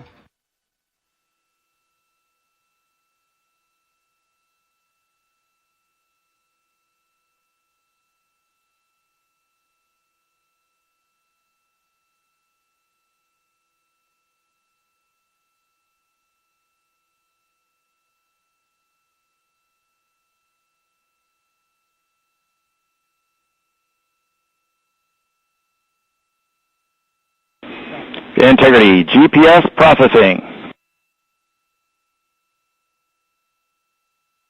Outstanding, Stan. We see the same, and we have a beautiful moonrise. We're headed right at it.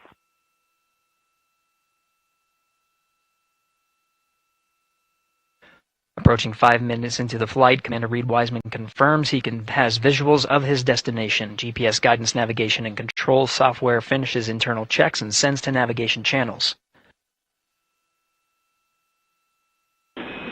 Integrity, 3 engine press. 3 engine press. On time, now passing 5 minutes 20 seconds of mission elapsed time into burn attitude ahead of the execution of the perigee raise maneuver. Overseeing these steps is primarily done by Commander Reed Wiseman and pilot Victor Glover. Mission specialists Christina Cook and Jeremy Hansen focusing on some of the system activation inside of Orion, namely the environmental and control and life support systems. The activation and checkout of some of these critical systems are very important to continuing on the mission, making sure that those systems are in a good condition and in a reliable condition to provide the necessary environmental and control needs of the crew, with humans on board through the duration of the mission that extends 10 flight days.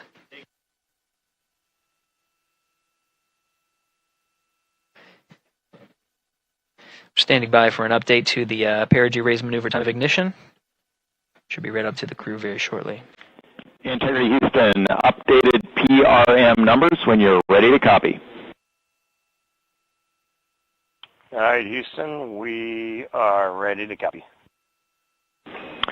TIG is 2 seconds earlier at 4 minutes, 48 seconds.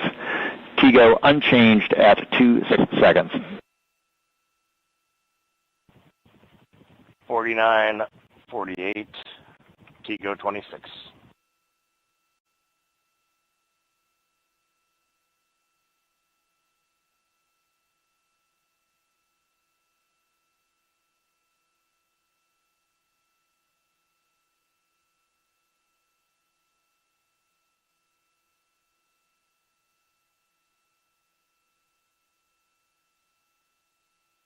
This is Mission Control Houston. With that update, we are approaching a little more than 13 minutes from the time of ignition of the perigee raise maneuver. That time updated to be 2 seconds earlier was 49 minutes, 50 seconds of mission elapsed time. We'll now move to 49 minutes, 48 seconds. The duration of the burn, that's what was referred to as the TGO, will still remain at 26 seconds, relatively short duration burn. Again, just raises the perigee of the orbit today.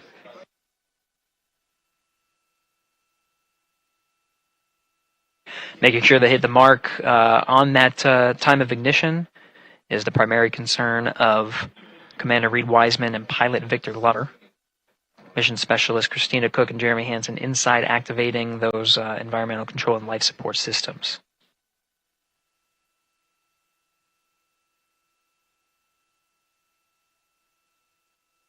At this time, all 4 crew members are wearing the launch and entry suits.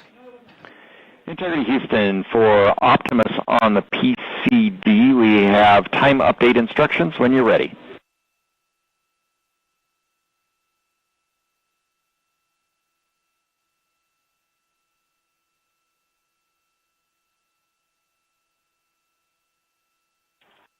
And Houston, Integrity, we copy.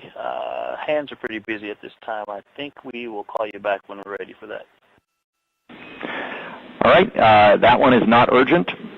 2 minutes to maneuver to PRM attitude. We are watching and concurred. 90 seconds-ish, maybe.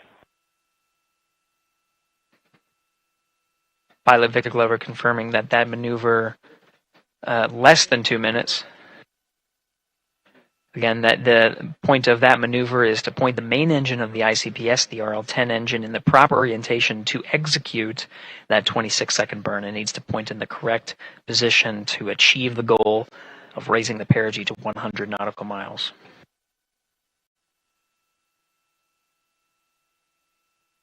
You heard some of the environmental control system activations over Orion to Earth. Jeremy Hansen activated the O2 sensors.